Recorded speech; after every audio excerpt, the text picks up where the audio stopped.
Hush hush mush mush, mula shmula. Furniture upstairs rearranged in all the wrong places. Your complexion is your protection. The language used by Curtis Sliwa is replete with spoonerisms, malaprops, and fractured phrases, and is not a reflection of the language that you should use in your normal conversations. It is Sliwonics, and a glossary of its words and definitions are posted on WABCRadio.com. Check this out. On the weekend, take a journey with the people's mayor. Curtis Sliwa is a politician who says don't trust politicians. It's Another Side of Midnight with Curtis Sliwa. The iconic, the legendary Curtis Sliwa. This city doesn't sleep, and neither does Curtis Sliwa on Another Side of Midnight. Oh, yeah. Now, to the Bernard McGurk studios of 77 WABC. Here's Curtis Sliwa. Ladies and gentlemen, The Weekend.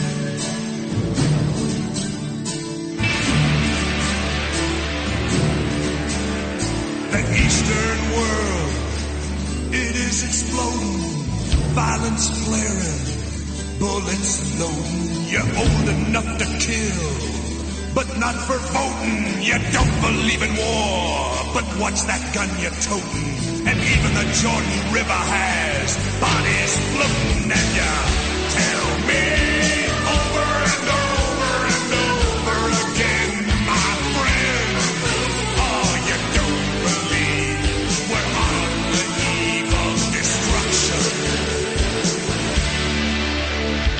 Can't you understand what I'm trying to say? Don't you feel the fears that I'm feeling today? If the button is pushed, there'll be no running away. There'll be no one to save with the world in a grave. Take a look around you, boy. It's bound to scare you, boy. And you tell me over and over and over again, my friend, oh, you don't believe we're on the eve of destruction.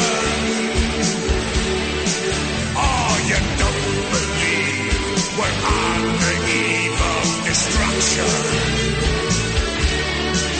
Yeah, my blood's so mad, feels like coagulating.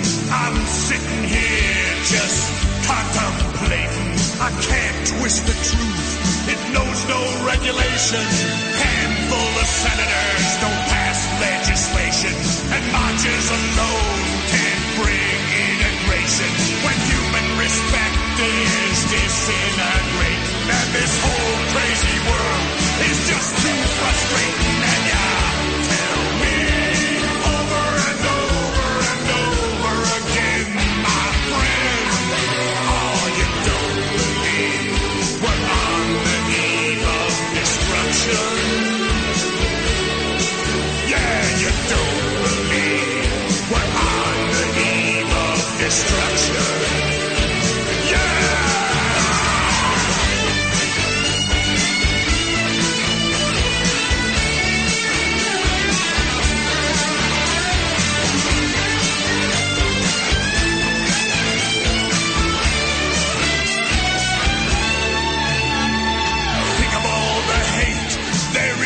Red China, then take a look around to Selma, Alabama.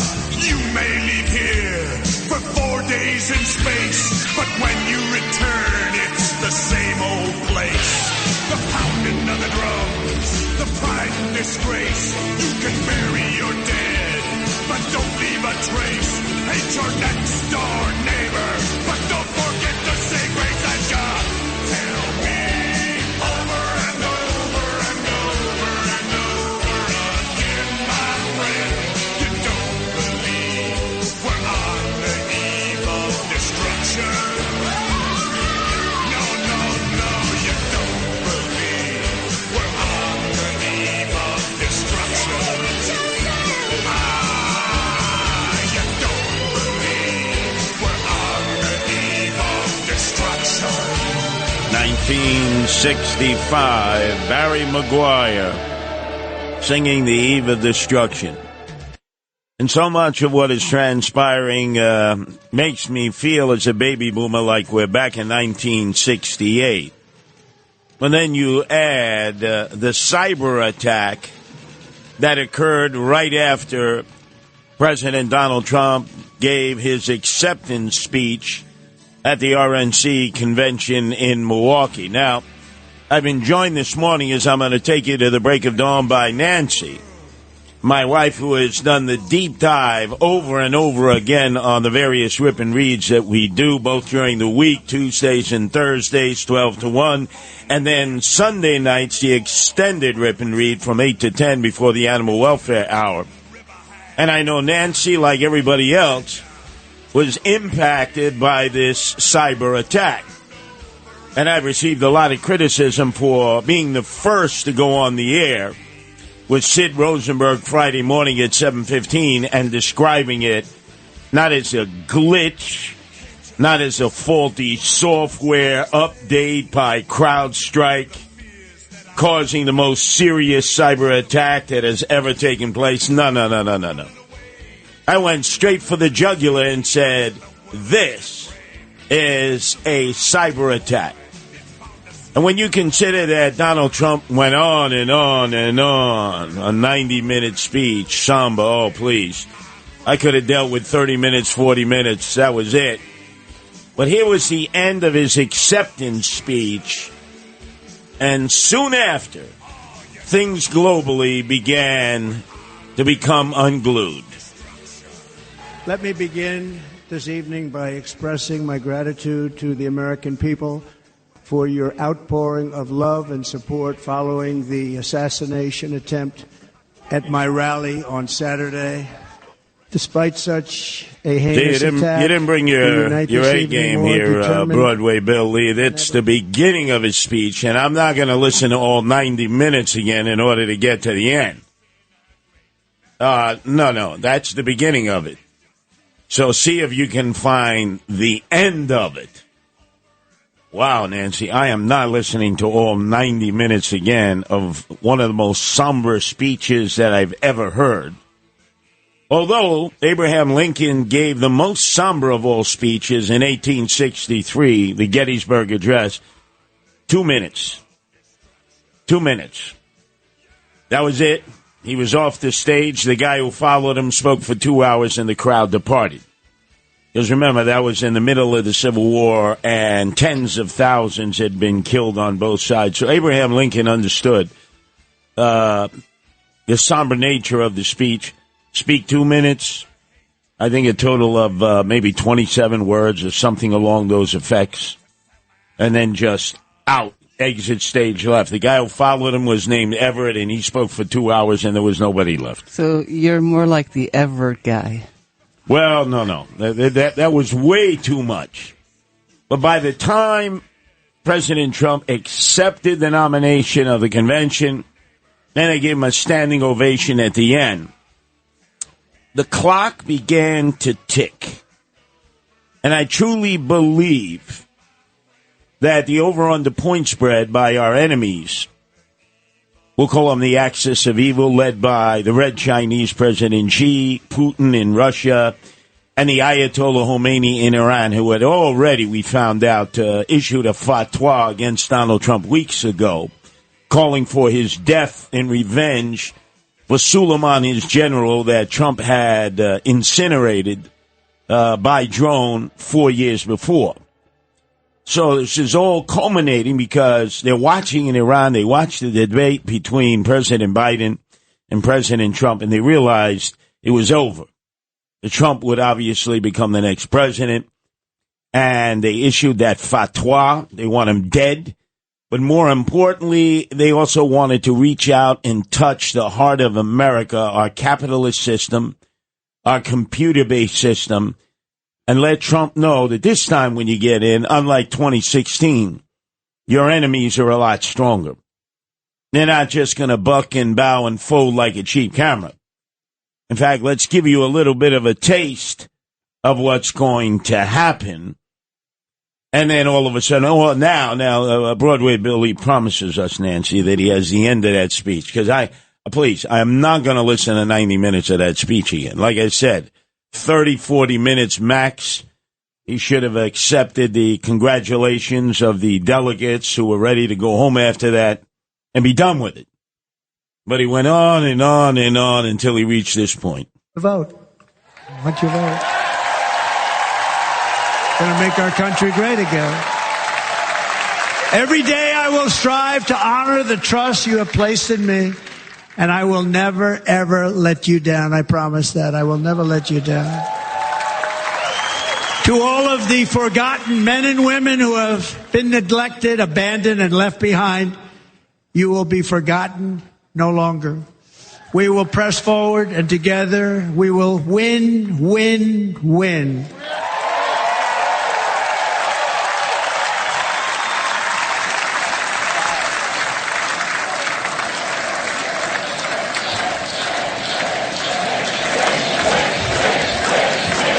Win, win, win, win, win, win. Nothing will sway us, nothing will slow us, and no one will ever stop us. No matter what dangers come our way, no matter what obstacles lie in our path, we will keep striving toward our shared and glorious destiny. And we will not fail. We will not fail. Together we will save this country. We will restore the republic. Broadway Billy, you probably didn't listen to the speech because you're nowhere near the end of the speech. So we'll just cut it right now. Yeah, that's going on quite a bit. I mean, you're like in the middle of the speech. It's a 90-minute speech. Can't you tell by his intonation that he is not ending that speech anytime soon? Anytime soon. Yeah, of course he's still speaking, and you never listened to the speech. Dealing with a handicap here this morning, a handicap. But suffice to say, he went on for 90 minutes, and the crowd was totally into it. It was the finality of what was a very long convention, very well done, a lot of entertainment value, unusual for Republicans. But then the clock began to tick. And all of a sudden, one by one, Nancy, starting at 12 midnight, they claimed that there was this faulty software somewhere out in the computer universe that was failing all over the globe. They called it a global tech glitch. Flights were suddenly canceled. It took down not just airline flights, but any planning of flights for all of Friday. Medical services were down. TV broadcasts were down. Banks were down. Business services were down. And then all of a sudden they said, well, it's a problem of a software, a third-party IT outage, dealing with Microsoft 365, but it's not a cyber attack. It's not a cyber attack. We're going to be fixing it up, patching it up. And I just knew they were going way over the edge to try to say it was not malicious tampering. They did not want to spread fear, fright, hysteria, and hype out there. But I felt differently, and Nancy, I know you did too, because you immediately began telling me there's something wrong here. There's something wrong here. Everything is going down. What were some of the things you were experiencing in the wee hours of the morning while I had made my way here to join Sid at 6 o'clock in the morning? Well, let's see, in the wee hours of the morning. So the bank was having an issue during the day. I guess apparently whatever system the tellers use was not enabling them to, see any of the customers. So they were open, but they were directing people to just use the machines. Obviously, so that prohibited number of transactions. Some of the stores too. This was actually told to me by some people that I know. So, for instance, Whole Foods, some of the gas stations, because the payment method for using the cards, all of those systems were down. So this is just throughout New York City.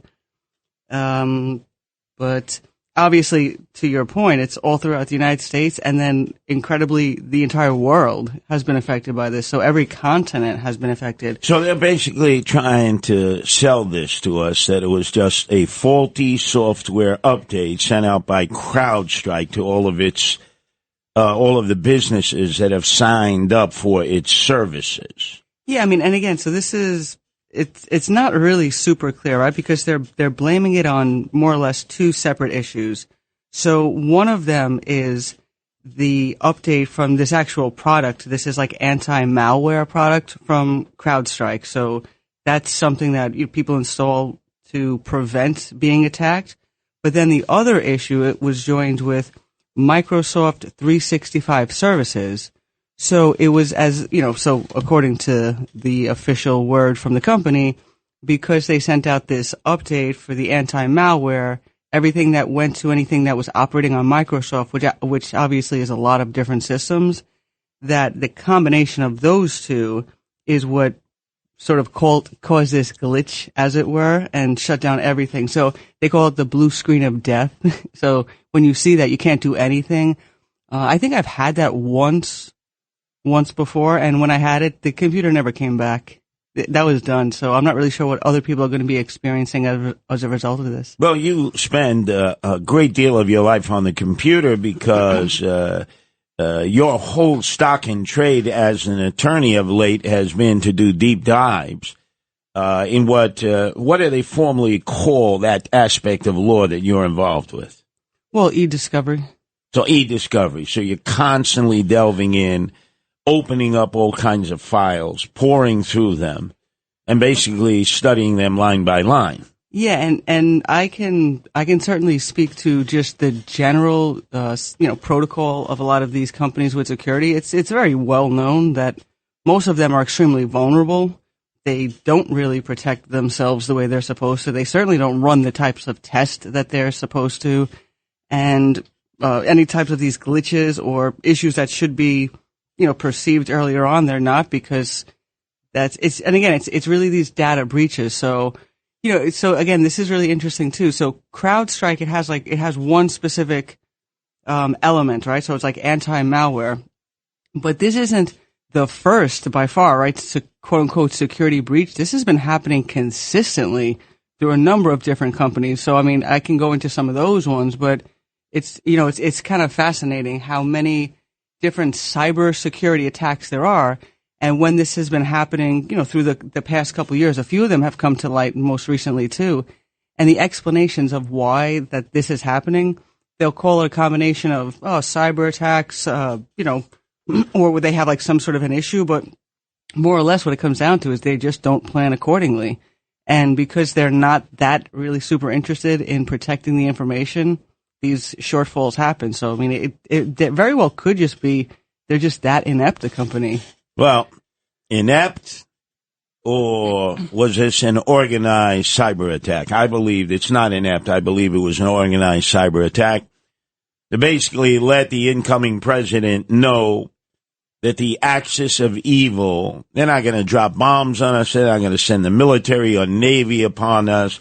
They're not going to send nuclear bombs to destroy our society. They can do it all through cyber attacks. And this is sort of just the tip of the iceberg, because imagine Iran allied with Red China and Russia. They are very proficient at conducting cyber attacks, especially the Iranians, because the Israelis are constantly attacking them through cyberspace. Cyber attacks coordinated to stop their nuclear weapons development. They actually put worms, they call them gusanos, into the computers that are monitoring the nuclear fuel processing, and it causes all kind of chaos. So they're used to this back and forth. We're not. We got caught with our pants down, and right away, all of our officials, there's no malicious tampering. Even here in the city of New York, Eric Adams acted as if he were at the epicenter, of cybersecurity for the world.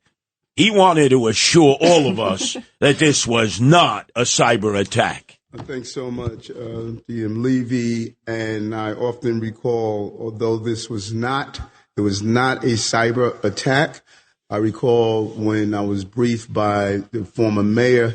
He says one of the major concerns is dealing with any form of IT outage, including if it is a cyber attack. We need to be prepared. And with that in mind, Chief of Staff Camille Joseph-Valak has been hosting a series of drills. We just recently did one to deal with any type of IT outage or /cyber attack. And so it was good to see how quickly the team coordinated. CTO Smalls, Frazier, called me around little after midnight last night and gave me a preliminary briefing that what was taking place, and reached out to the other team members, and everything kicked in gear. And you see the results of that from not only the notifications he made this morning, hold on. What do you mean? Hold on. What do you mean? You see the results of that? I don't know what he's claiming that he did, except that it just didn't affect the systems. He got lucky. I'm not sure what he's saying. It's like he's taking a victory lap over something that he's not involved with. And we're here to update New Yorkers on this global IT outage involving a CrowdStrike.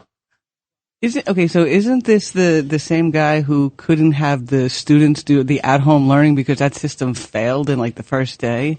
I'm not really sure if he's an authority on any of this. I don't understand this guy, because if you are the enemy and you launched a cyber attack, and the first official to take a victory lap is we blocked you, the Iranians, the Russians, and the Red Chinese will say, "Oh yeah, smarty pants. All right, we know what to do to you, pal." Certainly took systems offline. This was not a cyber attack. How the hell does he know that? Yeah, he just conducted his investigation and he's done. But these IT and security teams, led by the Office of Technology and Innovation, have been working nonstop to troubleshoot problems and restore services. Let me give you a Noam Laden report at about 7:00 in the morning, in which Noam knew nothing about nothing also. He should have teamed up with Eric Adams. Listen to his report, which was about 7:00 in the morning. Already there's a cyber attack underway. Noam knew nothing, but naturally everybody has to sound like they know what the hell's going on.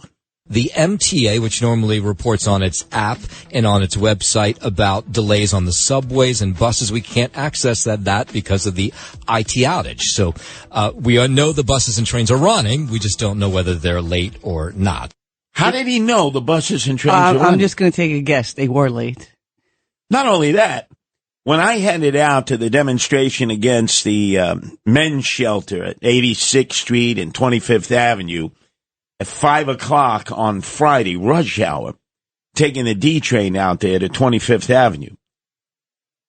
Rush hour is normally packed. Mm-hmm. I'd say about 2/3 of the people weren't even around. So clearly in the morning, they made a determination, we're not going to work. We're staying at home. This is a cyber attack. They were not looking at this as if it was malicious tampering. They looked at it as if it was a cyber attack. But let's open up our phone lines, find out from all of our listeners, because we are the most powerful radio station at night all over the globe. And this was a global tech strike. Well, I can give you some sort of fuel to your argument regarding the actual company itself, CrowdStrike. Before you do that, let me give the numbers out. Sure. I want everybody participating in this because we have people listening to us in 173 countries, 38 states, parts of Canada, a sliver of Europe, and right on down at Davy Jones's Locker. Terrestrial radio, the old-fashioned radio, the app that you can download on your iPhone, your smartphone, the WABC app, and, of course, people who are listening to the stream on their worktop computer or their laptop computer. So you can all weigh in on this. because it impacted almost everybody. 1-800-848-9222. That's 1-800-848-WABC. Governments are saying, no. It was a software glitch. Nothing to be concerned about. It was because a program had been put in by CrowdStrike to its the companies that do business with it. And I'm saying, no. This was the most intense cyber attack that we have ever had, and it's just the tip of the iceberg so that the axis of evil can show us that they can reach out and impact capitalism, the Western world at a moment's notice, and you will not even be able to detect their fingerprints on this, their footprints on it, or their malware prints on it, whatever word you want to use. Our number is 1-800-848-9222. That's 1-800-848-WABC. It's Another Side of Midnight, 77 WABC. Back to school savings are officially in session at Tanger Outlets. Shop tax-free August 2nd through 6th and save up to 70% off the latest school styles. The best of apparel, footwear, accessories, and more. Save at Nike Factory Store, American Eagle, Gap Outlet, Crocs, Under Armour, Banana Republic Factory, and hundreds more. There's always something happening. Discover the latest fun and events all season long. Tanger Outlets, your savings destination. This is Another Side of Midnight with Curtis Lewa. Now to the Bernard McGurk studios of 77 WABC. Here's Curtis Lewa.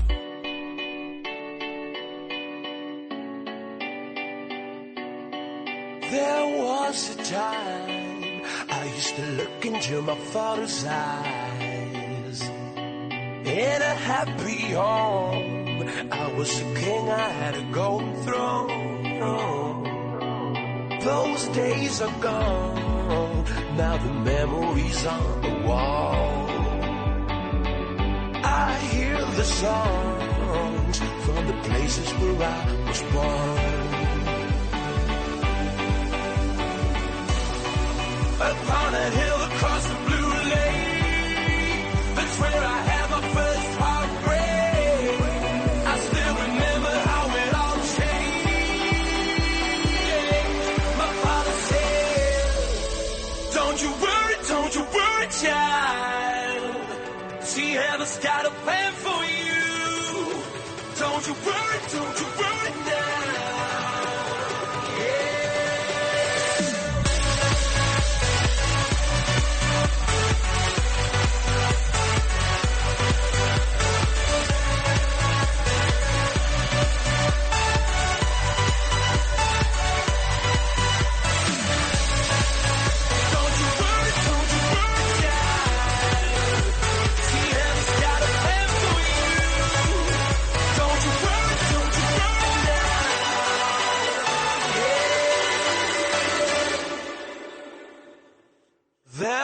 A time I met a girl of a different kind. We ruled the world. I thought I'd never lose her outside.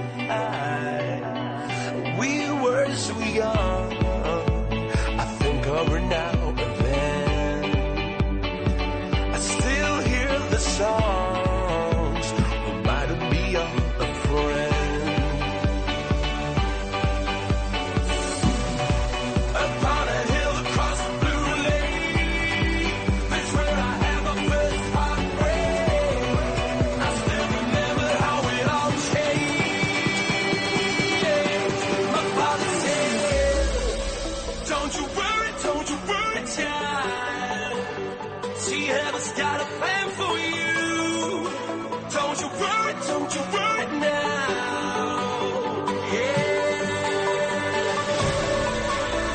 Oh, that's what they all told you. Don't worry. Don't worry, you little children. There's no malicious tampering. This is just a software glitch. Get the hell out of here, software glitch. This was the worst cyber attack that we've ever had yet, with more to come. And they're telling us a software glitch. What is this? A floppy disk wasn't working somewhere in some silo in Montana? Our number is 1-800-848-9222. That's 1-800-848-WABC. And even Sid, who was giving me a hard time all week from Milwaukee when I was saying that you don't believe that this dweeb, this pisher, this schmendrick, this geek actually almost was successful in assassinating Donald Trump. You think he did this all his lone self? And you trust the Secret Service and the state police and the FBI and the Butler County Sheriff and the Butler Police? You really think it was just incompetence? You're not even willing to consider this conspiratorial aspect. So Sid was giving me a hard time all week from Milwaukee. But on this one, Friday morning, he actually agreed with me. I am leaning more towards, believe it or not, what you're saying, Curtis, more than this was just some type of computer mistake. Again, I'm not going to buy the inside job on the Secret Service yet. I'm not buying that. But this morning, I tend to lean more on your side, Curtis. Lean more on my side. That was the first in the entire week, Nancy, that he was leaning on my side. Our number is 1-800-848-9222. That's 1-800-848-WABC. Yours truly and Nancy Sliwa. She does deep dives as once again, how would you qualify what you do in the law again? Well, I say e-discovery. E-discovery.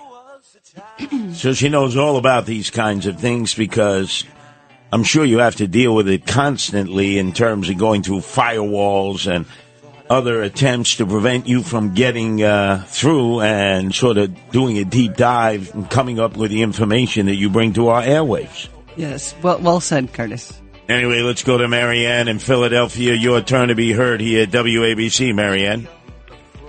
Hi, Curtis. How are you tonight? I'm so glad that you're on here tonight with Nancy. You know, first of all, I want to tell you, I totally agree with you about the shooter and about the cyber attack.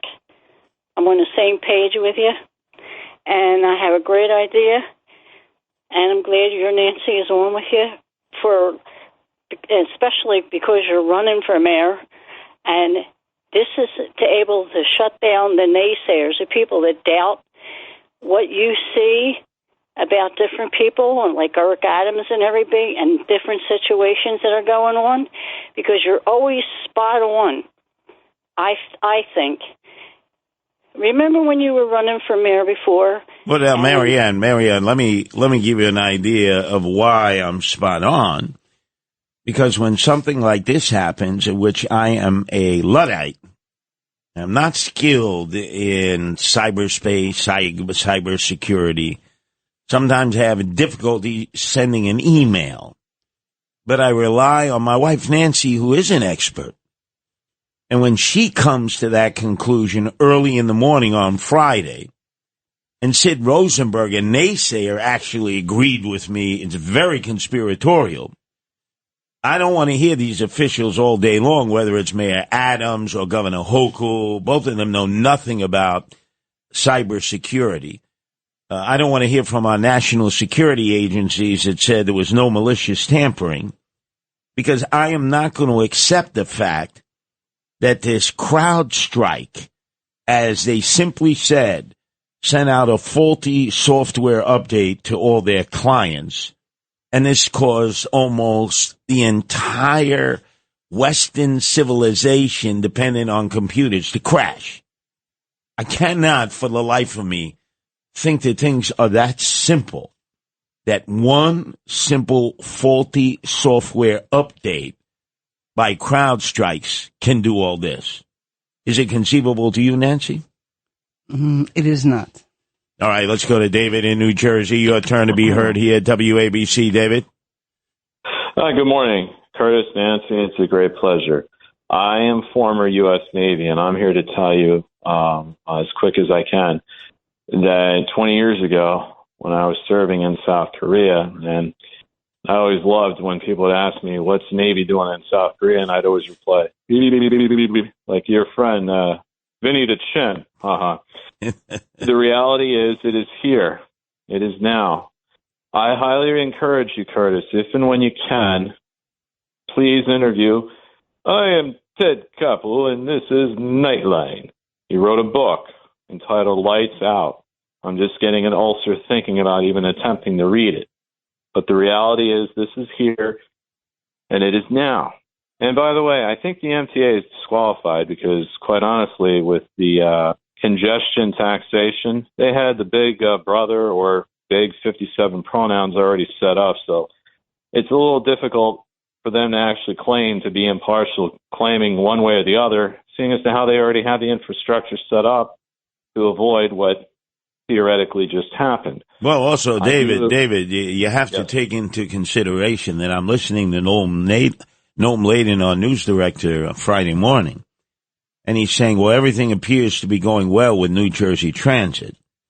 Now, Nancy, you and I, we've been giving updates on New Jersey Transit. They haven't been able to get one day right under normal circumstances. Then Noam had to amend that later Friday morning and say, oh, the reason I assumed that everything was going well is because now I see their app is completely down and not functioning at all. Why would a mass transit group, New Jersey Transit, which can't even get the trains running on time and running in a functioning capacity under normal circumstances, be able to deal with a crisis? I mean, the whole thing was just one big hot mess.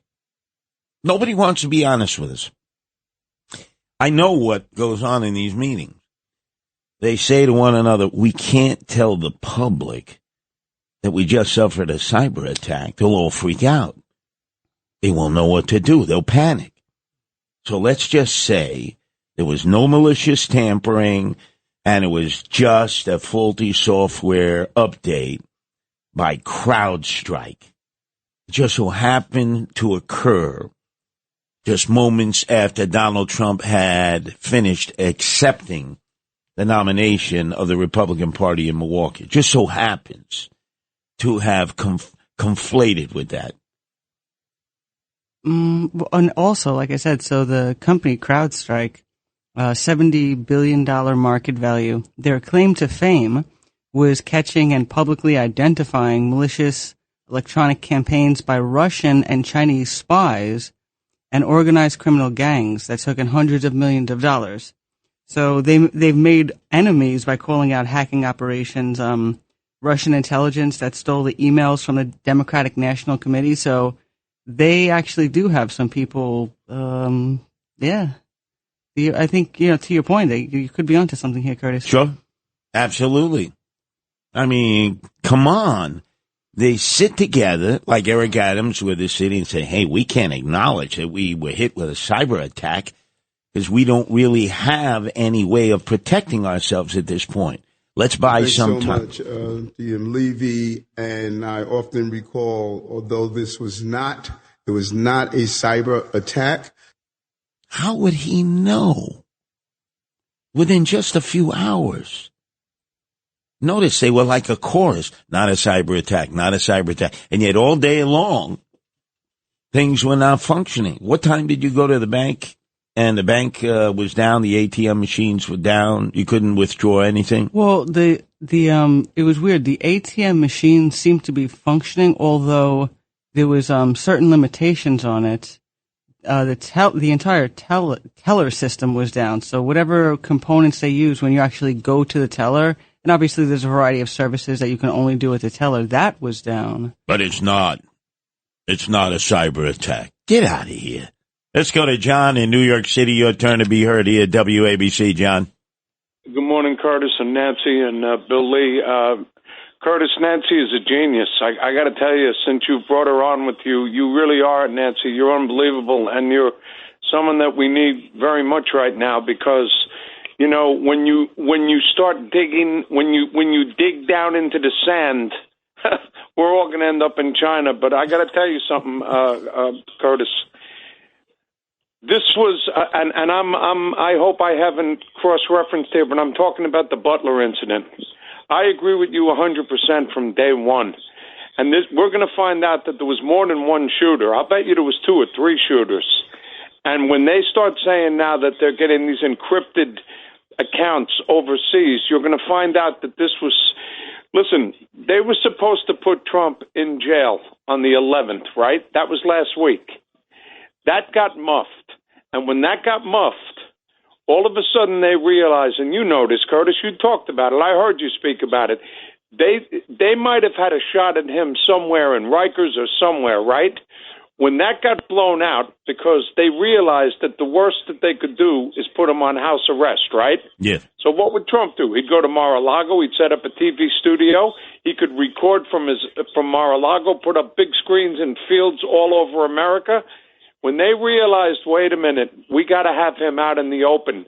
And the timing, Curtis, you know, I also remember 1968, which you've referenced a lot, and this is very 1968, man. Yes, it is. Yes, it is. It really is. And I got to tell you, when they realized between Biden, wherever he is, between the Muff situation with all the lawfare falling apart, they realized in a sleepy little cattle field in Butler, PA, that they could blame it on the cops there. There was only 7 cops. That's right. Well, we're going to give updates on all of that. It gets worse, ladies and gentlemen. You know, O'Reilly and Sid made fun of me. They said, oh, you're conspiratorial, right? Beavis and Butthead, that's what they are. To trust law enforcement and to trust the Secret Service. Are you freaking out of your mind? What a cluster, you know what? And they're willing to trust them? Talk Radio 77, WABC. It's another side of midnight. Now, to the Bernard McGurk studios of 77 WABC. Here's Curtis Lewa.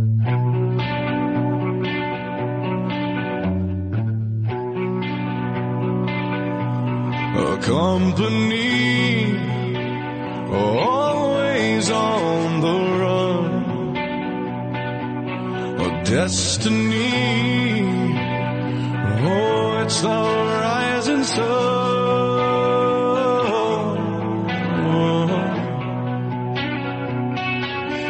I was born, a shotgun in my hands, behind the gun, I'll make my final stand.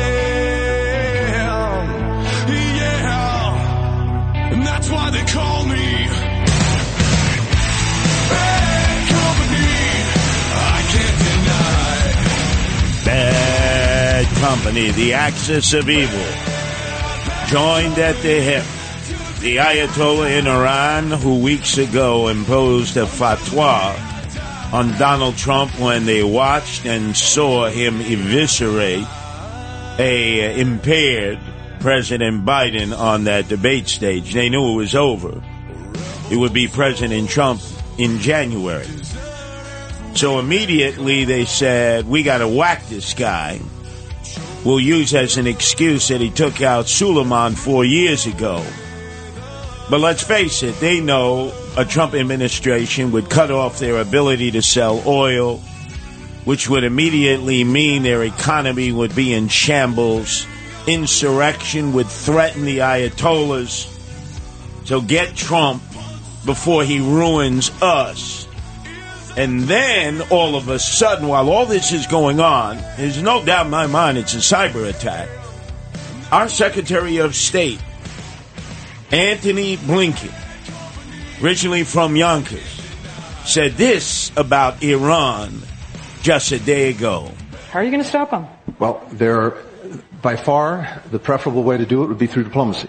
Where we are now is not in a good place. Iran, because the nuclear agreement was thrown out, instead of being at least a year away from having the breakout capacity of producing fissile material for a nuclear weapon, is now probably 1 or 2 weeks away from doing that.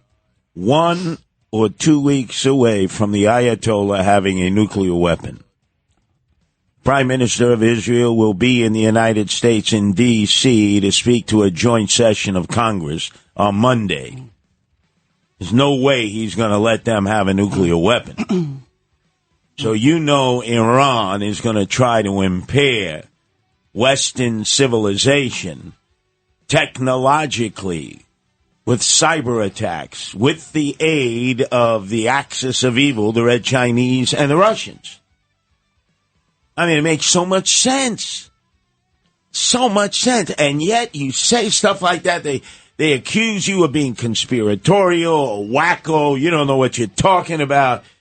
And then all the officials say, it was just a faulty software sent out by CrowdStrike. Get the hell out of here.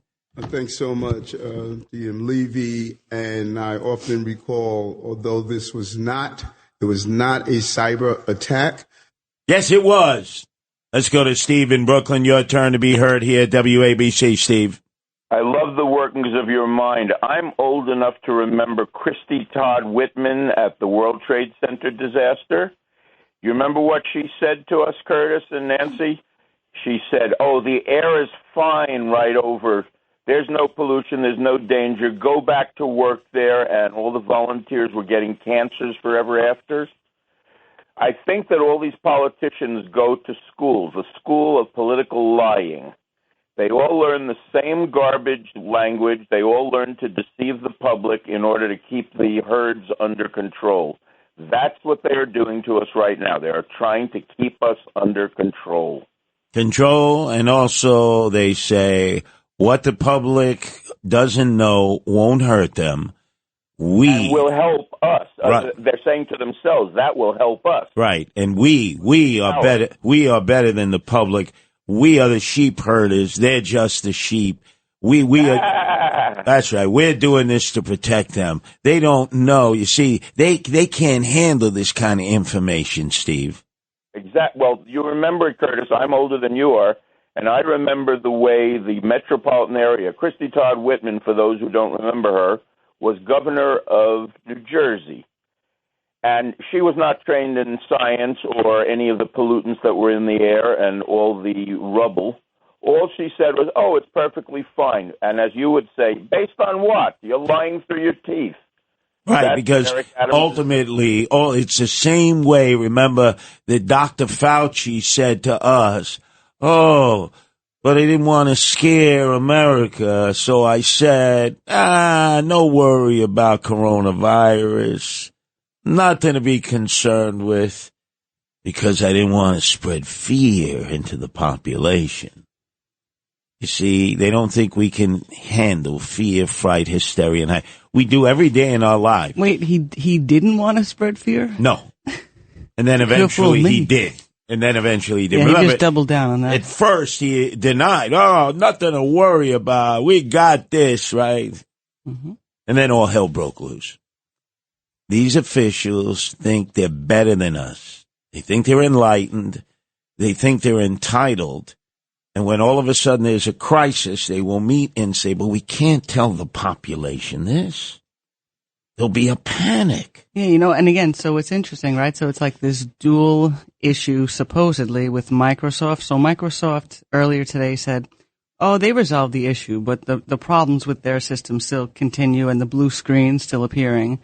And the fix provided by CrowdStrike, this is great. Many of the organizations, they have to manually reboot every machine one at a time and then delete the bad file update. Can you imagine that with a worldwide outage?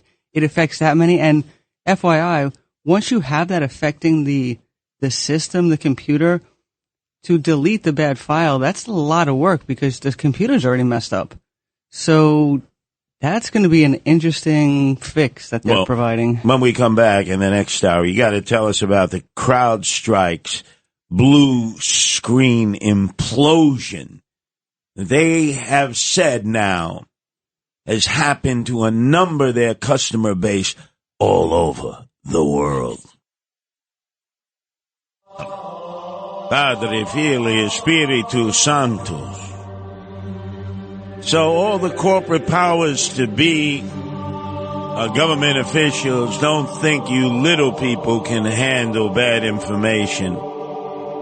They don't want to acknowledge that we are ill-prepared to deal with a cyber attack. And they don't want to tell you that they've been diddling and daddling for a long time without coming up with a solution. Because, again, you wouldn't be able to handle it, you little people out there. And they're so much more enlightened, so much better at coming up with an answer than letting you know the bad news. Because they want to be good news bears, not bad news bears. Because they don't think you can handle bad news. You handle bad news every day of your life. And government and corporations, once again, are keeping this all to themselves, and it'll only get worse, not better. Check this out. On the weekend, take a journey with the People's Mayor. Curtis Sliwa is a politician who says don't trust politicians. It's Another Side of Midnight with Curtis Sliwa. The iconic, the legendary Curtis Sliwa. This city doesn't sleep, and neither does Curtis Sliwa on Another Side of Midnight. Oh, yeah. Now, to the Bernard McGurk studios of 77 WABC. Here's Curtis Sliwa.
Not what you're saying, Curtis, more than this was just some type of computer mistake. Again, I'm not going to buy the inside job on the Secret Service yet. I'm not buying that. But this morning, I tend to lean more on your side, Curtis. Early on, I call this a cyber attack. I made no bones about it. I wasn't saying, no, CrowdStrike, they just had a faulty software update. Then here you buy that crap. As they said, it affected all of our customers all over the world. And remember, one after another, as soon as President Trump finished his acceptance speech, All of a sudden, it took down airlines, medical service companies, TV broadcasts, banks, business services, and it continued all through Friday. And they wanted to tell us, oh, we're fixing it and we're patching it up. What is it like when you get a flat and you take your bicycle tube out and you get some super glue with a patch and then you pump it up and you put it back with the tire and you put it back on the rim? What do you think, we're all stupid out here? Yes, you do. Yes, they do, Nancy. That's why I asked you to come in the wee hours in the morning, because you happen to be an expert in this area, whereas I might get bamboozled because I'm a Luddite. This is what your business is. There's no way they're going to bamboozle you.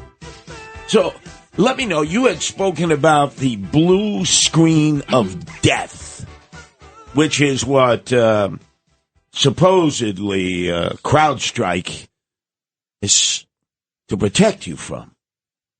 Now what are they saying about this blue screen of death that you described in the first hour? Well, I mean, again, so what they do is they're anti-malware. So their entire stock and trade really is just to prevent you from getting any of these attacks within your system. And a lot of different government organizations, primarily beyond just personal individuals, use this. So they're claiming that one of their updates was misread in some way by the Microsoft system, which a lot of computers have. So this caused the glitch. I mean, it seems just highly, highly, highly unlikely that that's what it is. I mean, to say that, by default, even if you had something occur, I mean, that's the whole purpose of testing these things out before you push them out really to the public, that you have like a backup system. If something doesn't work, it shouldn't crash the entire system. I mean, that's your job, to not crash the system. So, yeah, I mean, again, I think it really speaks to a really internal data breach. And I mean, I was bringing up this to you before, right? There's a lot of different companies where, like this, when you get these privacy notices and you're part of a class action, your security, something related to something you have, your personal information got out, and now there's a class action lawsuit. And if you want to be part of it, return this letterhead. So there's a number of ones that have been really high profile recently, like AT&T data breach. They had nearly all of their customers' security information taken. It was the second data breach they had for the year. So, I mean, every bit of information you have, down to the calls you're making, the text messages you have. Rite Aid had a big data breach. And then according to them, it was because someone impersonated a Rite Aid employee and obtained the credentials, get in the system. Evolve Bank and Trust, they had 7.6 million customers compromised following an attack by ransomware. Now, they at least acknowledged it was ransomware. They didn't try to claim, it was a glitch, a software update.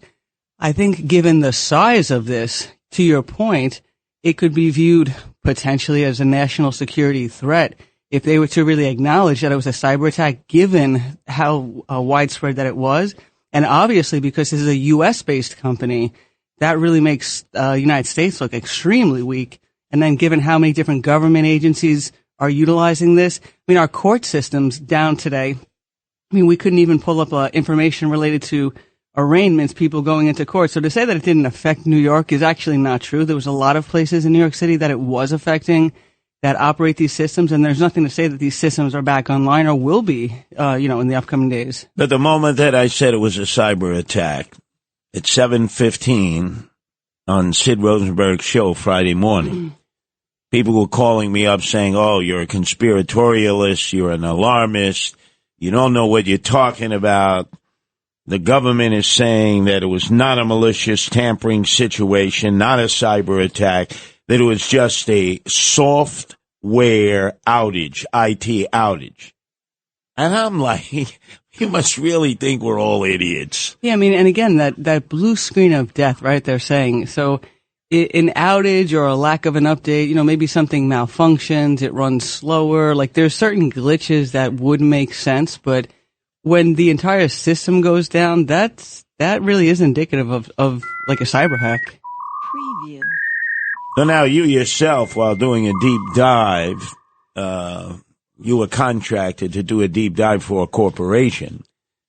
you were hit by what they call this blue screen of death. You were describing it because I guess you got a little too close to what they had hidden from public view. They didn't want it to be transparent to everyone.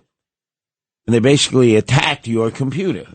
Yeah, no, and actually when the blue screen of death did show up on the computer I had, it never came back. So everything was gone on it, which is why I find it kind of curious that CrowdStrike indicates as their solution to manually reboot and then delete the updated file. Like, there's every indication that at that point it would have completely destroyed what you have in the computer. So I'm not quite sure if that's going to be a possibility for a lot of these systems that are utilizing it. So but, you came very close to what you were looking for, and then all of a sudden the blowback was your blue screen of death appeared and your entire computer was destroyed. Yeah, that was a bad day. So that's a singular case. Just imagine on a global basis that you have three of the most powerful countries in the world when it comes to developing cyber warfare: Iran, Russia, Red China, working together. They realize that Donald Trump is going to be the president. There's no denying that. And they're not going to let him get into office as he did in 2016 and all of a sudden impose tariffs and start setting up demands and acting like a tough guy, as opposed to Biden that they were used to just turning into a speed bump. So I think this was purposefully done, to reach out and touch Trump and let him know it ain't going to be easy when you get to be president, because we can reach him. We can hit a grid. We can shut everybody's air conditioner. We can cause mass chaos. If you want to play hardball, there's plenty of hardball in us, because we've been developing these attack systems, cyber attack systems, for many years while the Biden administration has been asleep. And then all of a sudden, the Secretary of State indicates that Iran is maybe 2 weeks away from developing their first nuclear weapon. How are you going to stop them? Well, by far, the preferable way to do it would be through diplomacy. Where we are now is not in a good place. Iran, because the nuclear agreement was thrown out, instead of being at least a year away from having the breakout capacity of producing fissile material for a nuclear weapon, is now probably 1 or 2 weeks away from doing that. Our country is at war. It's not the typical war where you shoot people. This is cyber war. And we have to recognize it, that this is international and domestic terrorism. That was John Catsimatidis. Obviously owns many businesses that have to be protected cyber-wise, or they can be not only harmed and impaired, but maybe rendered incapacitated for a long period of time. And yet what we get told is, don't worry about it. It's just a software IT outage. Maybe a few floppy disks that we really got to swap out. You know, that's ancient technology. We got a few floppy disks in silos in North Dakota that need swapping out. Get out of here. Let's go to Dave in California. Your turn to be heard here at WABC. Dave. Hey, Curtis. This started way before the end of Trump's speech. Right going into the second hour, my TV started getting glitching. And I was watching Max Headrow with the double images and all that stuff. And that went on for about 15 minutes last night. Wow. So actually about an hour into the speech, a 90-minute speech, far too long. Yep. But at about the hour mark, you detected that things were things were taking place. Yes. I was ready to jump. I thought I was going to have to go to my AM radio and listen to you or your station and listen to you or listen to the speech live, because it really got really bad. It's like watching Max Headrow. Everything was a double image, and the voices didn't match up with the picture. That's amazing. You see, we are the emergency broadcast system for our entire region. That's why it is so important that AM radio survive. That's being debated in the House and the Senate. You know, you have the car manufacturers that are saying, well, we don't We don't believe that we should have to put any AM radios in any cars coming off the assembly line. And if all of a sudden there's an emergency like this and the government has to switch to the emergency broadcast system, it's the tower at WABC in Lodi, New Jersey, which is going to be putting out all that information, vital information. You can't get it anywhere else. Yep. So, no. Continue to listen to WABC, because my feeling is, and I don't want to spread fear, fright, hysteria, and hype, but this is just the tip of the iceberg. This is just Iran, Russia, and Red China saying, okay, next time we're going to knock out your grid. Can you imagine during the hot, sweltering summer that we've had so far, both on the West Coast, the East Coast, and throughout the heartland of America, if they decided to hit our grid systems, how many people are dependent on air conditioning who would never be able to survive without it? Because when we grew up, we didn't have air conditioning, baby boomers, but now everyone is dependent on air conditioning. Well, look at all the fallout happening from the severe weather in Texas and their power being out for so long, the heat. So, I mean, that's just a small amount of time. Then you have all this extreme weather happening in the U.S., right? So Death Valley, also all the flooding happening in Florida. I mean, I think that there is something to be concerned about, because look how easy it is. And trust us, we the people, we can handle this. We handle bad news every day on the home front, business front, job front. Got to deal with every conceivable crisis 24/7. People are able to handle bad news. We don't need to be treated like good news bears. Tell them only good news because they can't handle bad news. Tell us. You don't have a defensive mechanism set up. You can't guarantee the protection of our cybersecurity. And actually, I have one sort of interesting statement, like one of these fallouts from this attack, right? So this is from the U.S. Customs and Border Protection. So they were experiencing processing delays due to this. So to ensuring national and homeland security, so this is people trying to get into the United States. They were having processing errors because of the glitch. So they're working on that real quick, guys. Yeah, so we have to be real concerned about that. Instead of saying you can't come in now, our computers sit down. No, we got to continue to process because, this is the Biden administration. We got to meet our quota every day of like 10,000 people coming across the border. What nonsense. Okay, so we're not so worried about that particular one. We're good there. Our number is 1-800-848-9222. That's 1-800-848-WABC.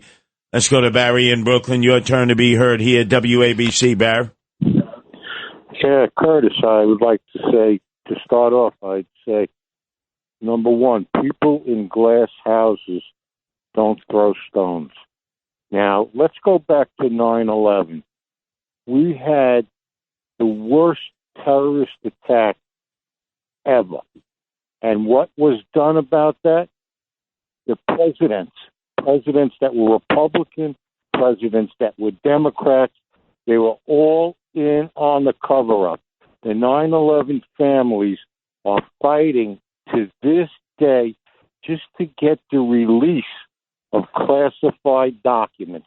The Kingdom of Saudi Arabia is being protected by the United States government, by the Department of Justice, and by the FBI, and by the politicians.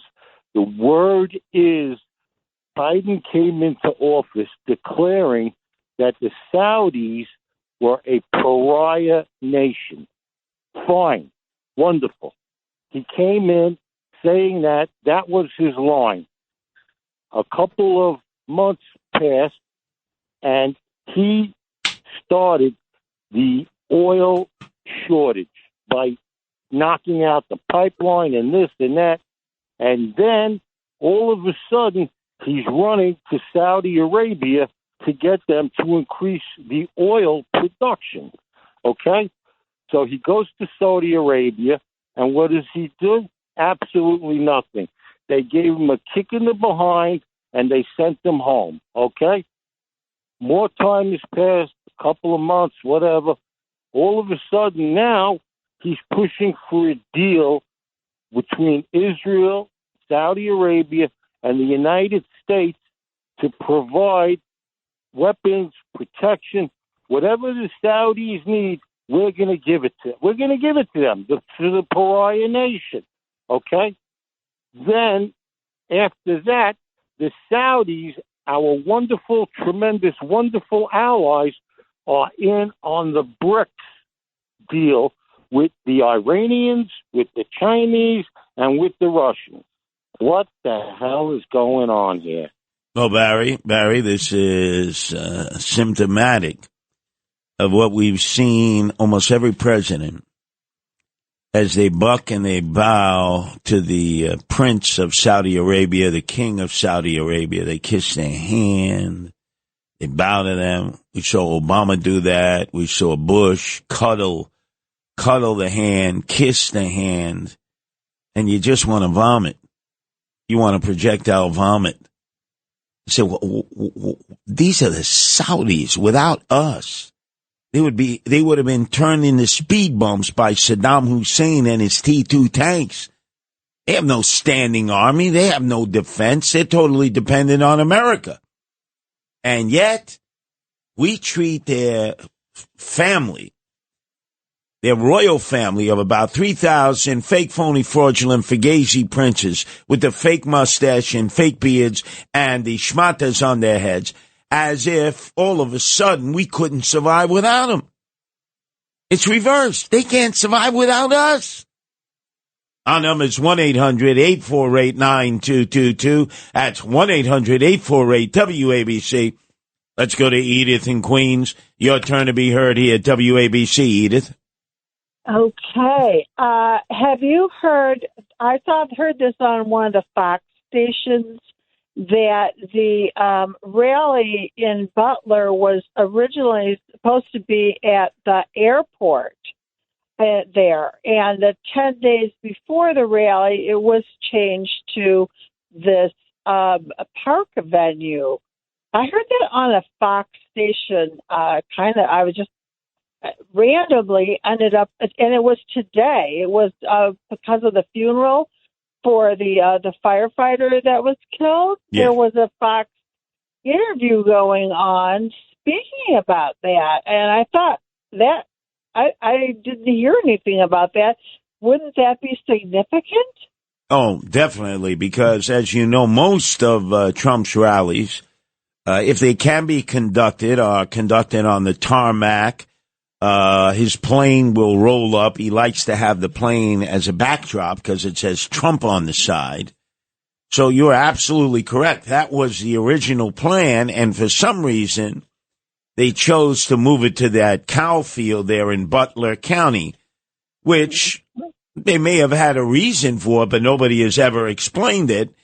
And now when we see everything that has transpired, the fact that this one guy, Edith, this one dweeb, this one Schmendrick, was flying a drone over the area hours in advance, drives up in his car, walks around, then bicycles around to do surveillance, is being photographed by Secret Service agents, and it's being shared with all of law enforcement as a suspicious character. I mean, and then all of a sudden disappears only to appear on top of a building that has no security, no one positioned there, doing a bear crawl with an AR-15. Where did he get the AR-15? And then the next thing we know, you got two deputy sheriffs trying to get up on the roof to confront him.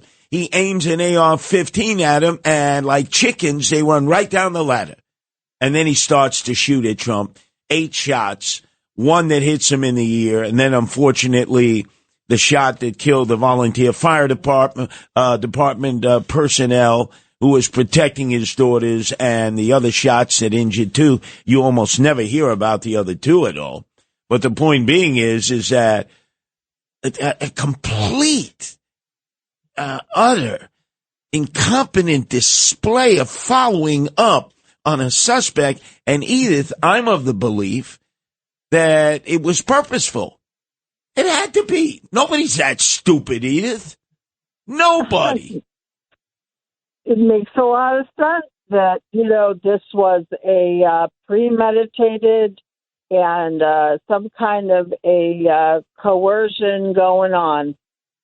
Well, look, we were told the Secret Service snipers fired one shot that killed this gunman. I accepted that. And 5 days later, we're being told, wait, it wasn't just the Secret Service sniper that shot him. It was a sniper that was positioned by the Butler County Sheriff's Department, and suddenly they're taking credit for killing the gunman. Well, wait a second. That means there were two guns being fired at the person trying to assassinate Trump. We weren't told that initially. It took 5 days for that information to come out. Now we're finding out there's somebody on a water tower. There are other suspicious characters that, in fact, he may have had encrypted messages to foreign countries. All of a sudden, they wanted to close this investigation, Edith. They wanted to make it so simple. Oh, he's got no social networking fingerprints or footprints. He's a loner. He's never had discussions with anyone. And now we're finding out so much more. It's almost like Chinese water torture, Edith. Each day there's another drop. And I go, wait a second. Well, you've interviewed 200 people. You told us it was a lone gunman, and now it does not appear to be that at all. Don't you think Trump should not be doing rallies? He's going to freaking Grand Rapids in Michigan.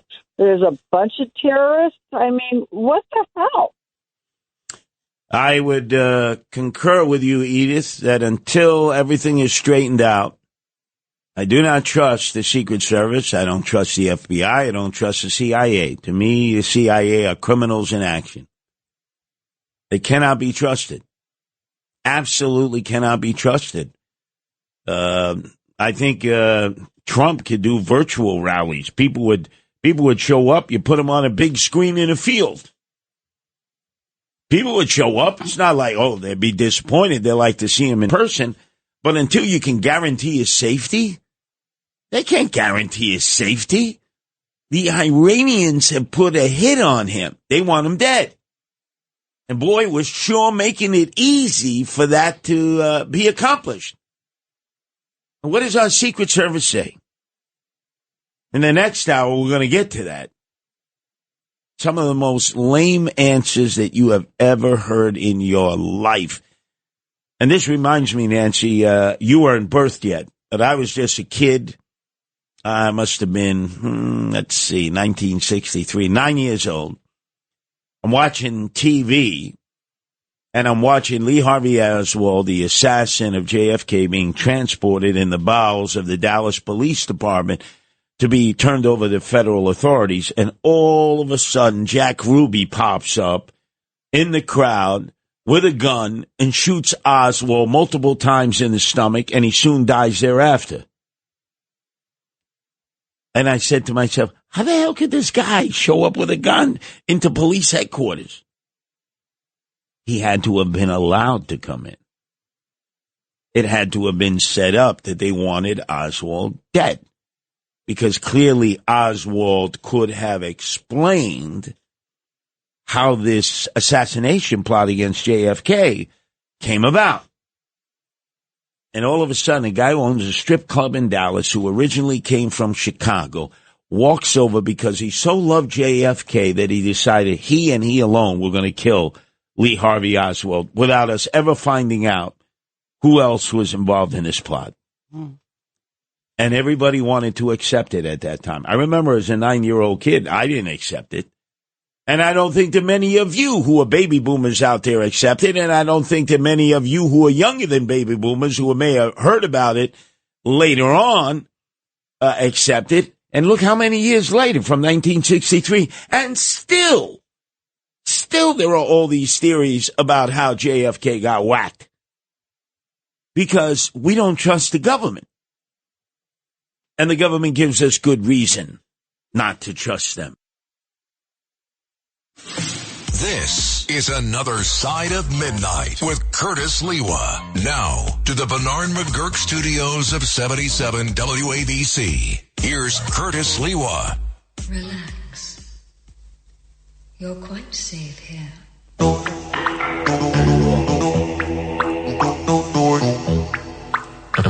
I dreaming? No. Where am I? In bed? What am I doing? Talking to myself. Look, I must have a star on my door. Or better still, a door? Oh, swing doors, huh? Look.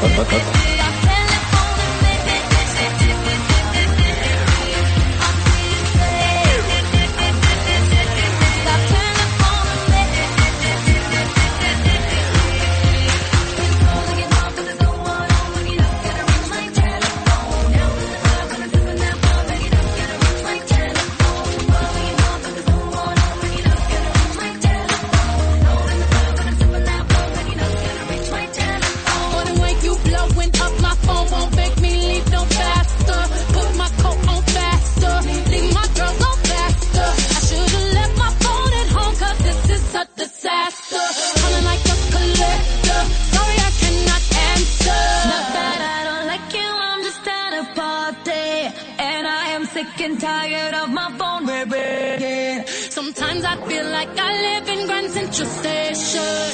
Tonight I'm not taking no calls cause I'll be dancing.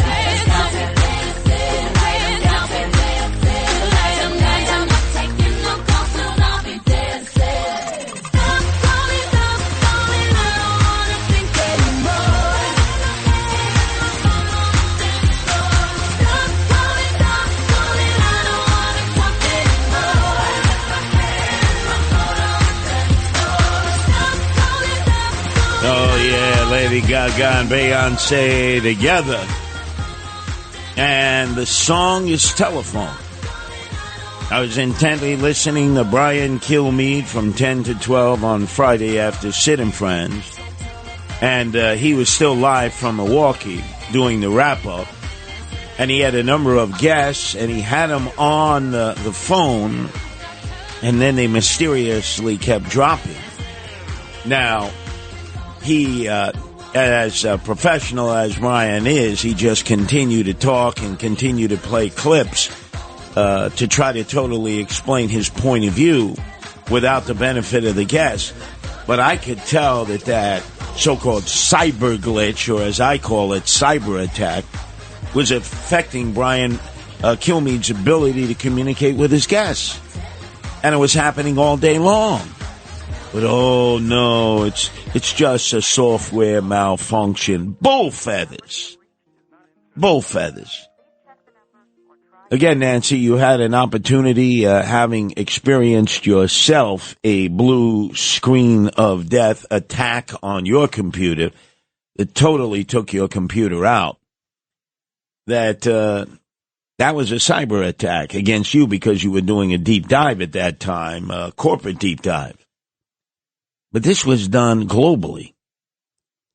And what was it that Eric Adams was saying? Eric Adams was saying conclusively that this was not a cyber attack. I don't know how he all of a sudden has the experience or the knowledge to be able to say that.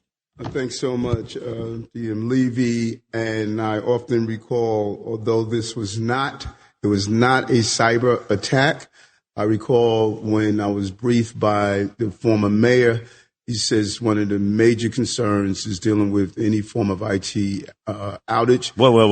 Wait. This is based on de Blasio, the pothead? And with that in mind, as Chief of Staff, Camille Josephallo. No, I don't want to hear this crap. This is based on a conversation he had with the pothead mayor.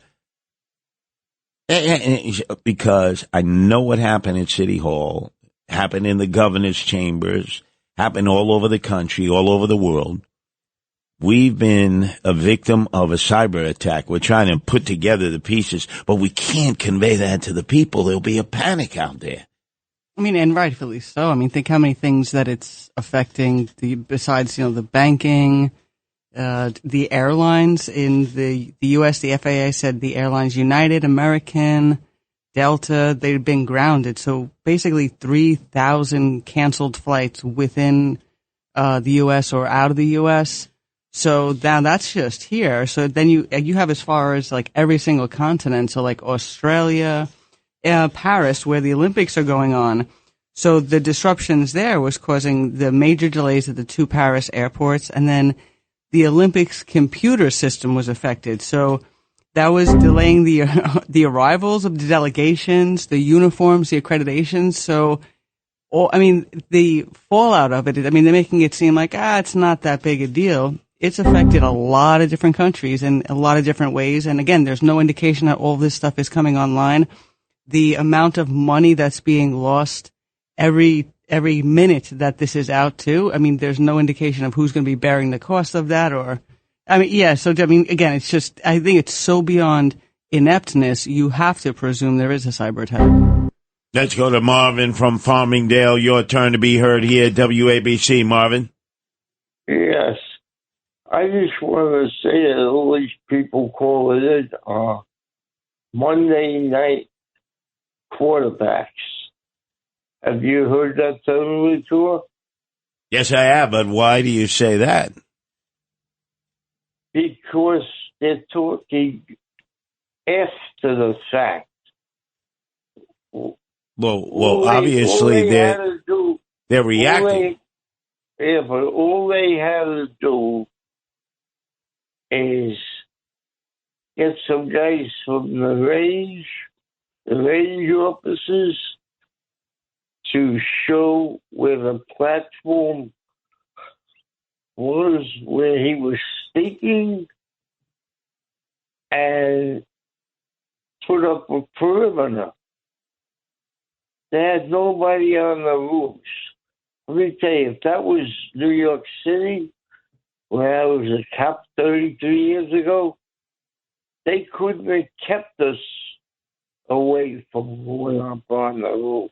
Oh, there's no doubt that is true, because whenever I've seen a dignitary coming in who required extra security, you always would look to the roofs, and you'd see the NYPD spread out on the roofs. So here you had one particular roof. There weren't that many buildings in the field to begin with, only 4, 2 on one side, 2 on the other side. And they leave the 2 buildings completely without any security on the roof. And they're telling me that's based on incompetence. I do not believe that. I do not believe that. That with all these different police agencies, nobody said, hey, how come we don't have somebody on the roof there? No drones, no helicopters. And yet, now we find out that this geek, this schlub, the person that we were told has no friends, didn't communicate with anybody, has no social networking fingerprints or footprints anywhere, bought a drone and was flying a drone to do surveillance over this field hours before Trump arrived with his entourage. Yeah, apparently his schedule was highly packed the few hours before. I don't know how he found the time to do all of these different things. Think about it. You're at the location, and this guy shows up, and he's flying a drone. Do you think any of the cops turned to one another and said, boy, that's kind of unusual. Why don't we go up and talk to the guy? What are you doing here? Well, how come you're flying a drone? Okay, so the drone, the scope that he had, the ladder, the bicycle, none of those things registered. No, the fact that he's walking around, looking all over the place, people are saying, it's a gunman on the roof. And he was also driving too, so he had multiple forms of transportation. It is increasingly looking like this guy was destined to be shooting Trump. Yeah, this is actually, at this point I wouldn't even call it laughable because of the seriousness of it, but it's just so bad. Well, they want us to chalk it up to incompetence. No, it's way too bad to even just be incompetence. That would be a simple, great answer if it was just small, oversights. And then you had all week long O'Reilly teaming up with Sid saying, oh, no, it's all incompetence, because how dare that they actually attack the police department and all the police agencies. Oh, heavens to Betsy. They can never make mistakes. And I think the quickness to just sweep it aside and say that it was nothing more than that and just go on like nothing happened, I think is really despicable, actually, given this. Again, you had someone who's a former and possibly the future president again, and it's being treated like it's not that big a deal. I mean, that's despicable, actually. Well, it was intended. Look, the Ayatollah in Iran issued a fatwa. He wanted Trump dead. This guy has encrypted messages to some foreign country. Now, all of a sudden, a week later, he had encrypted messages. You didn't tell us this before? You cracked into his phones. You said you needed a warrant. You needed a warrant to crack into his phones and to his laptop. Under the emergency situation, crack it open. What is a judge going to do? Put you in jail? Going to put the Secret Service in jail? Of course not. It's a national emergency. I would think so. And now we're learning information drip, drip, like Chinese water torture. Drip, drip, drip. Imagine, ladies and gentlemen, this guy is flying a drone around and around on this field. Now, you know there were personnel there hours before to prepare the field for 50,000 people. What are they, just watching a guy fly a drone around? Nobody goes up and goes, hey, buddy, who are you? I mean, but between the completely open borders and a presidential candidate almost being assassinated, I mean, this is starting to look like a real banana republic we're living in. I mean, this is scary, frightening, embarrassing. I mean, I'm not even sure what to say at this point. We should all be very concerned. It's not a banana republic. It was purposeful. You see, you create this image of total incompetence. Look at all the agencies. Secret Service, incompetent. FBI, incompetent. State Police, Pennsylvania, incompetent. Butler County Sheriff, incompetent. Butler Police Department, incompetent. You mean to tell me all these agencies were filled with incompetent people? No, I mean, I just think the United States should be very, very concerned that it's not really being viewed as highly as it once was, because, I don't know, it looks like we're really under attack. I don't know what else to say about it. Well, look, it's the JFK assassination all over again. How many years later? And we still haven't established how that assassination took place and what was the planning behind it. All the theories emerged because the government was covering it up. Let's go to Grace in New City. Your turn to be heard here. It's yours truly, Curtis Sliwa and Nancy Sliwa on WABC. Grace. Yes, hello, Grace. I think Grace fell into the cyber abyss. No. Yeah, we're having some problems with the phone system also now. Yep. Now, look, Tony, why don't you put the disqualificator in an easterly direction and press the digital aspect at 3245 Northwest. That should get us back on track. I'm telling you, our phone system is now being affected. Let's see if we can talk to Grace again, if we can somehow get through this block. Curtis? Yes, Curtis? Grace. Yes, Grace. Oh, hi. You guys are terrific. This is unbelievable. You laid it out beautifully, but I also have some other questions. In other words, the guys that were on the other two roofs didn't see the killer, the would-be killer. The roofs weren't that far away. That's number one. How many bullets? There were 6 bullets shot at Trump. Were they all from the same rifle? And the bullets that shot him, are they all accounted for? This sounds like such, if it wasn't so horrible, I'd say this was a bad movie. You see, Grace, how your own phone system is being interfered with because you're speaking in a transparent way about the way you view this, which makes sense. The government does not want you to be heard, does not want anybody challenging their scenario, their narrative of what transpired, Grace. Do you understand that?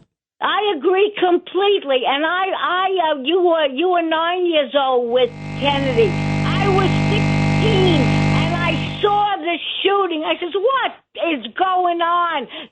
Ruby shot him in the police station. I mean, they really think we're dumb. And unfortunately, as the years are going by, the populists are getting dumber and dumber. Grace, but you must persevere. You must continue as they try to stifle Grace's voice.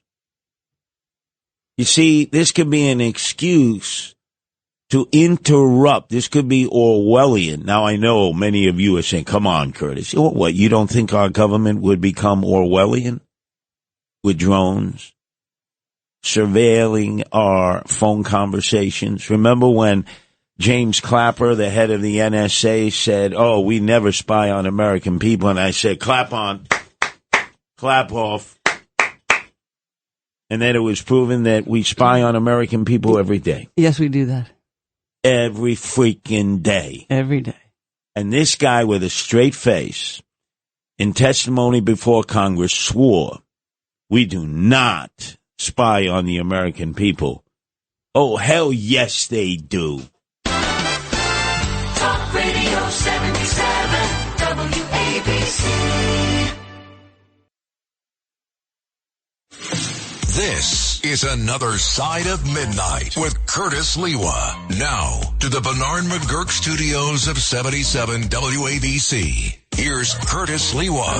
I feel so close to you right now. It's a force field. I wear my heart up on my sleeve like a big deal. Your love pours down on me, surround me like a waterfall. And there's no stopping us right now. I feel so close to you right now.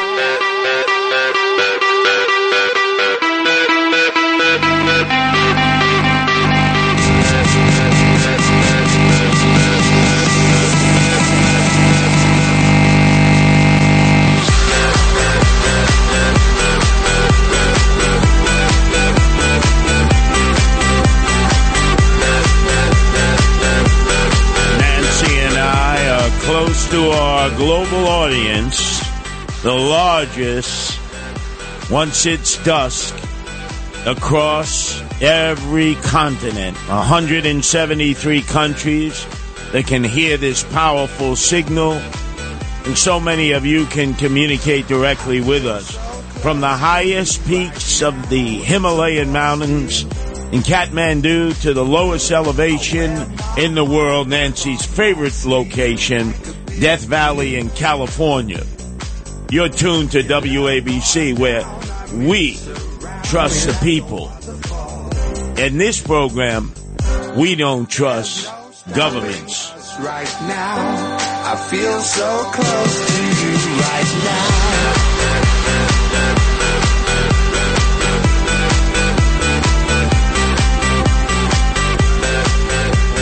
Let's go to Rob in Long Island. Your turn to be heard here at WABC, Rob. Hi, go Buchanan, go Buchanan, go.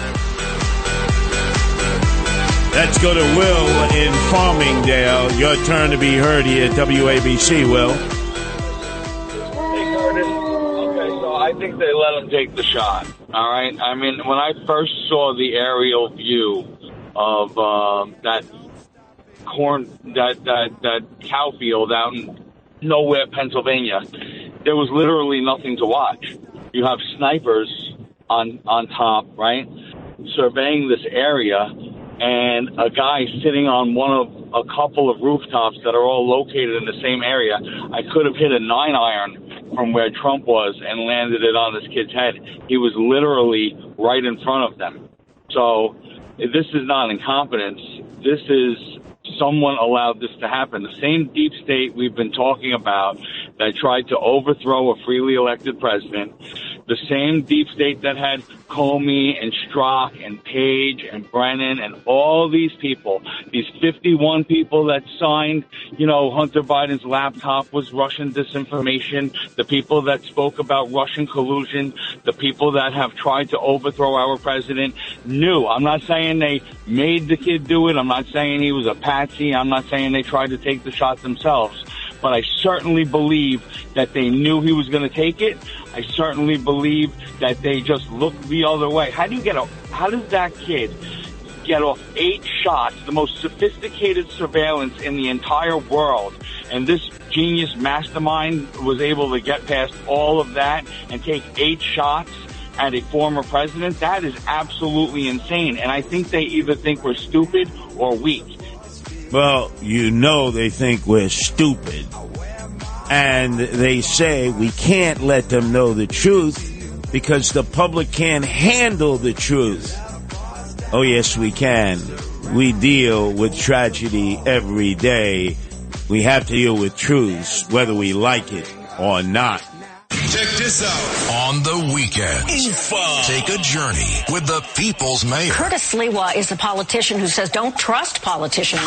It's Another Side of Midnight with Curtis Sliwa. The iconic, the legendary Curtis Sliwa. This city doesn't sleep, and neither does Curtis Sliwa on Another Side of Midnight. Oh, yeah. Now, to the Bernard McGurk studios of 77 WABC. Here's Curtis Sliwa.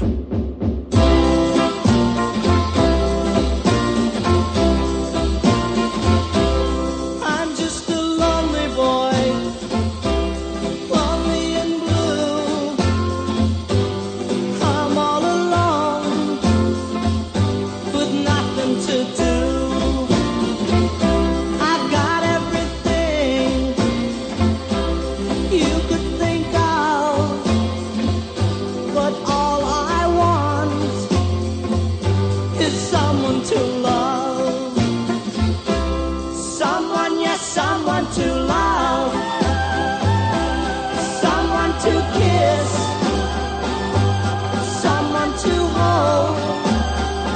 At a moment like this, I'd like to hear somebody say, I'll give you my love each night and day. This should be the theme song of the man that the FBI is now claiming is a lonely boy and a loner. Nobody buys that. Thomas Matthew Crooks, what do I always tell you? Never trust anybody with 3 names.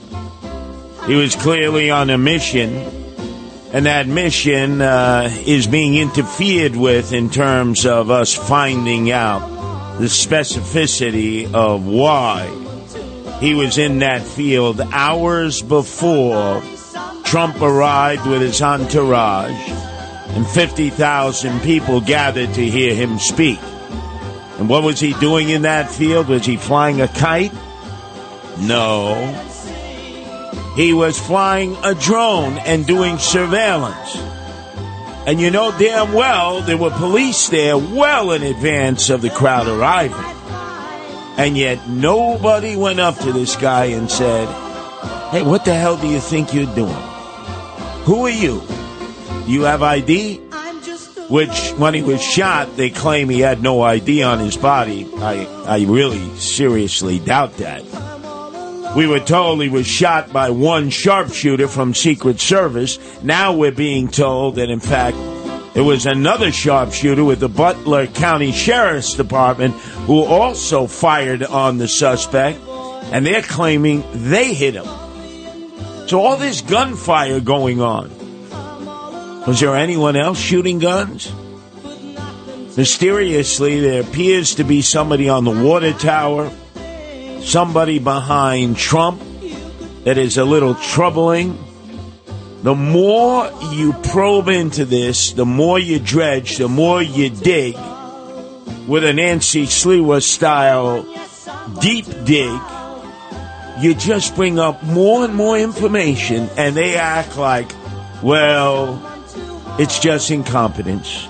It's just incompetence. Again, it would have taken all of these agencies collectively to be incompetent. Secret Service, FBI, State Police of Pennsylvania, Butler County Sheriff's Department, and the Butler Police Department.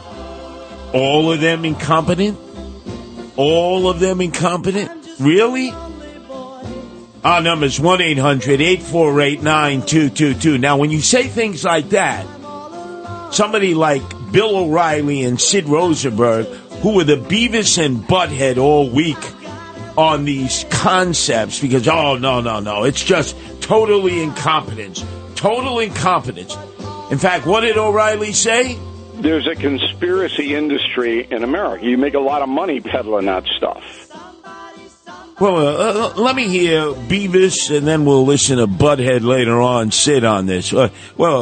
O'Reilly thinks that all the callers here and Nancy is making money and I'm making money on saying things that we feel are true, that we can't trust our government, our law enforcement agencies in this particular case?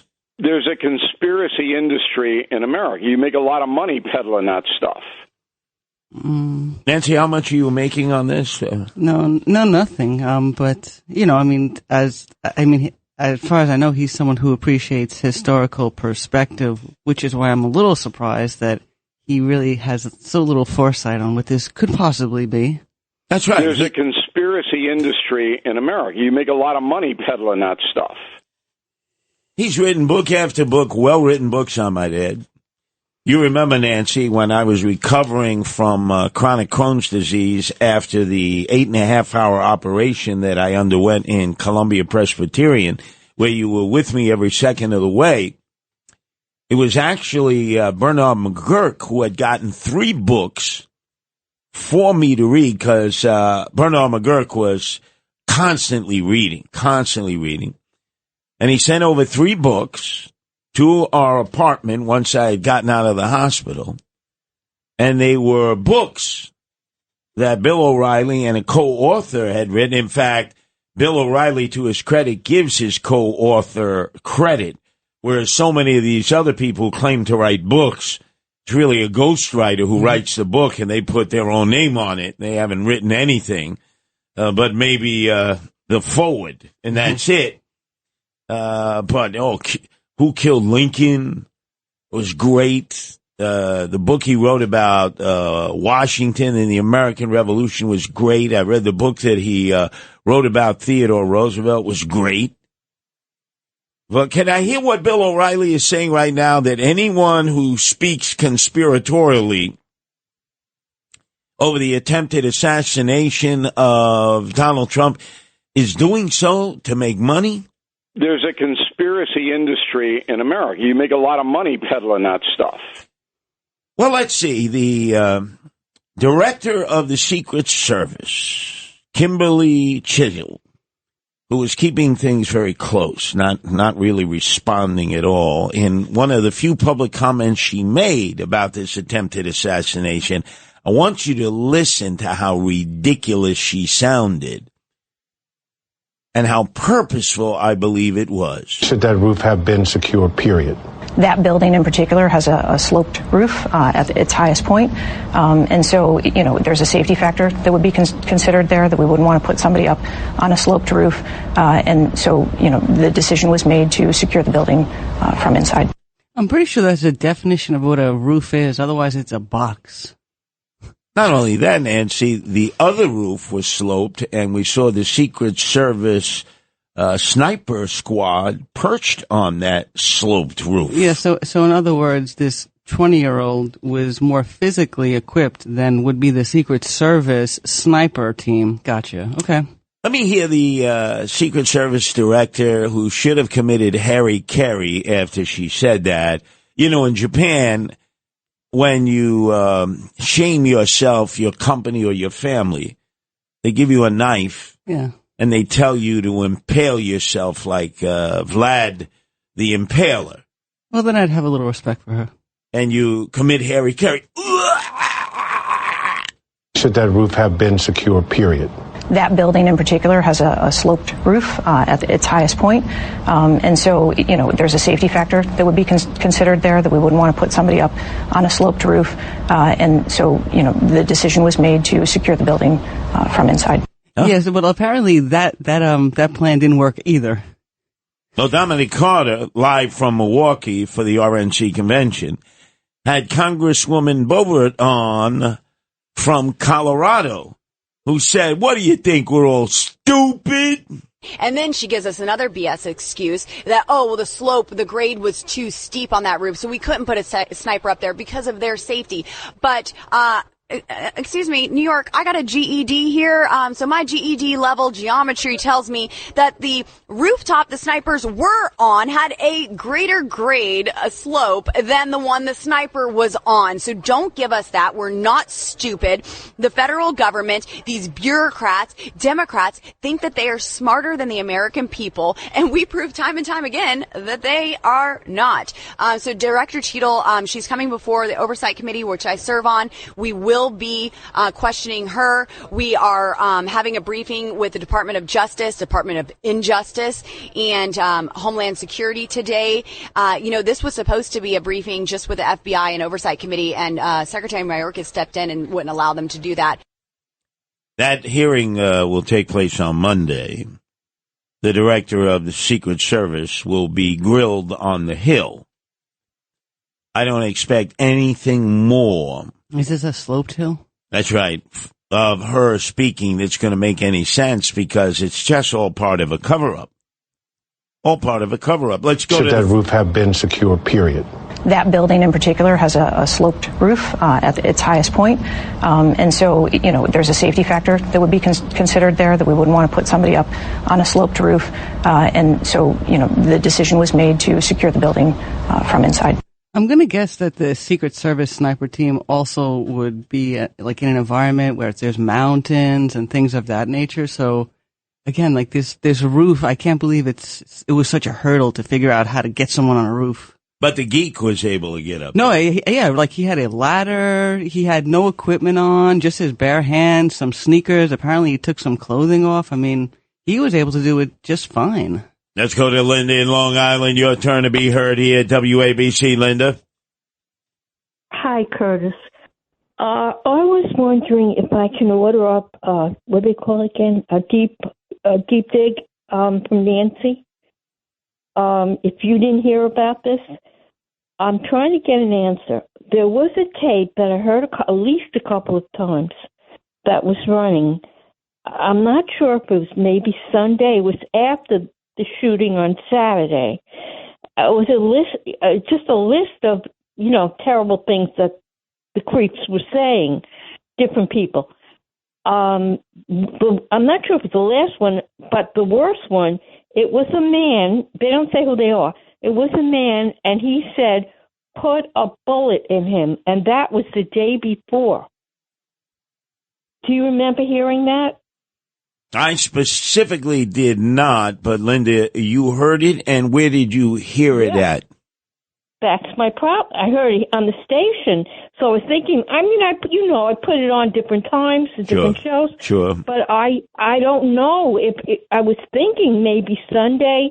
I think I was doing things and I put it on, and then later I shut it up. I put different things on. But I definitely heard it. No, I don't doubt you. Do you think Nancy could do that? Could she find it? I will look into that for sure, absolutely.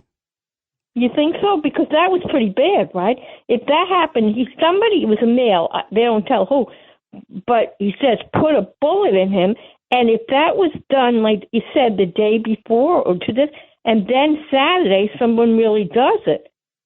What was that? It used to be, it was called Incite to Riot.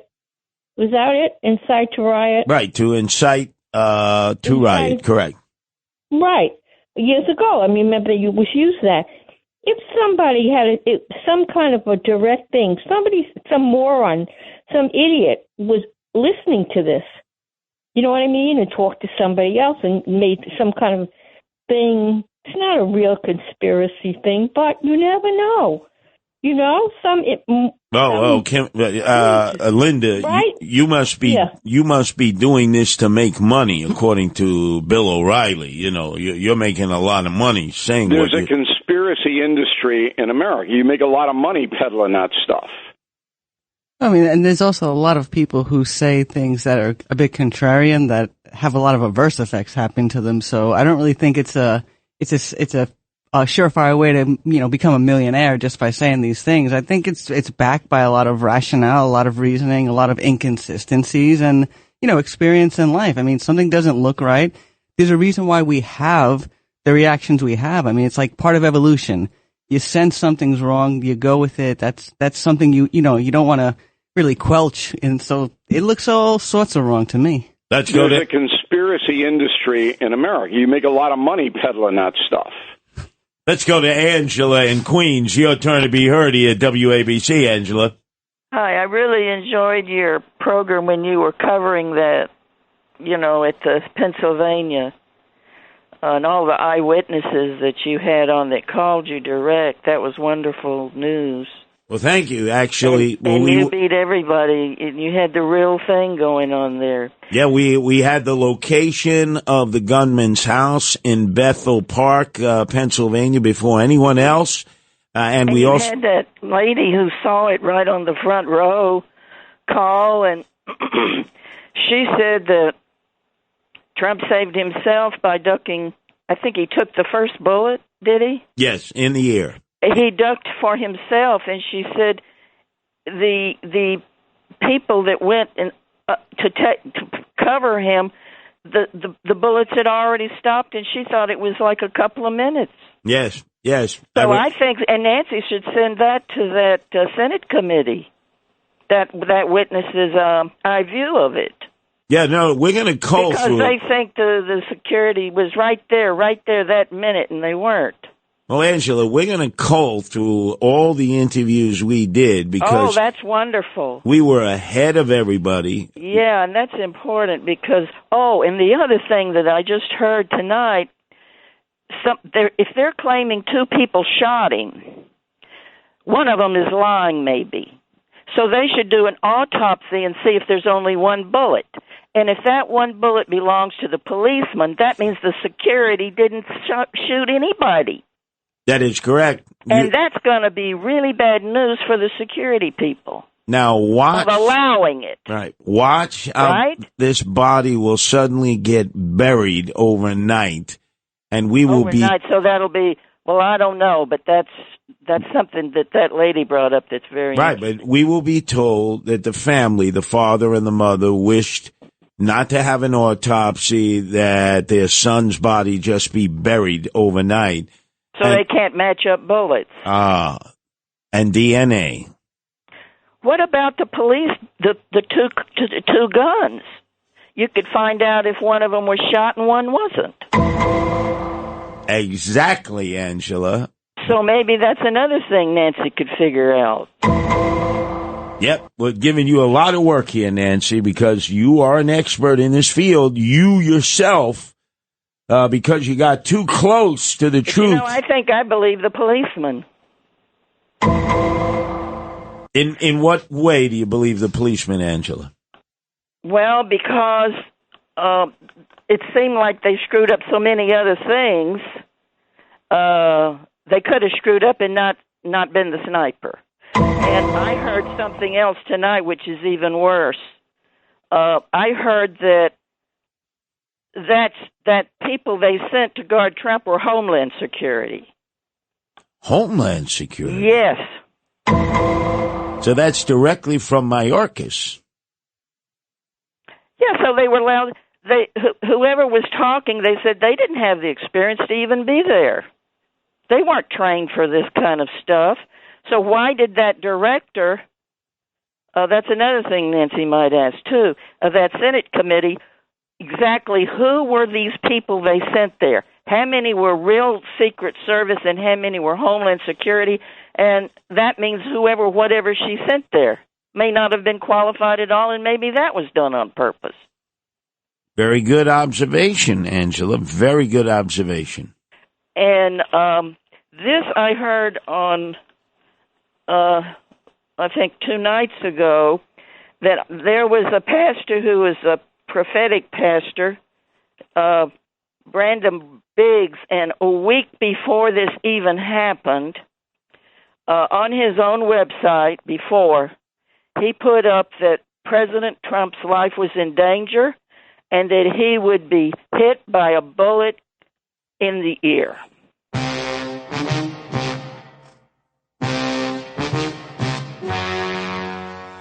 Well, that was up there, and I guess it would have been nice if he would have contacted Trump and let him know, so he would have had that. They say you can put up this white bulletproof glass all around you. You know, like they used to do when they had the $64,000 question.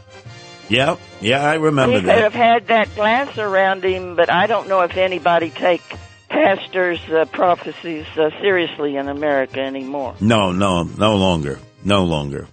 You're absolutely right. He was dead on. I will tell you this, though, Angela. Nancy has a lot of work to do. You've given her a lot of homework. Nancy, you got a lot of heavy lifting to do here. I'm on it. So you see, I invited you on because you're an expert in this field. And boy, the callers are giving you more and more work to do in terms of doing a deep dive. You better hope that blue screen of death doesn't affect the computer you have now. Oh, it better not. I have too much research at this point. And again, originally you were a victim of a blue screen of death scenario affecting your computer when you were doing a deep dive on a major corporation. Yeah, and the computer never came back after that, so everything was lost. Muerte, dead. All the files were lost. Hard drive. Everything was lost. Melted down. Yeah, everything was lost. That's the way it goes. You get a little too close, and they're going to make sure you don't get close enough. Our number's 1-800-848-9222. That's 1-800-848-WABC. It's Another Side of Midnight, 77 WABC. Back to school savings are officially in session at Tanger Outlets. Shop tax-free August 2nd through 6th and save up to 70% off the latest school styles. The best of apparel, footwear, accessories, and more. Save at Nike Factory Store, American Eagle, Gap Outlet, Crocs, Under Armour, Banana Republic Factory, and hundreds more. There's always something happening. Discover the latest fun and events all season long. Tanger Outlets, your savings destination. This is Another Side of Midnight with Curtis Lewa. Now to the Bernard McGurk studios of 77 WABC. Here's Curtis Lewa.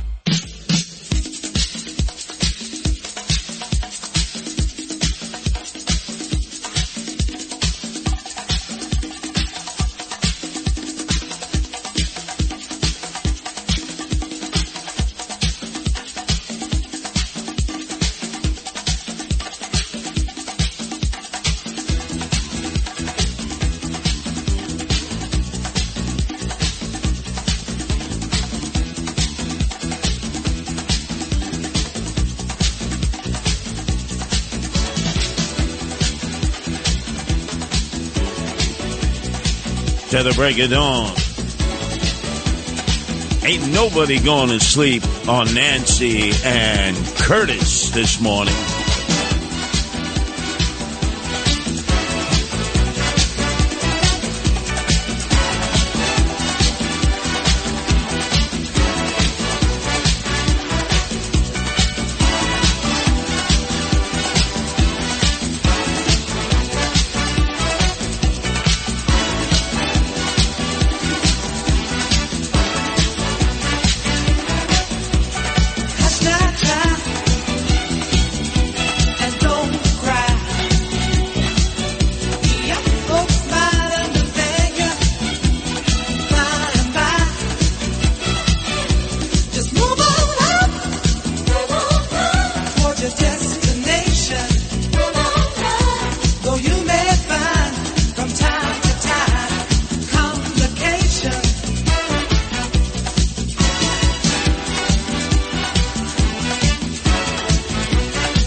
To the phones we go. It's Anthony in Long Island. Your turn to be heard here at WABC, Anthony.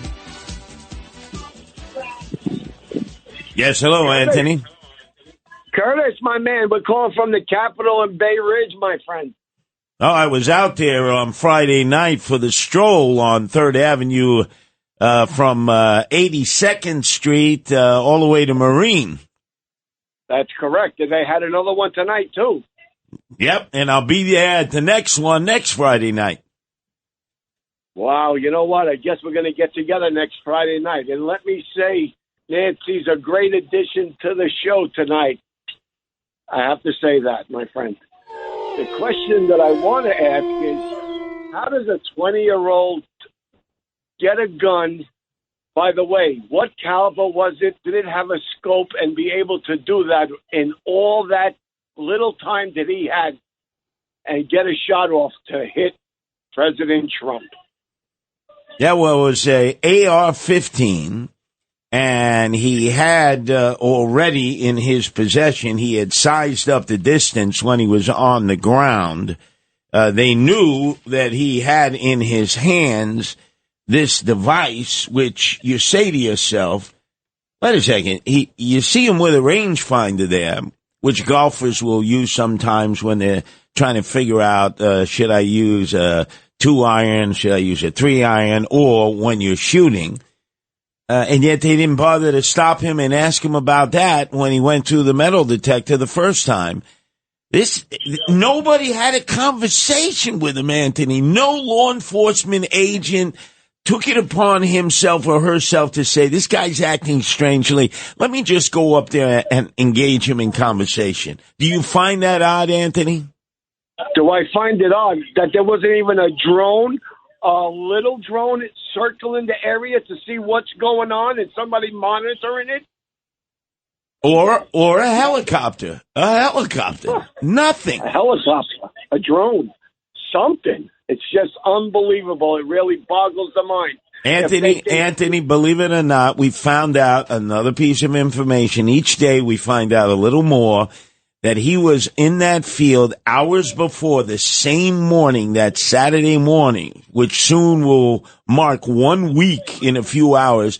And he was flying a drone doing surveillance on that field, and people were watching him do that. Wow, that's really unbelievable. If that had a secret, if she doesn't step down and resign, it is really unbelievable that this woman can get away with this. How incompetent that. Hey, listen, Curtis, you believe in the Lord, am I correct? When it comes to being shot, you know what it's like to be shot, and God protected you. That's why you're still here with us, and that's why you'll be the next mayor of the New York City. And that's why President Trump is still going to become the president again, because God was with him, and nobody was going to take him out. I don't care what anybody says. Well, Anthony, we have to side on precaution. I don't trust any of these agencies any longer. I just don't trust them. I think when the world watched Donald Trump destroy President Joe Biden in that debate in Atlanta and watched Biden self-destruct, I think everybody said to themselves, it's a fait accompli. Trump will be the next president, will be sworn in on January 20th or 21st. And some people who hate Trump, hate his agenda, have just decided we can't beat him in an election. Biden is just not up for it. And anybody that replaces Biden is not up for it. So the only other measure is to make sure he doesn't live. Make sure he doesn't live. You had a fatwa put on Trump weeks before. We were never told about that. We were told about a fatwa put on Salman Rushdie by the Ayatollah Khomeini in Tehran, but we're not told about a fatwa that was put on President Donald Trump weeks before by the Ayatollah Khomeini. We get told that after the fact, and then we get told by the woman who was the head of Secret Service that they actually, because of that threat, ramped up security. Did that appear to be ramped up security to you? And then her lame excuse why they didn't have a man or a woman or a transgender or even a drag queen positioned on that roof? Should that roof have been secure, period? That building in particular has a sloped roof at its highest point. And so, there's a safety factor that would be considered there, that we wouldn't want to put somebody up on a sloped roof. And so, the decision was made to secure the building from inside. Who made that decision? I'm pretty sure if you would have asked Trump, he would have said, yeah, the safety factor should be my life. Of course. You don't put somebody on a roof because you say it's a slanted roof, but your Secret Service sniper team was on another roof that was slanted. Man, you see, none of this makes sense. And that's why they're not that stupid. And then she gives us another BS excuse that, the grade was too steep on that roof, so we couldn't put a sniper up there because of their safety. But, excuse me, New York, I got a GED here. So my GED level geometry tells me that the rooftop the snipers were on had a greater grade, a slope, than the one the sniper was on. So don't give us that. We're not stupid. The federal government, these bureaucrats, Democrats, think that they are smarter than the American people. And we prove time and time again that they are not. Absolutely. There's no question about that. We're not stupid. And this was done purposefully. Let's go to Anthony in Long Island. Your turn to be heard here at WABC, Anthony. Thank you. There's certain protocols that all these agencies are supposed to follow. Like the FAA won't taxi an airplane out to the runway unless the luggage matches all the passengers on the plane. In this instance, they knew there was a suspicious character around the perimeter, and yet they allowed the president to take the stage. Should there not have been a protocol implemented that would have held off until they identified the suspicious subject? Because obviously, like you said, the guy had a rangefinder. He was acting suspiciously, and they knew he was there. And another point I would like to make, and perhaps you could research this, the day before, there was reports on the mainstream media that there had been suspicious packages delivered to or on Trump properties in New York, and the bomb squad was called out to see what was inside the packages, and yet the story went away after the botched assassination attempt, and I do believe it was a setup. I don't think there's any coincidences here. I mean, when you take into consideration all that has transpired from 2016 until now. Albeit the Russia hoax, no laptop, COVID-19. How about COVID-19? They released a pandemic to alter that election and the way that we ran it. I mean, so everything that this government does is it brought us on tyranny. I mean, there's the foxes in the hen house here, and we see it at every level. And so anytime they call a conspiracy or a conspiracy theory, it's always the official narrative. And I'll give you a couple of instances. Flight 800, they said, was shot down or blew up because of the fuel tank. But we now know, because of NTSB whistleblowers, that it was actually defense contractors doing maneuvers out in the Long Island, off the shores of Santa Mauritius. 7 Navy boats basically shot that plane out of the sky, and that was considered a conspiracy. Uvalde, Texas, would be another conspiracy theory. And, everybody's making so much money off of all of that, but yet our government continues to cover everything. Well, on that note, Anthony, O'Reilly, who is a real Beavis and Butthead on this issue, says that somebody like yourself, you're saying this because you're trying to make money. There's a conspiracy industry in America. You make a lot of money peddling that stuff. Hey, so Anthony, are you making any money on this? No, but I always wanted, I called Frank. He has the question program on this show, Ask Frank Anything. And I called up and I wanted to ask him, what did Sandy Berger smuggle out of the National Archives? He made several visits to the National Archives, removing a great many documents having something to do with 9/11. And I often wondered, did anybody know? I mean, the National Archives must know what was removed, and yet we've never been told. And so I wanted to ask him that, and the guy wouldn't even take the phone call. He made me sit on the line for 2 hours. Instead of telling me he wasn't going to broach the topic, he just let me hang on hold for 2 hours. and then hung up on me, you know? Aliens, the mob, any hypothetical questions, my personal preferences on anything, relationships, baseball, the culture at large, any subject is fair game. Whatever you have questions about, I will do my best to answer them honestly. You are so correct, Anthony. You are There's a so conspiracy correct. industry in America. You make a lot of money peddling that stuff. Yeah, well, guess what, O'Reilly? I guess we're about, well, what can we, I'm trying to remember, because I was out in the Mauritius. Anthony was talking about that. Anthony, where TWA Flight 800 fell out of the sky after takeoff from TWA, and I believe it was July 17th. So it was this week that the anniversary, and it was, I think, about 28 years ago. Would I be correct on that, Anthony? Yes, sir. Absolutely. You know how Absolutely. I know because it's a very interesting story. A guy named Mike Gallagher, who went on to become a nationally syndicated radio talk show host, was brought in from WGY in Albany to take over for Bob Grant, the King of Talk Radio, in the afternoon on WABC. Nobody could replace the King of Talk Radio. So I tried to take Mike Gallagher under my wing, so I wanted to give him an underbelly tour in the city. So we went up to Harlem. We stopped at the White Castle at the old Teresa Hotel, which is the location where there was the attempt to kill Martin Luther King Jr. when he was doing a book signing. So I was giving him a tour of that, and we heard that TWA Flight 800 went down over the Mauritius.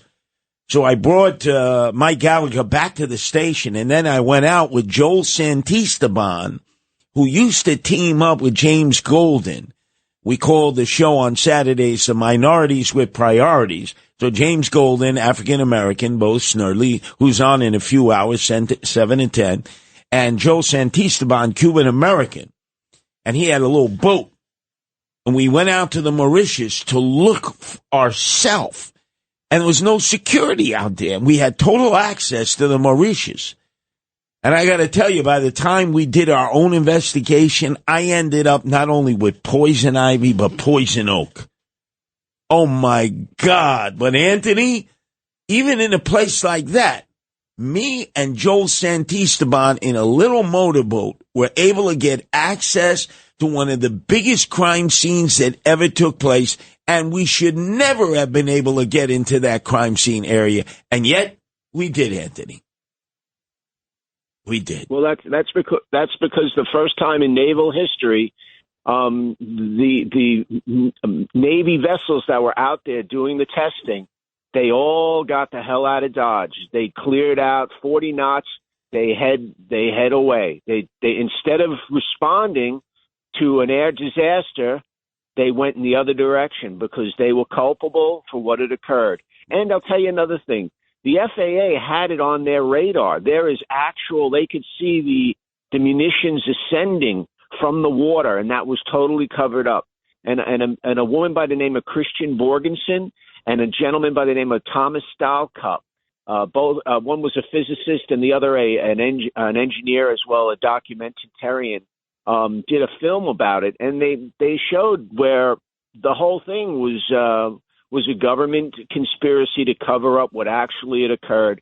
And I do believe the reason being is because Brookhaven National Lab was responsible in conjunction with the Navy and the Air National Guard. They were testing Iron Dome. The Israeli military was also participating. And because they shouldn't be doing those types of tests in such an overly populated corridor, and they were doing tests every night. That was restricted airspace at 9 o'clock, and the flight was shot down at 8:30.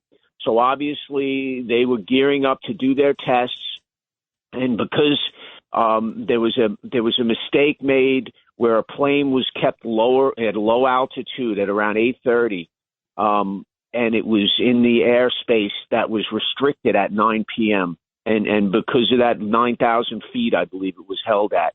And so the radar's locked on it, and the plane was taken out.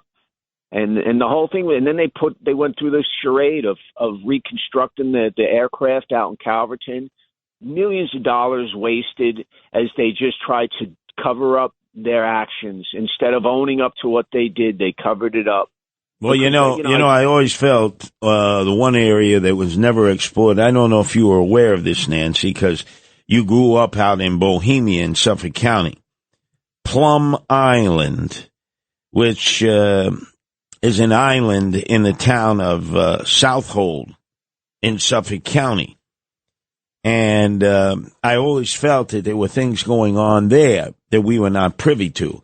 There'd be signs, warning signs, stay away, danger, danger. And you always say to yourself, wait a second, why couldn't the average everyday people go onto Plum Island and just explore the terrain? And all of a sudden that was perceived of as being a no man's land, that you were not permitted to go out there because they had an animal disease center.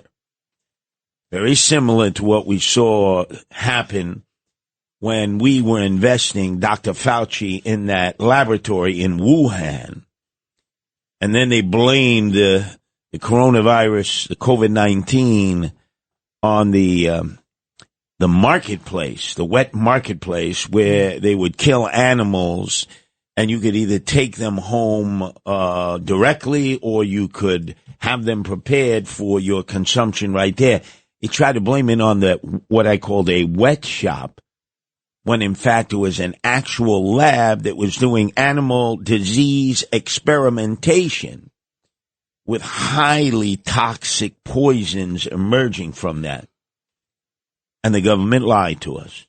What did they tell us? It was probably they ate a bat. Remember, that was the first thing. They probably was like Ozzy Osbourne biting off a bat head when he was doing a concert. Please.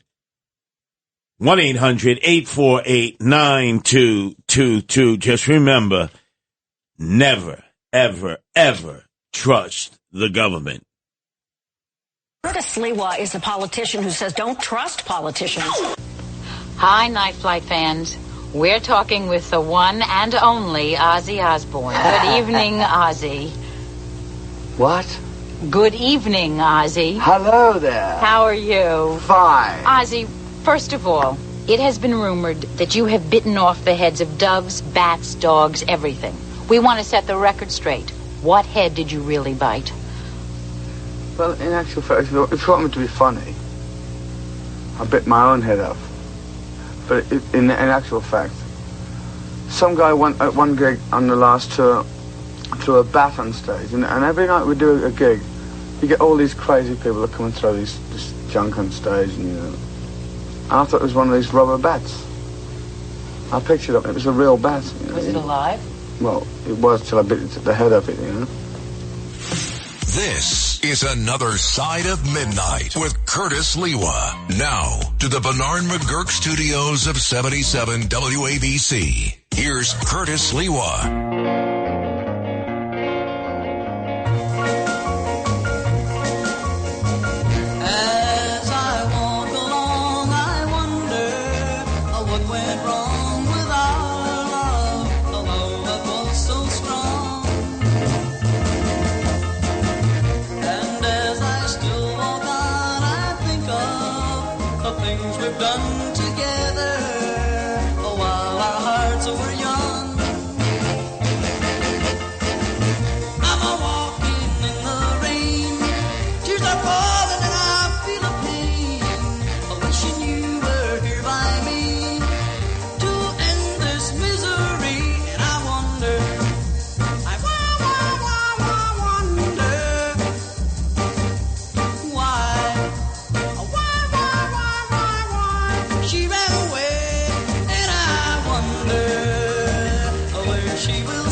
Yeah, that's what we were told, that this schlub, this pisher, This guy who was like a product of three-eyed cousin fornicators in Bethel Park, Pennsylvania, was a runaway.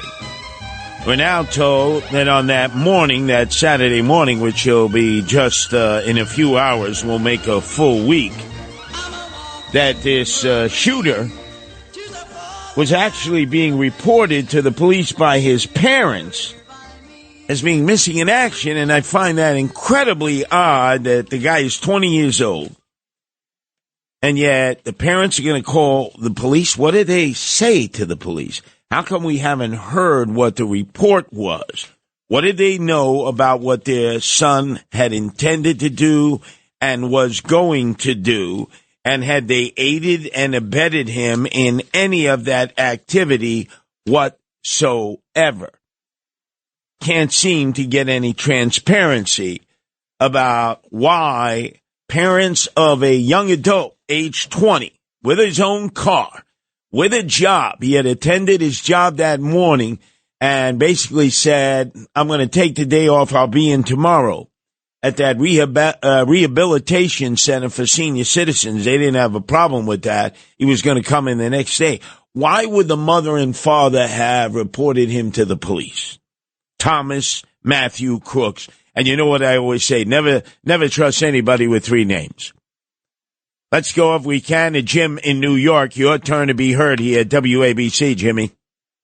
Hey, Curtis. I got a comment about the kid who shot on Trump, but you brought up Plum Island. Plum Island is a research facility. Jesse Ventura, who people think are crazy, he's a little crazy, but he was a Navy SEAL. He did a documentary on Plum Island. There was Nazi scientists that were weaponizing ticks.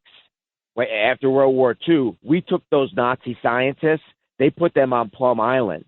And the first case of Lyme disease was right across Long Island Sound in Lyme, Connecticut. And they were weaponizing ticks on Plum Island, these Nazi scientists documented. Jesse Ventura went up to Congress and was trying to interview congressmen. They would not talk about it because they would have a huge settlement against the United States if that was ever found out that Lyme disease came from Plum Island and the weaponization of ticks. They also found some like half man, half dog creature that washed up on a beach. I think it was in Long Island from Plum Island. They were doing a lot of bad experiments on Plum Island. That's documented if you look it up about Lyme disease. Now with this kid who's the shooter, I think he was groomed just like Lee Harvey Oswald was groomed. Now they're saying that he had 2 foreign encrypted cell phones. Now, this kid supposedly didn't have any social media presence. You have no 20-year-old with a cell phone that doesn't have a social media presence. I think this kid was groomed to take the fall. And I think, because like I said, Biden did such a horrible job on a debate, that's their only option is take out Trump. The deep state protected Obama, who was their golden child. So, nobody got more death threats than Obama being a black president. I remember he was gonna go on a podcast, some guy's podcast at his house. The security level that they had, they went there like a week in advance. They cleared like a mile radius of this guy's house where Obama was going to be on the podcast. Snipers on the roof, taking control of the houses. Then they put up a giant tent at this guy's house where Obama's car would drive into the tent so no one can get a shot on him, even though they had massive security around him, and do this guy's podcast and leave. Now, Trump's at an open-air rally, and a dead nuts building straight in front of him is not secured, and this goober climbed up there, and everyone's saying he's up there. You know what I mean? And no one took this kid out. Well, that's why that mystery continues, Jim, and we're all over it.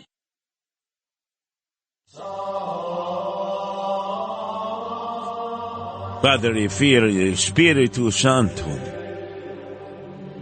Coming up next, I got hit with a left-right cross all during the week.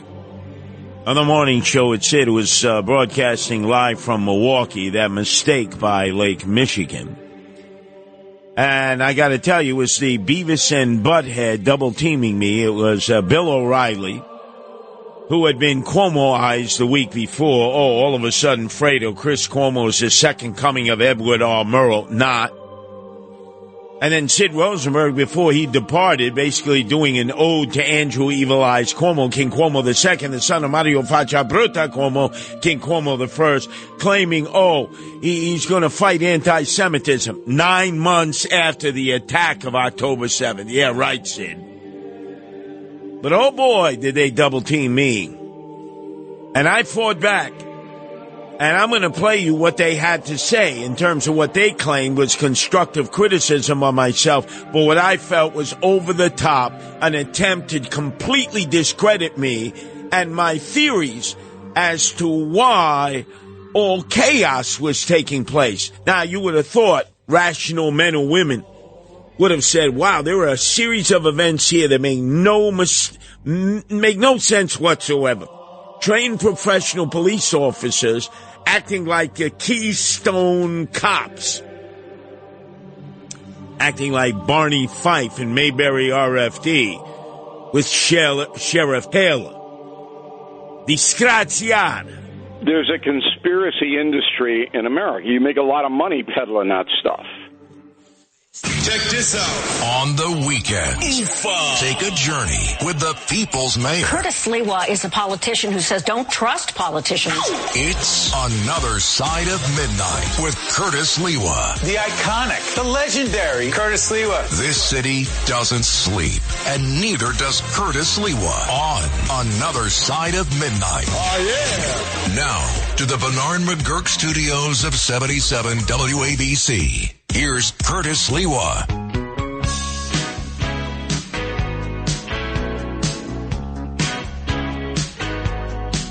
When you were just a young girl and still in school, how come you never learned the golden rule?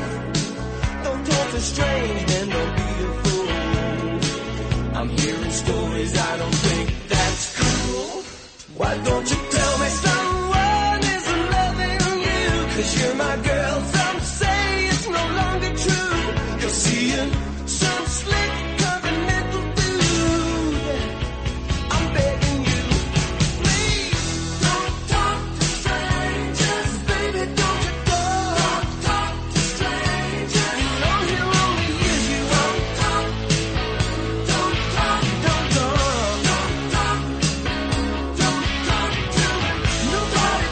nobody ever told you.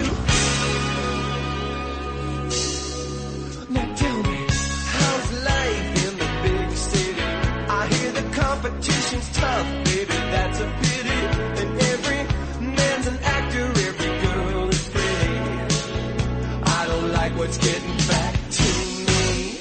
Now who's this done one I've been hearing of?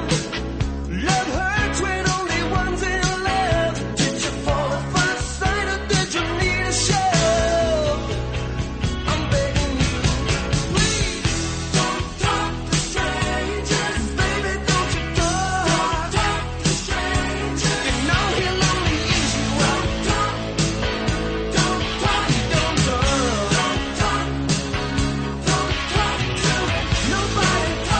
nobody ever told you.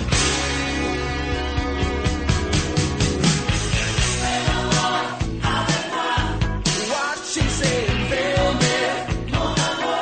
I asked you not to talk to him. I'm begging you, don't talk to strangers. Baby, don't you talk to strangers. You know he'll only use you. Don't talk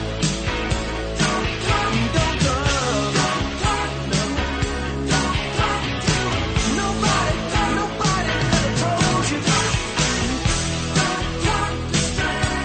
I guess this was the method of operation of all the police departments and Secret Service and FBI on the grounds of Butler, the site a week ago of the Trump rally, that none of them would engage this stranger. None of them took the time to actually just go up and talk to this guy who was acting strangely. Right? You would think the Secret Service, there's FBI, there's state troopers from Pennsylvania, there's the Butler County Sheriff's Department, and there are cops from the Butler Police Department. Not one of them decided, hey, this guy is acting weirded out. He's scoping out the joint. He's flying drones. He's riding around on his bicycle doing surveillance of the field. He's walking around. He's doing everything but pull out an AR-15 and start shooting right from that field. And yet, they chose to do absolutely jack diddly squat nothing. Oh, they took his picture twice. They circulated it amongst law enforcement, and they were on their walkie-talkies communicating with one another saying, man, this guy is acting real strange. So I, like most of you, came to the conclusion that it wasn't like we were told a single gunman operating on his own little mission with no help from anyone else. In fact, immediately the moment I said that, I was labeled a nut job, a conspiratorialist, and somebody who was over the deep edge. And so Sid Rosenberg from Milwaukee just like waylaid into me. Let me bring this to your attention. Let me bring this to your attention. Secret Service had amped up the security last month because of the threat against Trump from Iran. That's amped up security? No, come on, Sid. Right. They did a bad job. Oh, my God. Did you see those female secret security officers fumbling their guns like Barney Fife? What the hell is wrong with you, Sid? A kid, right? A nerd, a dweeb gets 130 yards out for 26 minutes. They took pictures of him twice. 26 minutes. He's on his phone. He's staking out the area. He brings a backpack. He's got a gun. He's doing a bear crawl on the roof. Okay, so tell me, I know what happened. So tell me this then, because I think you sound crazy. I think you all do. Oh, you but think that's I fine. sound you crazy, sound crazy, right? You sound crazy. But let's say I'm going to play your game for a little while and say, you're right, it was an inside job. Who was it? Who got paid off? Who was it? The Secret Service? Did Biden tell the people to allow this kid to shoot Trump? Why don't you give me the scenario which proves your story above and beyond a lousy job by Secret Service? Give me the scenario. Sid, let me ask you a question. Why are they Curtis, don't answer my question. Why are they closing this investigation on this guy now? Why? Why? You really believe there were no connections? Curtis, don't answer my question with a question. If you're going to go out there and you're not alone and talk about an inside job, which I think is ridiculous, give me the scenario. Let me tell you something, Sid. Answer my question. You who are defending chicken little police officers and Secret Service agents. I've been shot 5 times. I didn't run. I don't give in to fear, fright, hysteria, and hype. What the hell is wrong with you, This Sid? conversation's over. Thank you, Curtis. Great job as always. Just because you got shot doesn't mean everybody is like you. This is ridiculous. You defend those chicken cops. I'm not defending them. Basically allowed Donald Trump to really get assassinated. Shut up, Curtis. God, shut up. Shut up. I didn't defend the cops once. I'm the one saying the cops did a lousy job. What I'm saying is cops do get scared. It happened in Uvalde. It happened in Parkland. And until you give me the scenario, real specifics, tell me who was in on this inside job. Was it Secret Service that allowed this kid to shoot the president? Was it Biden? I need more specifics other than this is clearly an inside job. How do you like that? He hung up on me. He was in Milwaukee continuing his live broadcast from the RNC Convention Center site itself along Radio Row. He didn't like what I was saying, so he hung up on me. Whose side are you on, ladies and gentlemen? Are you on the side of those who claim it is completely to blame on the incompetence of police and Secret Service? Or are you on my side that gets labeled conspiratorial? When we don't trust government, we don't trust the Secret Service, the FBI, the CIA, criminals in action, and all these law enforcement agencies who were circle jerking us. There's no other way of describing it. Our number is 1-800-848-9222. That's 1-800-848-WABC. So Sid Rosenberg teamed up with Bill O'Reilly. They were the Beavis and Butthead of broadcasting by constantly saying, oh, it's incompetence. It's incompetence. You sound conspiratorial, just like O'Reilly said. The simplest explanation is right almost 100% of the time. What this was, in my opinion, initially, is incompetence. But it's much more exciting if you embrace the conspiracy theory. Like, United States didn't really land on the moon. It was all staged. Right. So, as a journalist, let me just tell you this. In order to have a conspiracy, you have to have a number of people participating in that conspiracy. And I keep asking Curtis, if you want to further this conversation, God, I'm so glad you're on. If you want to further this conversation, I asked him exactly that. Who are the people involved here? What do they want to happen? And they're all not going to say anything? They're all never going to, come forward? Yes. Come on. Laughing at me. You heard that, cackling like hyenas, like jackals.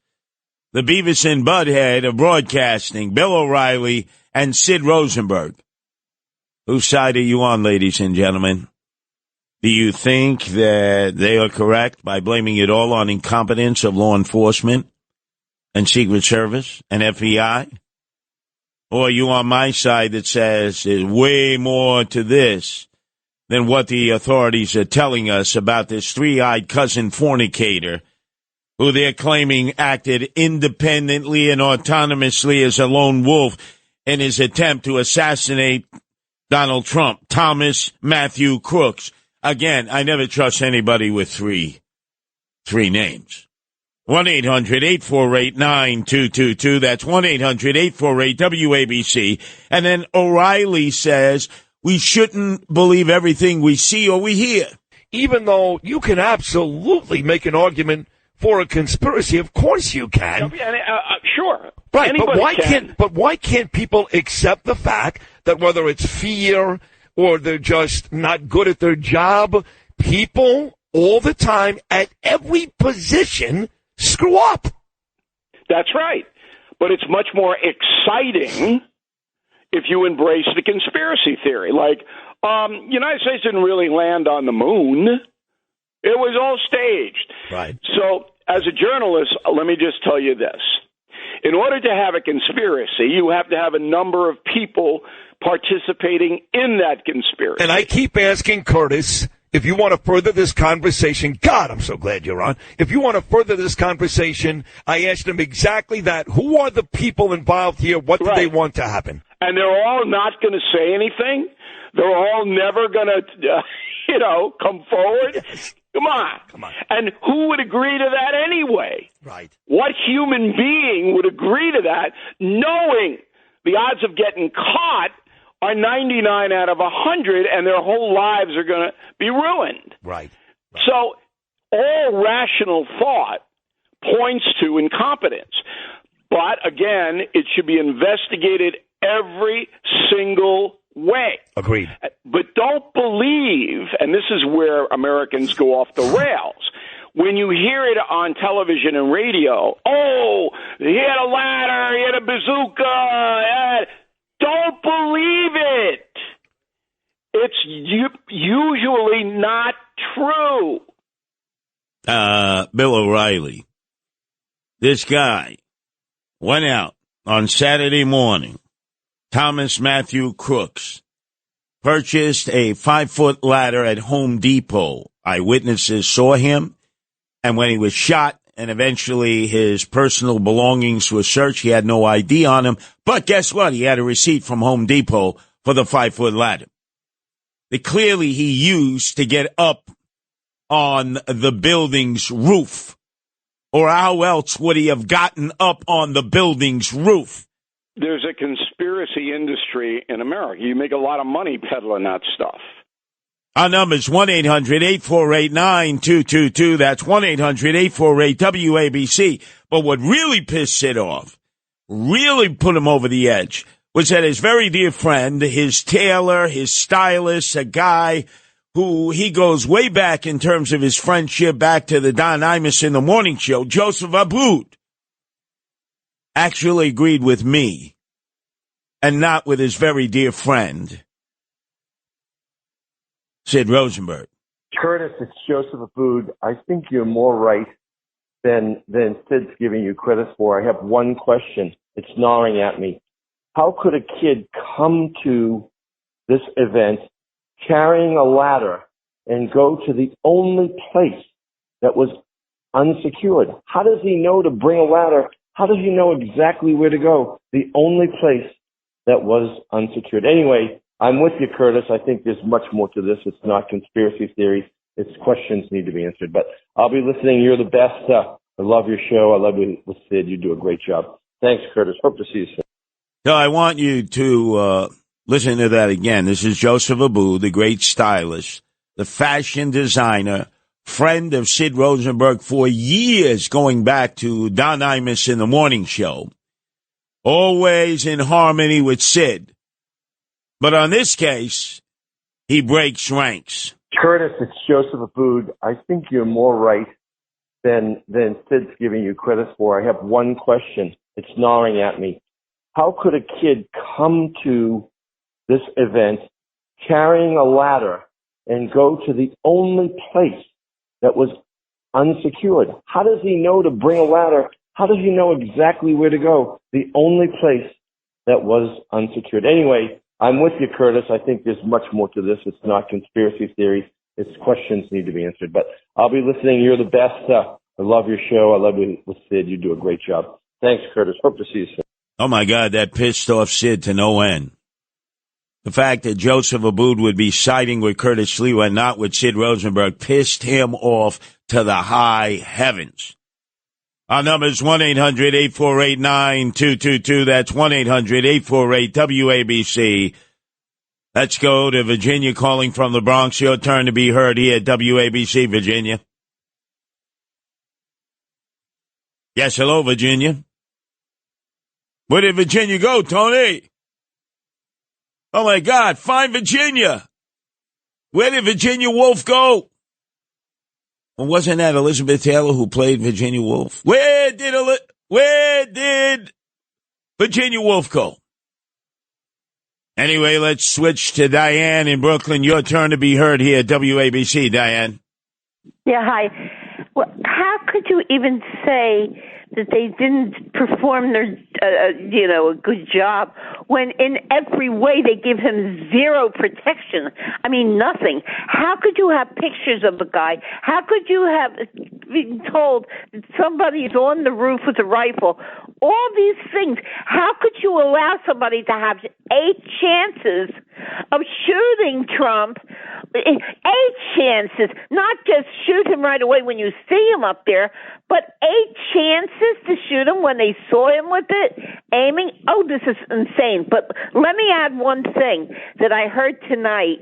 I think I heard them on the Mark Levin show, that our Secretary of State, Milken, said that breakout time for Iran getting a bomb was now 1 or 2 weeks.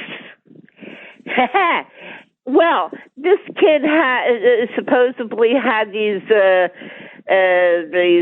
secured, what do you call it? These secured accounts overseas or something, 3 of them. And you know that, oh boy. Well, I want you, Diana, listen to Secretary of State Antony Blinken, who said exactly what you just said. How are you going to stop them? Well, by far, the preferable way to do it would be through diplomacy. Where we are now is not in a good place. Iran, because the nuclear agreement was thrown out, instead of being at least a year away from having the breakout capacity of producing fissile material for a nuclear weapon, is now probably 1 or 2 weeks away from doing that. 1 or 2 weeks away from developing their nuclear weapon, Iran, the Ayatollahs in Tehran. You're exactly correct, Diane. And the thing of it is that he was threatened by Iran. They're terrified of Trump. which is one of the reasons why there were no major wars when Trump was president. And wouldn't it seem possible that all of this, that Iran had their finger in this, setting the, and we know that the FBI and are corrupt. Remember the 51 former FBI guys that swore that the Hunter's laptop was Russian disinformation. I mean, with all the corruption and everything, and I truly believe that Obama is pulling the strings behind Biden, who's senile.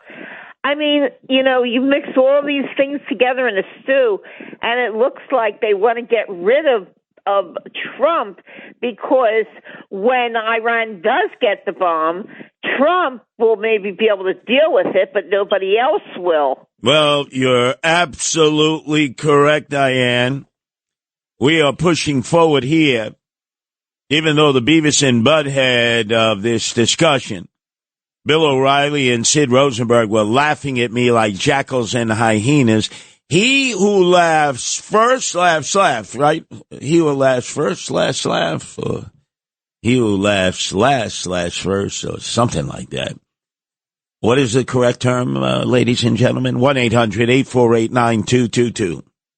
It's another side of midnight. 77 WABC.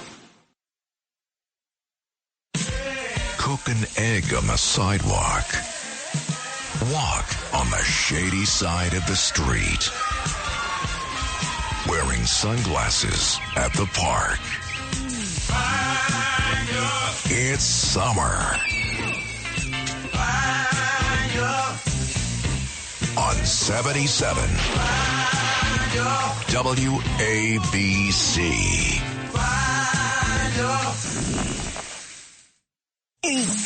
It's another side of midnight. Now to the Bernard McGurk studios of 77 WABC. Here's Curtis Lewa.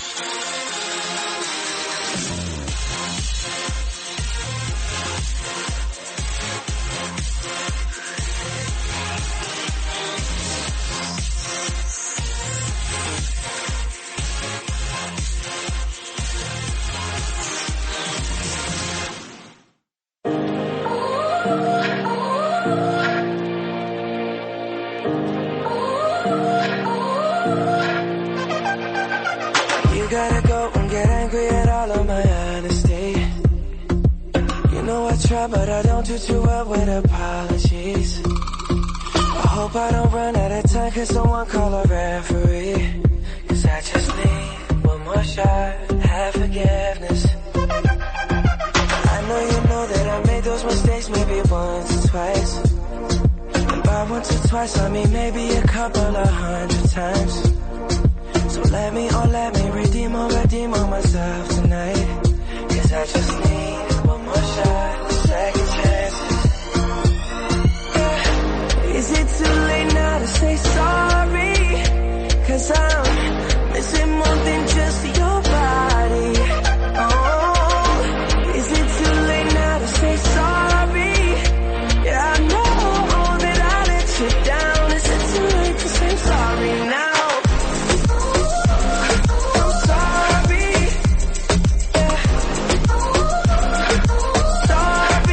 Think the Beavis and Butthead of WABC, Bill O'Reilly and Sid Rosenberg, will say sorry to me, as each and every day we learn more and more about this three-eyed cousin fornicator known as Thomas Matthew Crooks of Bethel Park, Pennsylvania. And today the latest was that he was flying a freaking drone over the field hours before Trump was to address 50,000 MAGA supporters. And there were plenty of people in the field at that time. He's just having a good old time like he's flying a kite. Nobody in law enforcement or Secret Service walks up to him and say, "What the hell do you think you're doing? Who are you? Where's your ID?" Nothing. Oh, but it's just total incompetence, right? Incompetence.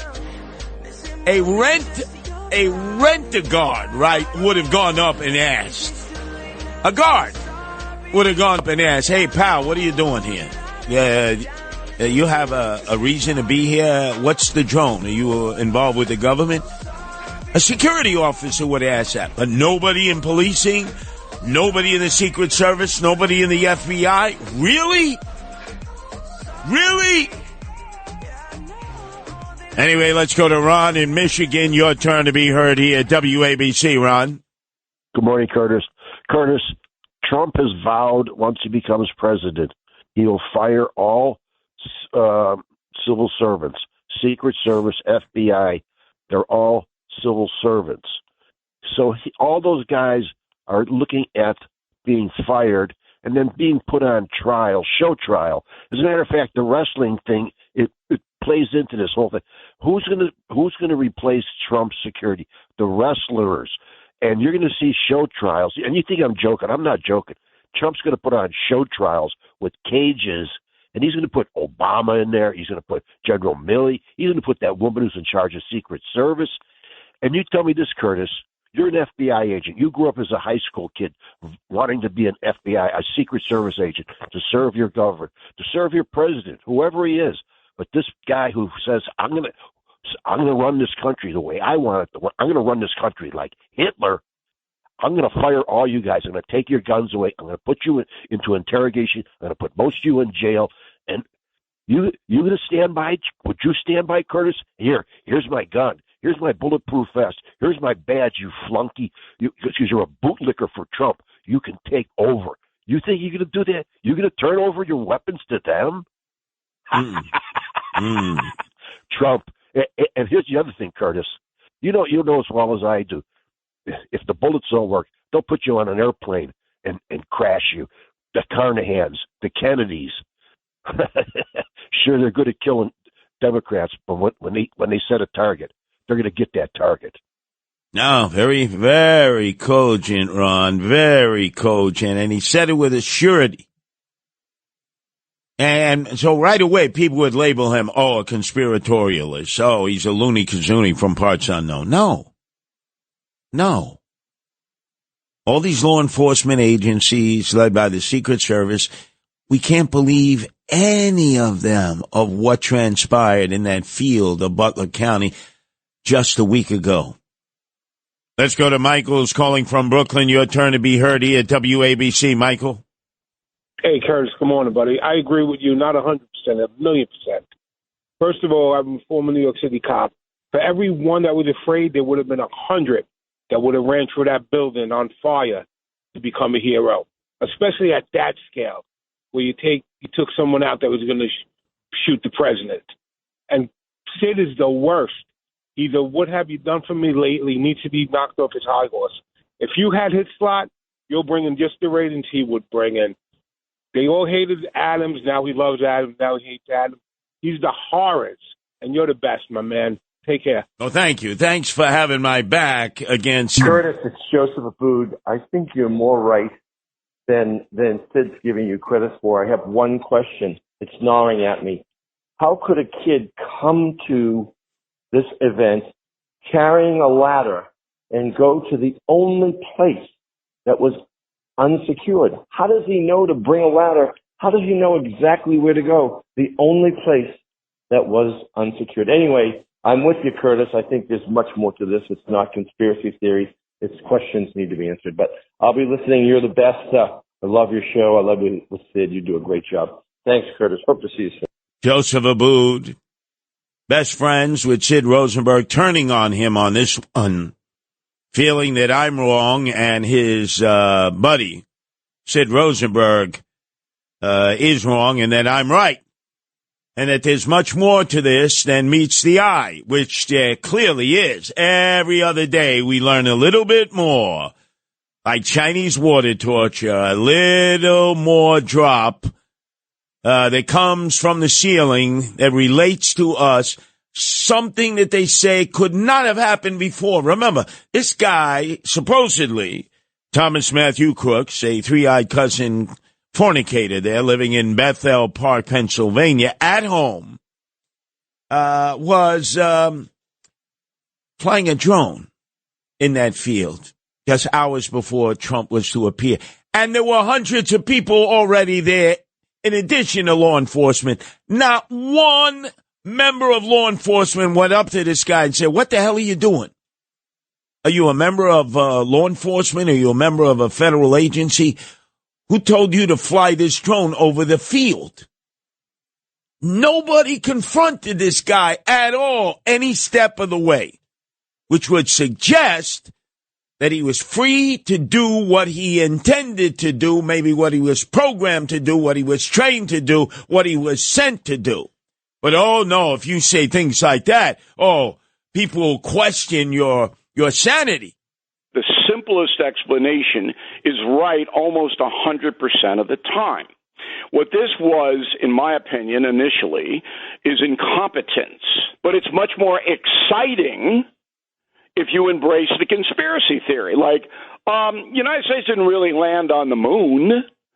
It was all staged. Right. So, as a journalist, let me just tell you this. In order to have a conspiracy, you have to have a number of people participating in that conspiracy. And I keep asking Curtis, if you want to further this conversation, God, I'm so glad you're on. If you want to further this conversation, I asked him exactly that. Who are the people involved here? What do they want to happen? And they're all not going to say anything.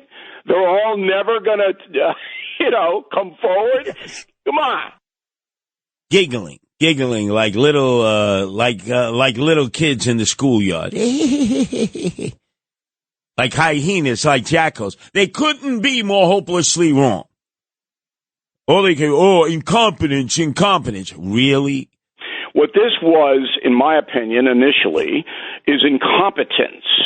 Really? That's what it was. Really? And you're right, that the head of the Secret Service, but not only her, the head of the detail in Pennsylvania, Secret Service person, should be hauled before Congress and answer every single question, and you and Curtis should be sitting up there with the Congress people, and you should be asking them questions too. I'll volunteer to go as well. The American people need that kind of clarity, and it should happen. It will happen.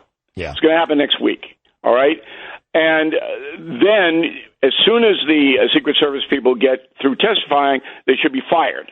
All of them. In front of everybody. That's right. Couldn't agree more. Oh, slam dunk. Slam dunk. Let's go to Charlie in Queens. Your turn to be heard here at WABC, Charles. Yeah, how you doing, Curtis?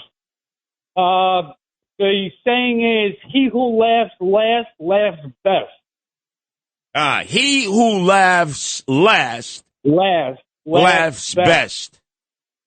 Wow, I had never heard it that way before. Yeah. So, hey, listen, please, will you please win and be the mayor? We got to get rid of this guy. I can't take it anymore.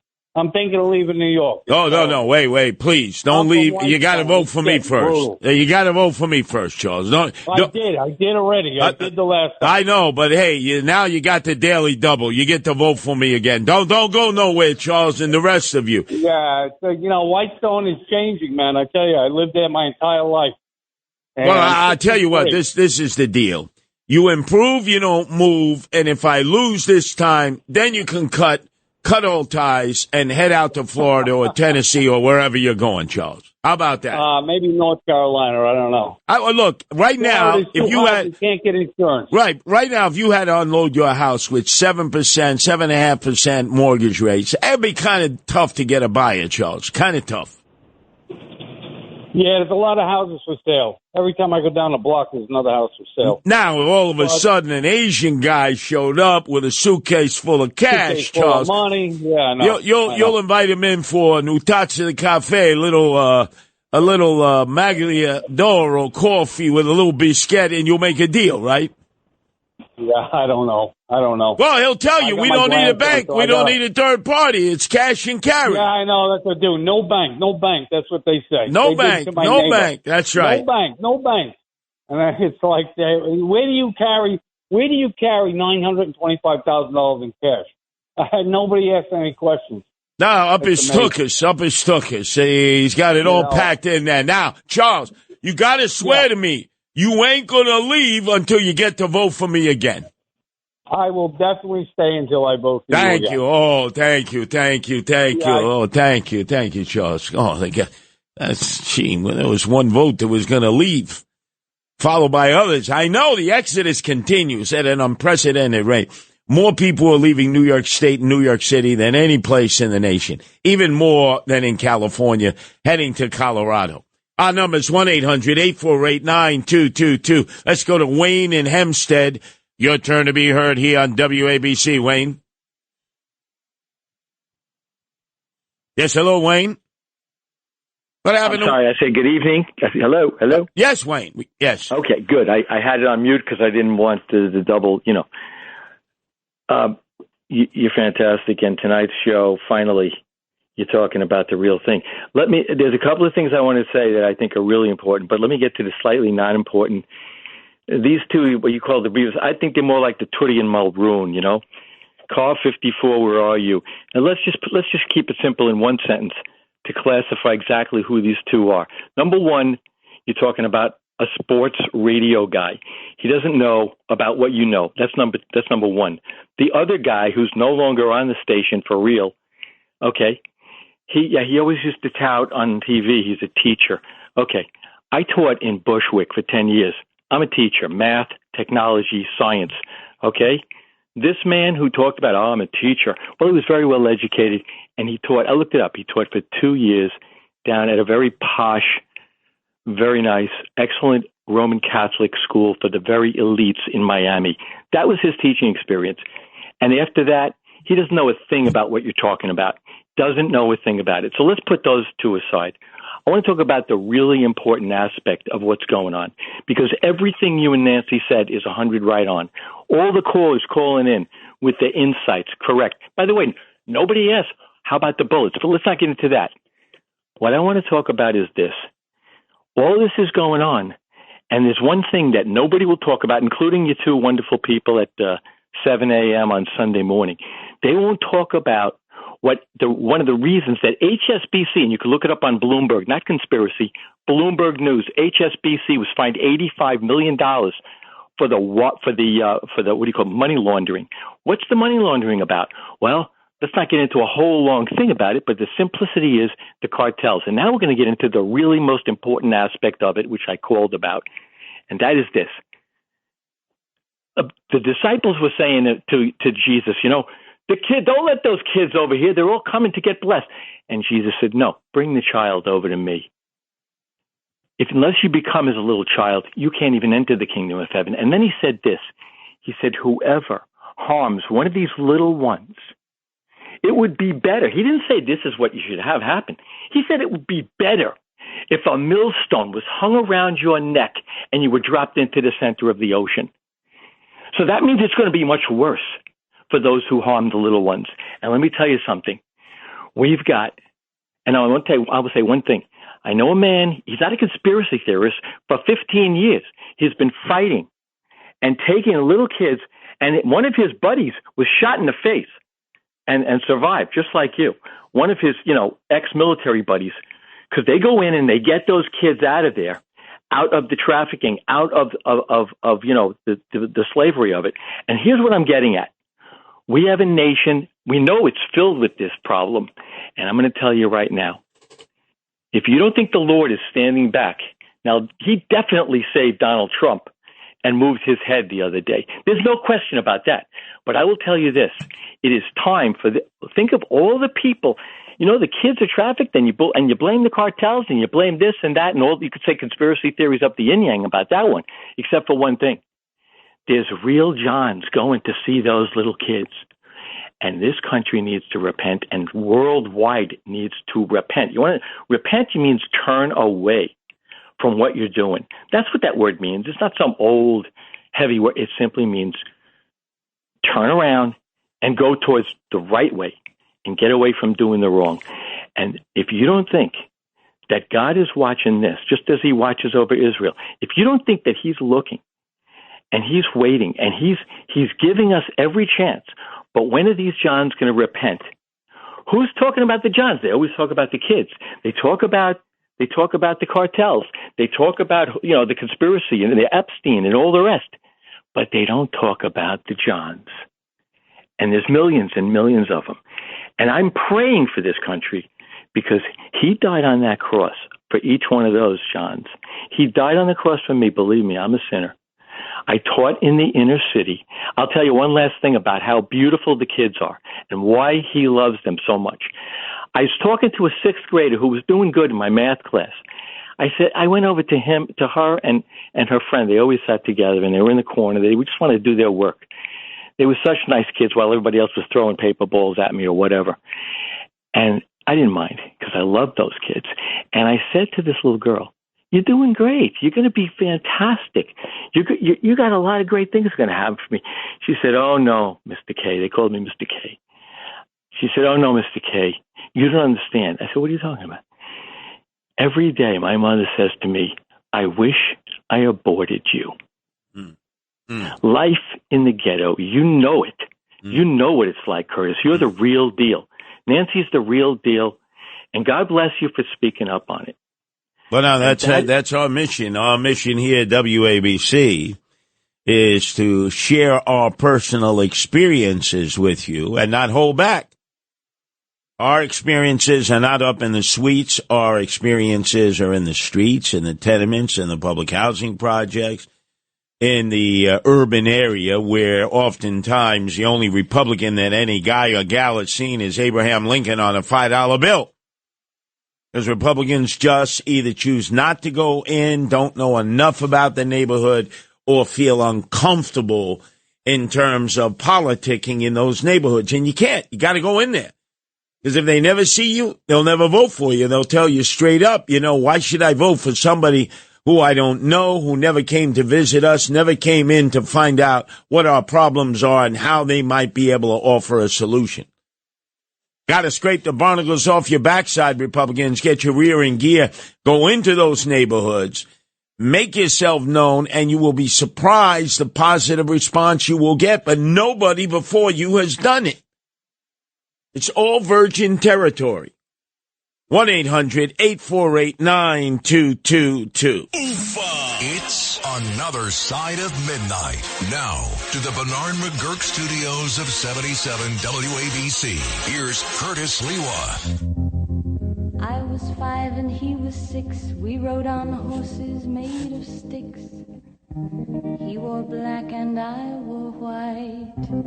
He would always win the fight. Bang, bang, he shot me down. Bang, bang, I hit the ground. Bang, bang, that awful sound. Bang, bang, my baby shot me down.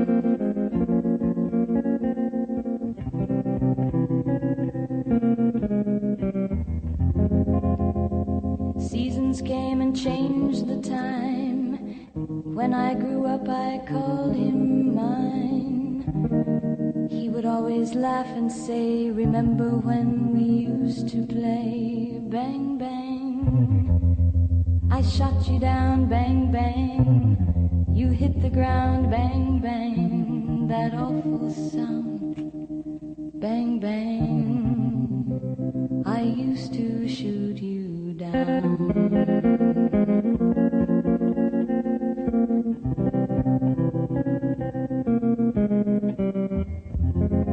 Music played and people sang. Just for me, the church bells. Little Nancy Sinatra. Bang, bang, my baby shot me down.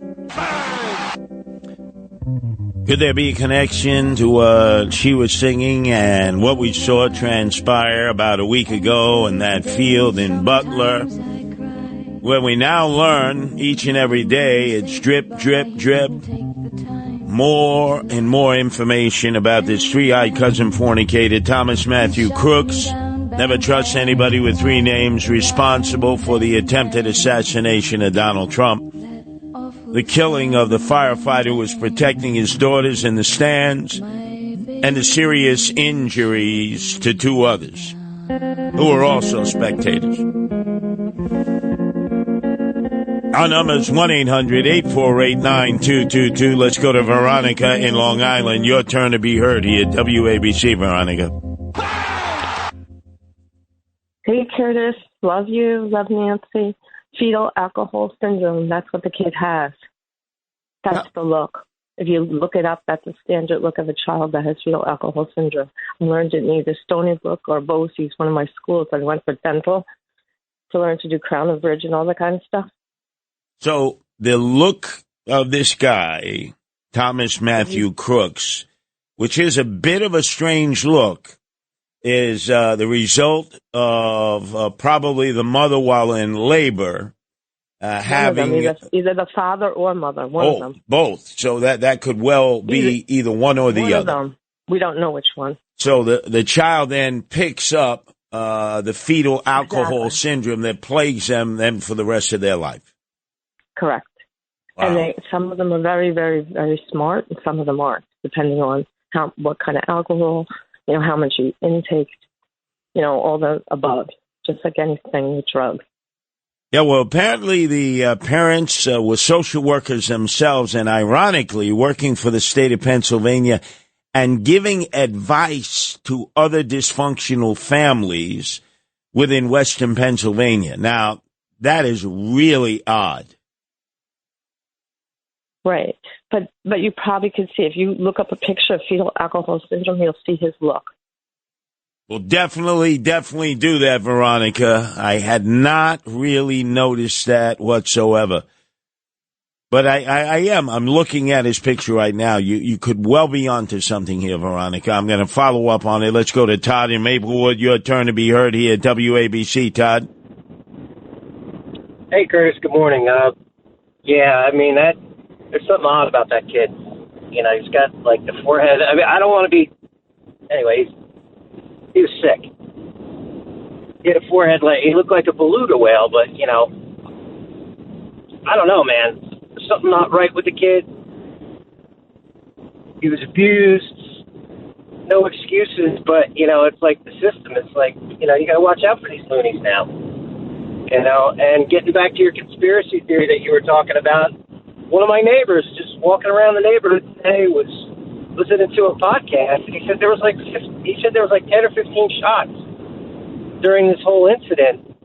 And I'm not going to mention the name of the guy's podcast because I don't want him to take away from your audience.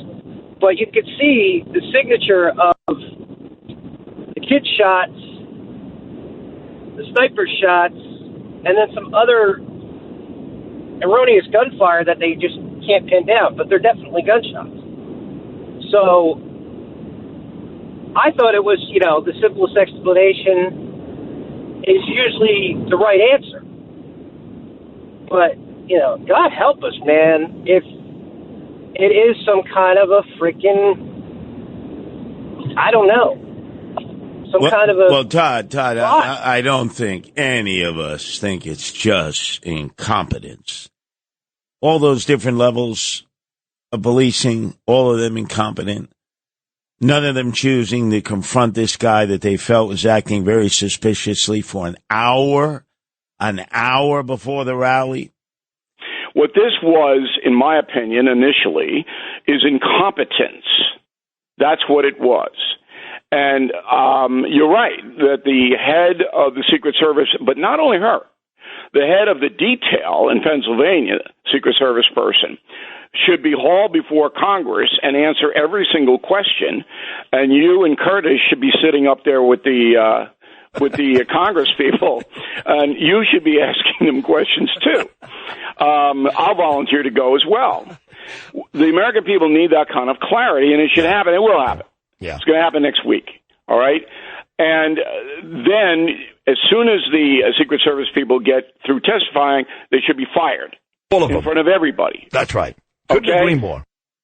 I don't know if I'd want to sit on a panel with those two guys making fun of me all week as the Beavis and Butthead of broadcasting here at WABC.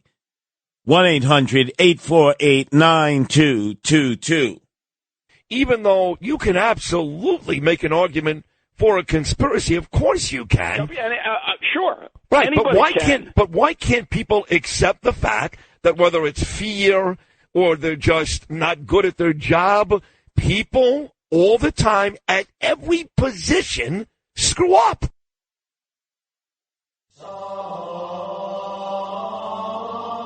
Padre, Filii, Spiritus Sanctum. When we return, we will continue to delve into 1 week later the shooting at that field in Butler, the attempted assassination of President Donald Trump, but also the venue itself in Milwaukee. That mistake by the Lake Michigan, is not a very good choice. And even though people were trying to cosmetically cover it over, I knew it was a bad choice when the RNC made it with that, Ramona McDaniels, related to Mitt Romney. She exited stage left, replaced by the daughter-in-law of Donald Trump.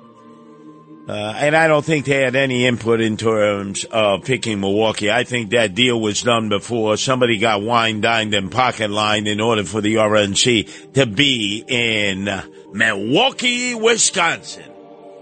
Check this out. On the weekend, take a journey with the people's mayor. Curtis Lewa is a politician who says don't trust politicians. It's Another Side of Midnight with Curtis Lewa. The iconic, the legendary Curtis Lewa. This city doesn't sleep, and neither does Curtis Lewa on Another Side of Midnight. Oh, yeah. Now, to the Bernard McGurk studios of 77 WABC. Here's Curtis Lewa. Milwaukee, Milwaukee, my baby's from Milwaukee, Milwaukee, Milwaukee, a native through and through. Milwaukee, Milwaukee, he's wild about Milwaukee. When we kiss, I'll tell you this, I love Milwaukee too. Milwaukee, Milwaukee, I thank you, oh Wisconsin, that you have Milwaukee. How lucky can you be? Milwaukee, Milwaukee, I light up like a Ronson. Each time he holds me in his arms, you mean so much to me. What? The Milwaukee Polka by Patty Page? We go flying. There's more romance when you dance this polka. You'll be surprised what it will do to you. Oh, when we do the Milwaukee polka. Around, round, round we go spinning. Oh, what a thrill this Milwaukee polka. It's like rooting for the Braves every inning. Milwaukee, Milwaukee, my baby's from Milwaukee, Milwaukee, Milwaukee. And when we settle down, I'll betcha, he'll betcha, you name it and we'll betcha. $1 to a donut, it will be Milwaukee town. Milwaukee, Milwaukee, my baby's from Milwaukee, Milwaukee, Milwaukee, a native through and through. Milwaukee, Milwaukee, he's wild about Milwaukee. When we kiss, I'll tell you this, I love Milwaukee too. Oh, please. I told you what a bust Milwaukee would be. Nobody wants to mention that. I said going into this, who got greased, who got paid off to have Milwaukee as the venue for the RNC? Just like who got greased, who got paid off to have Chicago as the location for the DNC convention at the end of August. I mean, the murder capital of America with a socialist mayor. Somebody had to be giving the DNC mad money for them to pick Chicago.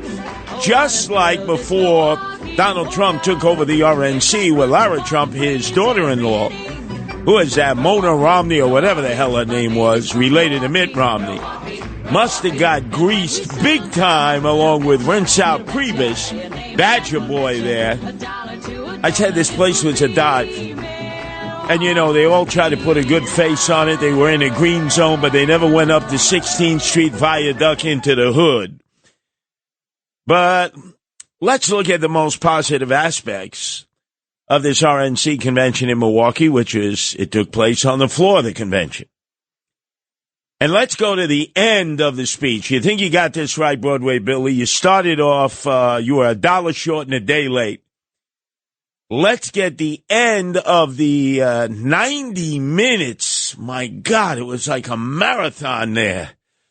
And it was so somber. There was none of that typical Trump sort of Energizer Bunny energy. It was so somber. But towards the end of 90 minutes, finally, he accepted the nomination of the Republican delegates in Milwaukee. America's future will be bigger, better, bolder, brighter, happier, stronger, freer, greater, and more united than ever before.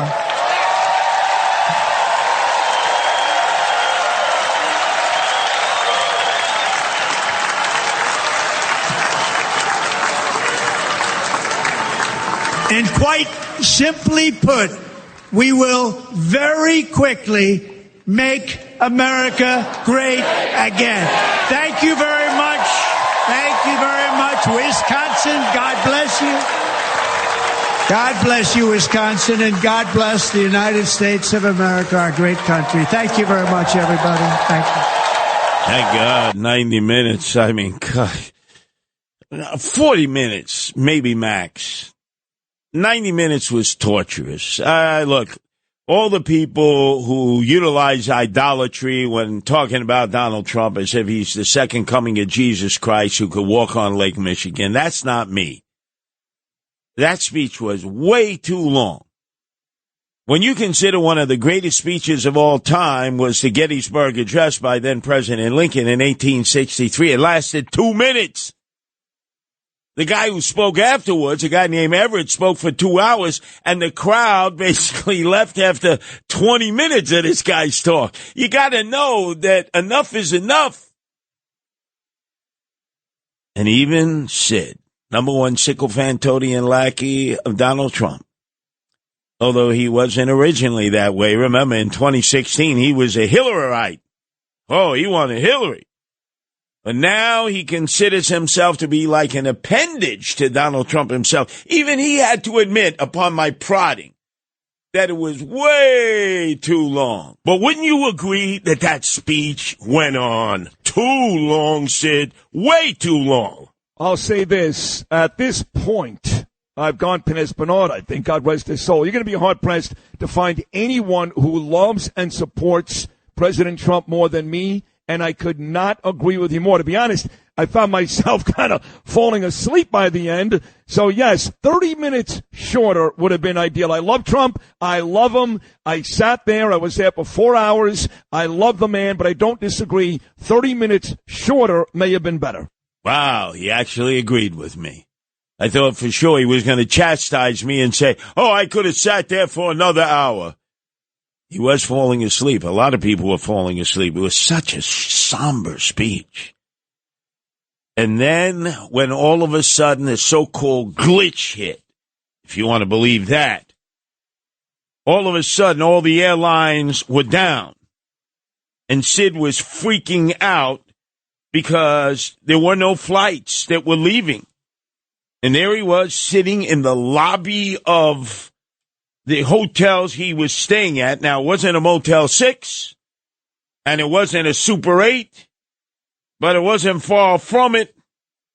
The hotel lobby of the Doubletree Motel. Oh, yeah, I certainly want to be doing a show from the hotel lobby of the Doubletree Motel.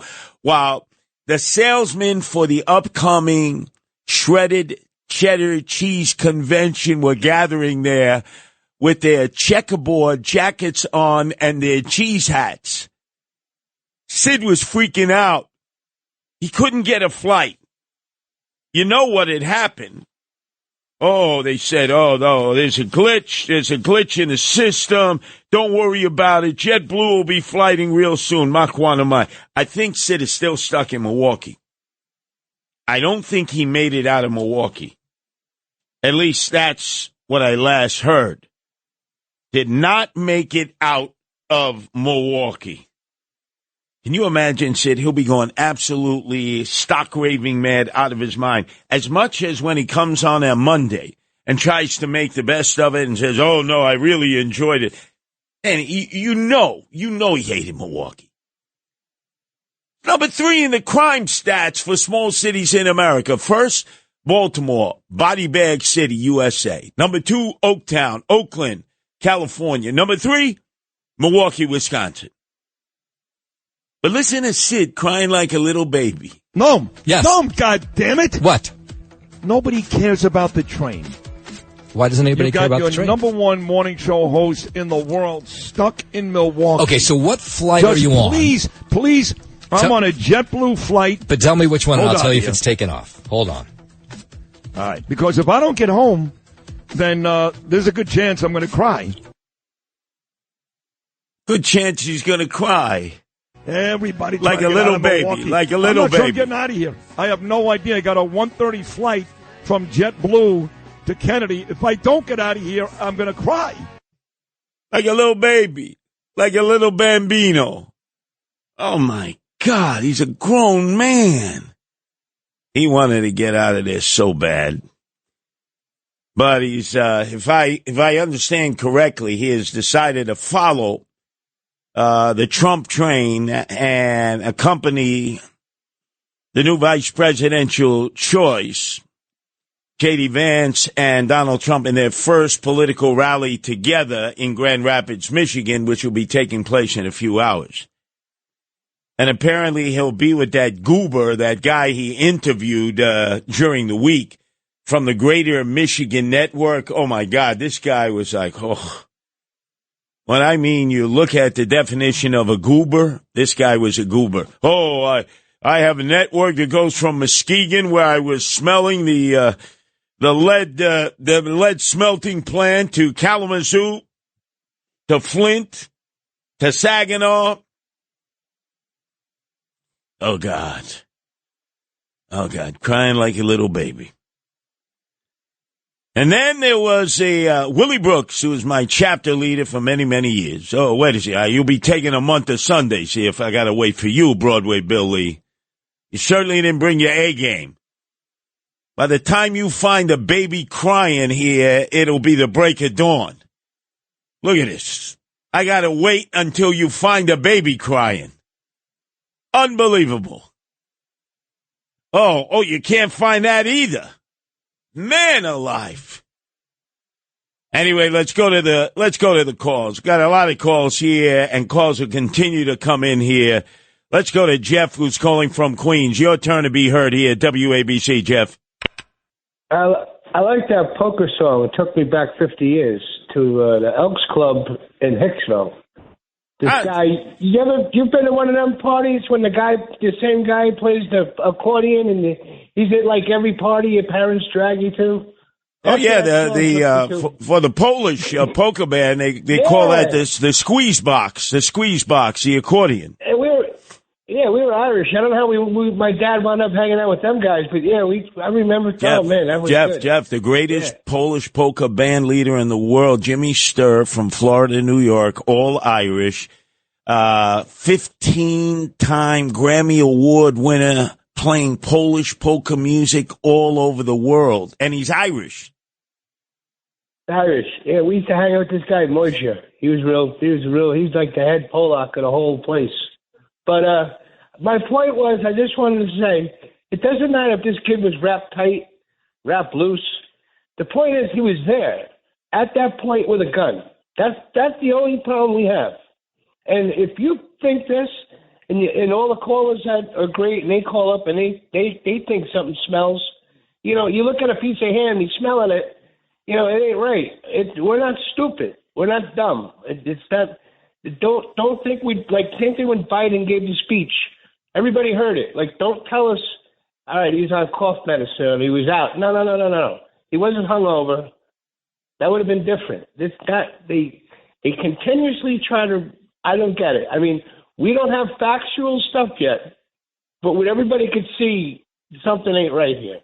Something, not the kid, the whole situation of this. He's not a kid. He's 20 years old.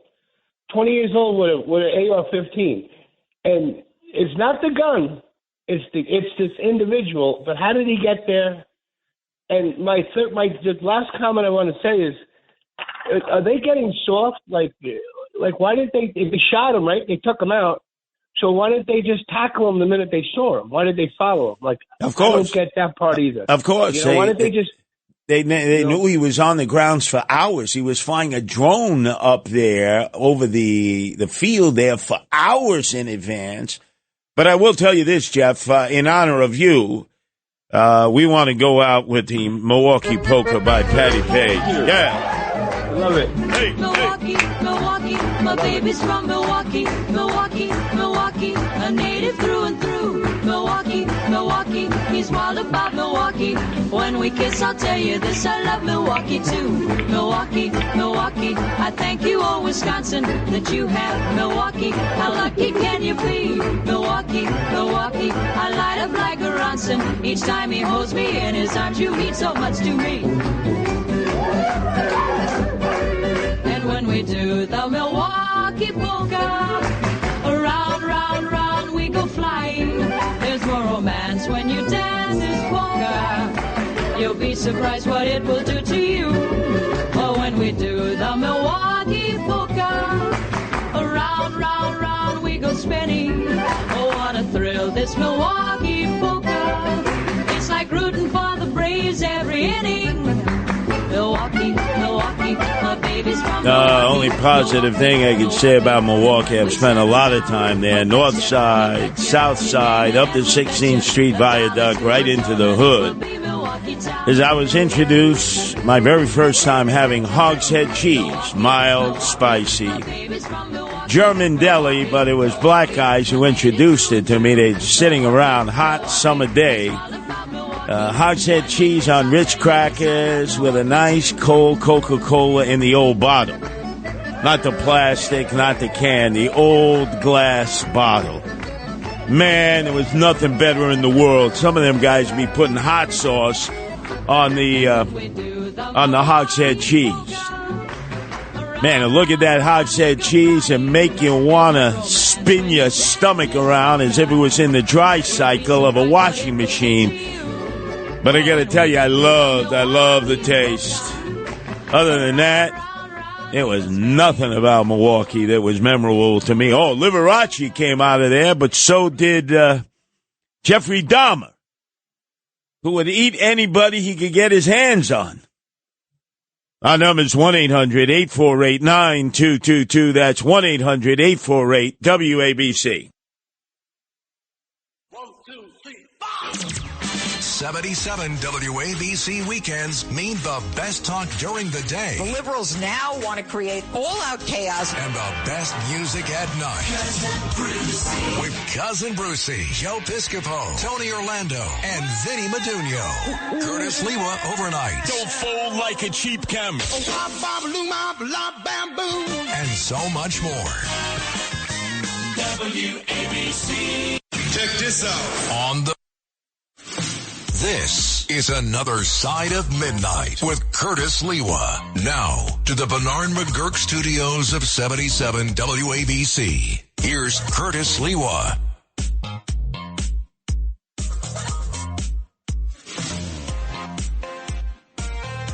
One, two, three, 4, 5, 6, 7, 8, Schlemiel, Schlemazel, Haas Pep Incorporated. We're gonna do it. Give us any chance, we'll take it. Leave us any room, we'll break it. We're gonna make our dreams come true. Do it our way. Nothing's gonna turn us back now. Straight ahead and on the track now. We're gonna make our dreams come true. Do it our way. There's nothing we won't try. The best you could do with Milwaukee is come up with Laverne and Shirley memories of them skipping down the road, trying to remember what they were saying. 1, 2, 3, 4, 5, 6, 7, 8, Schlemiel, Schlemazel, Hasenpfeffer Incorporated. I have no idea what the hell that means. But that was the theme song to Laverne and Shirley, filmed in Milwaukee. Oofa. Let's go to Roger in Massachusetts. Your turn to be heard here at WABC. Roger.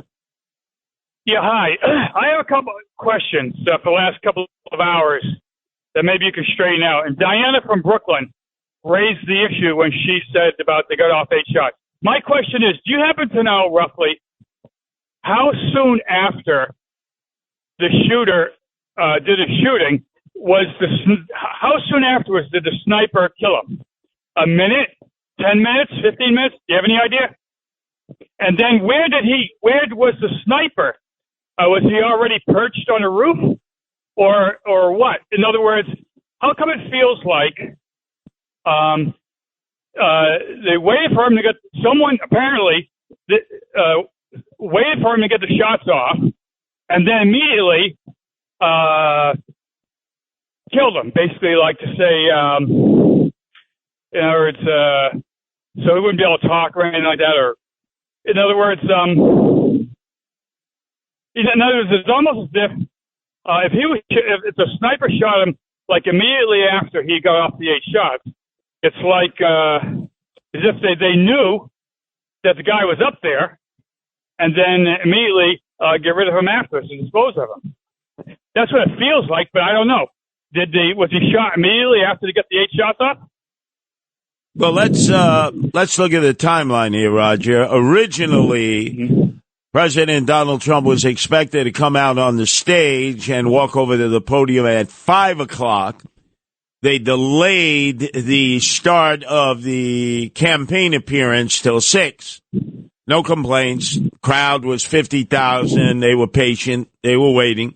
In fact, we know that because during the Mark Levin show and also on with Sid, he explained how Donald Trump had called him up and was having a conversation with him saying, hey, you know, there's 50,000 people out there, Mark, waiting for me, and I'm talking to you. Well, it turned out he had to wait because there was a delay. But at 5:06, the gunman was spotted in the area of the building that he was eventually scaling with the ladder he had purchased at Home Depot that morning, a 5-foot ladder. We know it was that morning. Eyewitnesses at Home Depot said he had come in and purchased that ladder. And also there was a receipt on his body after he got shot in the head and they blew off his head, the Secret Service sniper. Also, he had purchased 50 rounds of ammunition at an ammo shop. So if we look at that timeline, 5:06, he's first spotted as the crowd is now in place, waiting for President Trump to come out. He doesn't come out until about 6 o'clock. So this guy is walking all over the place. He's looking at his phone. He's looking in a device that gives him an idea of what the range is on the area, a rangefinder. Now, oftentimes rangefinders are used by hunters and also golfers. Figure out how many yards away the target is or how many yards away the location is that you want to hit the golf ball. And he went through the metal detector, and it was spotted at that point. Nobody said anything to him. He's walking around. He now gets on his telephone. He's talking to somebody. We've yet to be told who he was talking to. He then disappears. After they have photographed him now twice, they have circulated his picture from the Secret Service to the FBI, to the state police, to the Butler County Sheriff's Department and the Butler Police. Everybody has his picture. Everybody is in radio communication. And yet somehow he has disappeared, only to return and then sit down with a backpack on. In the course of this hour before President Trump gets up on the stage, nobody, no police officer, no member of the Secret Service, no member of the FBI decides to approach him because he is behaving quite suspiciously. There's no doubt about it. So now he scales the ladder. He goes up to the rooftop, and he is now spotted at 6:02 doing a bear crawl on the roof by people down on the ground. It's saying, hey, there's a guy with a gun, a guy with a gun, a guy with a gun. And the cops are running around like the Keystone Cops. So at about 6:05, 6:06, two of the deputy sheriffs are boosting one another up. They're going to go up on the roof and confront him. We don't know necessarily if they stood on one another's shoulders or if they had used his same ladder. Anyway, the point is they ended up releasing themselves from the roof and running for their lives. Complete cowards, as the gunman aimed his AR-15 at them and then whirled around. He was approximately about 130 feet from Donald Trump. And that's when, make that 400 feet from Donald Trump, and that's when he just opened up 8 shots. 3 first.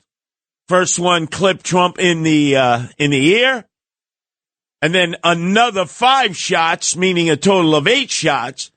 But now we're being told that not only did the Secret Service beat down on him 2 minutes before he fired his shots, but also apparently there was another sniper's nest of Butler County sheriffs, and they also shot at him. At least this is what they're saying. And they're claiming it was their bullet that took out the shooter. And the Secret Service is claiming, no. It was our sniper's nest that took out the shooter. And we're all left in limbo as these agencies argue with one another in terms of who shot the bullet that ripped his head right from his torso. Our number is 1-800-848-9222. That's 1-800-848-WABC. Let's go to Paul, who's calling from Rockland County. Your turn to be heard here on WABC, Paulie.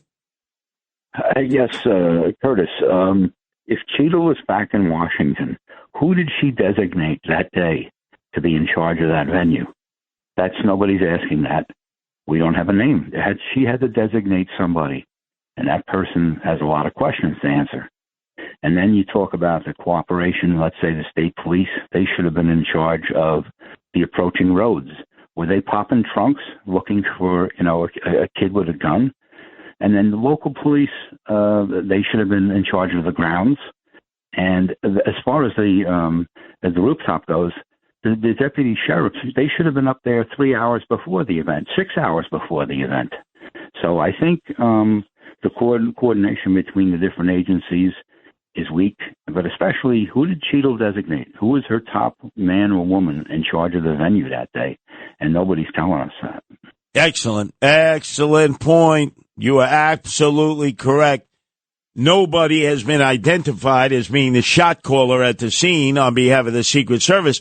And ultimately, it's the Secret Service that control the area, no matter what police agency you were with, FBI, Butler County Sheriff's Department, State Police of Pennsylvania, or the local Butler PD. You had to answer to the Secret Service. But the Secret Service acted like they didn't want the responsibility for doing all of that. They've ducked for cover. They've taken the code of omerta, but the director is going to have to appear on the Hill on Monday and answer these very questions that you are asking me and our entire audience all over the world. Yes. There has to have been someone in charge who was answering to her. Could have made the call. Let's say everything went well. That person should have called Cheadle and said, "Hey, yeah, everything went well." Now everything didn't go well, so that person has to answer to Cheadle and to the rest of America. You were in charge. What happened? Well, and Cheadle there should be a manual. Cheadle right now is refusing to give up who that person is. Right. And I think come Monday, they'll probably make Cheadle swear under oath and then ask a series of really tough questions like inquisitors would do. And I think things will start moving very quickly on Monday. But imagine, we're a week later, and we're still learning things about this gunman who we were told is a lone wolf and left no marks at all on any of his social networking. Right. Another thing, Curtis, they talk about a shortage of manpower. The local police should have said they could have brought in other people, other officers from other departments. They probably would have been glad to work that detail. And so that the lack of manpower is no excuse.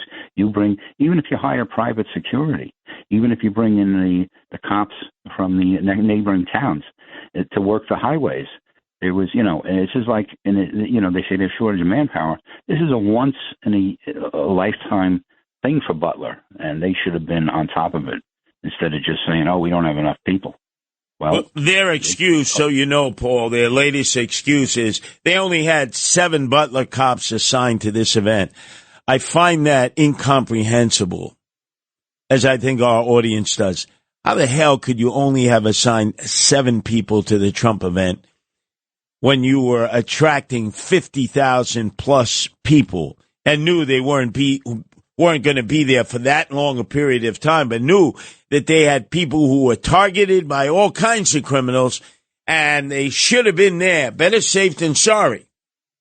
Better safe than sorry. Our number's 1-800-848-9222. Let's go to Steve in Staten Island. Your turn to be heard here at WABC, Steve. Hey, good morning, Curtis, my future mayor and/or governor. I'm happy to go with all the rallies that you support our best interests. Hey, Curtis, there's a podcast that I saw about 2 o'clock this morning. I'm on my way to Manhattan right now.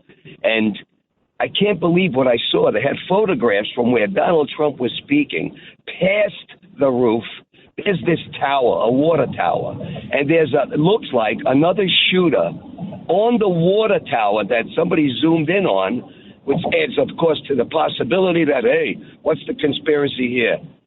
So it looks like there may have been another shooter that's further away than that rooftop, which I found pretty interesting. And it's an actual photograph on the podcast. I have it on my phone, but I can't pull it up right now. I'm driving.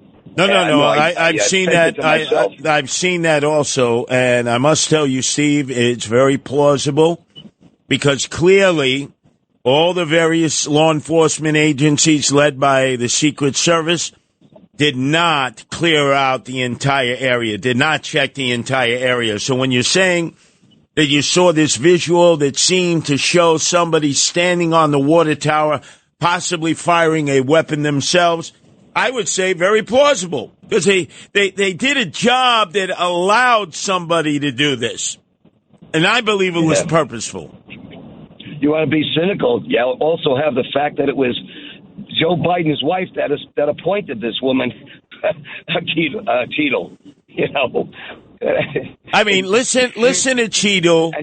I want you to listen to Cheadle's explanation as to why they didn't have any personnel at all assigned to the roof of the building that eventually this dork, this goober, ended up scaling with an AR-15 that hadn't been seen before that, so I think he had hidden it on the roof, and suddenly he's ready to take out Donald Trump. And you say to yourself, wait a second. That's my view. How can this be? You had the sniper team on the other building, and on the shooter location, you had no personnel assigned at all, and no personnel who said that they had even surveyed the roof before and then took off. Should that roof have been secure, period? That building in particular has a sloped roof at its highest point. And so, there's a safety factor that would be considered there, that we wouldn't want to put somebody up on a sloped roof. And so, the decision was made to secure the building from inside. You believe that, Dave? A safety decision was made not to jeopardize either a Secret Service agent or another member of law enforcement. And yet the 2 Secret Service snipers were basically perched on a slanted roof. More so than was the 5 degrees roof that the shooter was on. So, I mean, what are you kidding me or what? And that's the head of the CIA team? Give me a break. I mean, the Secret Service?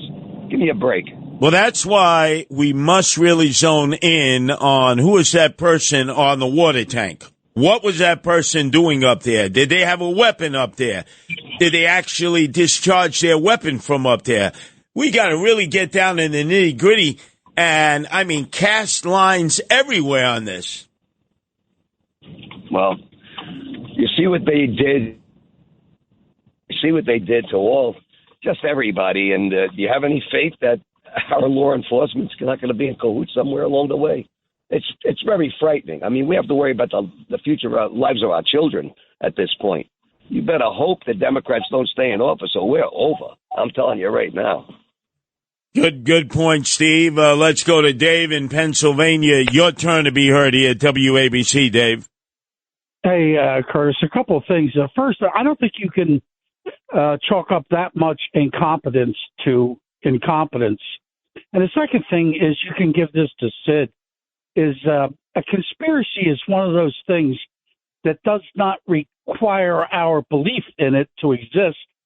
And the third thing is, have you seen that video clip of Chuck Schumer on the Rachel Maddow show? Is it possible you could find that? It's a short YouTube clip where he says to Maddow that Trump has pissed off the intelligence community, and they have 6 ways to Sunday to get even with him. So it's like a veiled threat that he telegraphed. It's very suspicious, in my opinion. Have you seen that? Oh, yeah. In fact, last week, Dave, we played that Sunday morning because clearly Chuck Schumer, who tries to keep everything close to the vest, opened up on that one and revealed what I think most of us already knew about our secret services, that they operate as a government to themselves with their own rules and regulations as a rogue operation. And if you cross them in the deep state, there's a hell of a price to pay. A hell of a price to pay. All right, well, that's what I wanted to alert you to. Remember, a conspiracy does not require our belief in it to exist. Well, we're going to have to school Sid on that, and also Bill O'Reilly, because when it comes to that, which they claim is a conspiracy, and they're not going to go down that road. How could you not go down that road when every other day you learn something about this shooter, Thomas Matthew Crooks? You learn something about him that defies imagination. Hey, I was just thinking another thing, too. You have a couple hosts on that radio station that don't believe in conspiracy theories. I think somebody needs to go out and buy them a couple of tinfoil hats, and I recommend a good copper antenna. There's a conspiracy industry in America. You make a lot of money peddling that stuff. One of them, Dave, is Bill O'Reilly, and Exactly. the other one is Sid Rosenberg. Sid Rosenberg and Dominic too. He's another one. Yeah, Dominic Carter. You're absolutely correct. Now, Greg Kelly certainly has an open mind to all of this. And to a degree, James Golden, but not as much. But I would say Greg Kelly and myself are the only two here at WABC, including my wife, Nancy, who joins me for the Rip and Read, who definitely know that this is not just a question of incompetence, that this was planned out. This was an attempt on Trump's life. Coming on the heels that we learned later is the fatwa issued by the Ayatollah Khomeini against Donald Trump for the fact that when he was president, he gave the orders that destroyed Suleiman, who had just gotten off of a Learjet in Baghdad International.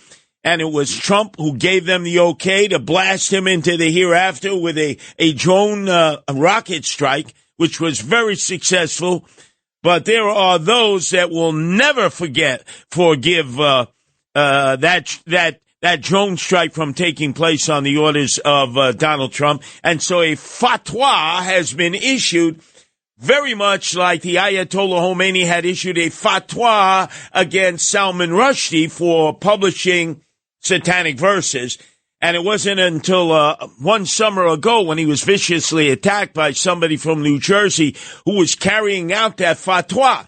So that could happen anytime, any place. Our number's 1-800-848-9222. Let's go to Bob in Manorville. Your turn to be heard here at WABC, Bobby. Hey, Curtis. Earlier in the show, you had mentioned why they didn't have the rally at the airport. I don't know if you know, the reason being was that there was a car show going on, so they had to move it to the farm grounds. I don't know if you knew that. And also with these Secret Service agents, there was like 3 or 4 women that were kind of small, and Donald Trump's a big guy, and they barely had him covered. And that's DEI at its worst. You follow what I'm saying? And oh yeah, no. I viewed that film over and over again. They had some real shorty shorts there, 4 women who could not cover Donald Trump. That's the whole goal of being a Secret Service agent, is that if the president is under duress of any type, you're able to put your body on his, cover him up, put a bulletproof vest over him, and wait until all the shots have been finished being fired before you determine what to do with the president. So I would say without a doubt, there was so much more to this than just the Secret Service. Because you're now talking the state police and who pulled their marionette strings. Who pulled the state police's strings? How come they all seem to be on the same page, even though they're independent and autonomous of one another? 1-800-848-9222. That's 1-800-848-WABC. It's another side of midnight. Now to the Bernard McGurk studios of 77 WABC. Here's Curtis Lewa.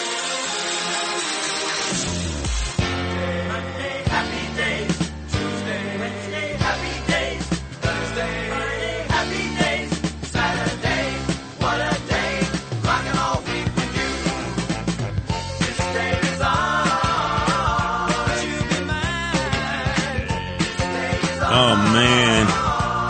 Happy days. Oh, what was it? Opie there, and the Fonz, and throwback to the 50s. I mean, that's all we had from Milwaukee. The Milwaukee Polka by Patti Page, Liberace music, Laverne and Shirley, and Happy Days. I guarantee you when the delegates actually get debriefed, they will tell you that was not a good venue to have a convention. Neither will Chicago be for the Democrats at the end of August. I want to see who got greased in making the arrangements here, because the more practical, pragmatic choice would have been Atlanta for the Democrats, because Georgia is now a purple state. And Atlanta is very significant to a turnout of Democratic voters, especially black voters, very friendly to them. And then, of course, Phoenix, the fastest growing city in America, in a purple state, Arizona, but it's a border state with a lot of Mexicans who are very supportive of Donald Trump wanting to stop the flow of illegals across the border. The visuals would have been much better. But then again, when the money is flying, it's like you're dealing with Fee-Fi-Fo from FIFA, who organizes the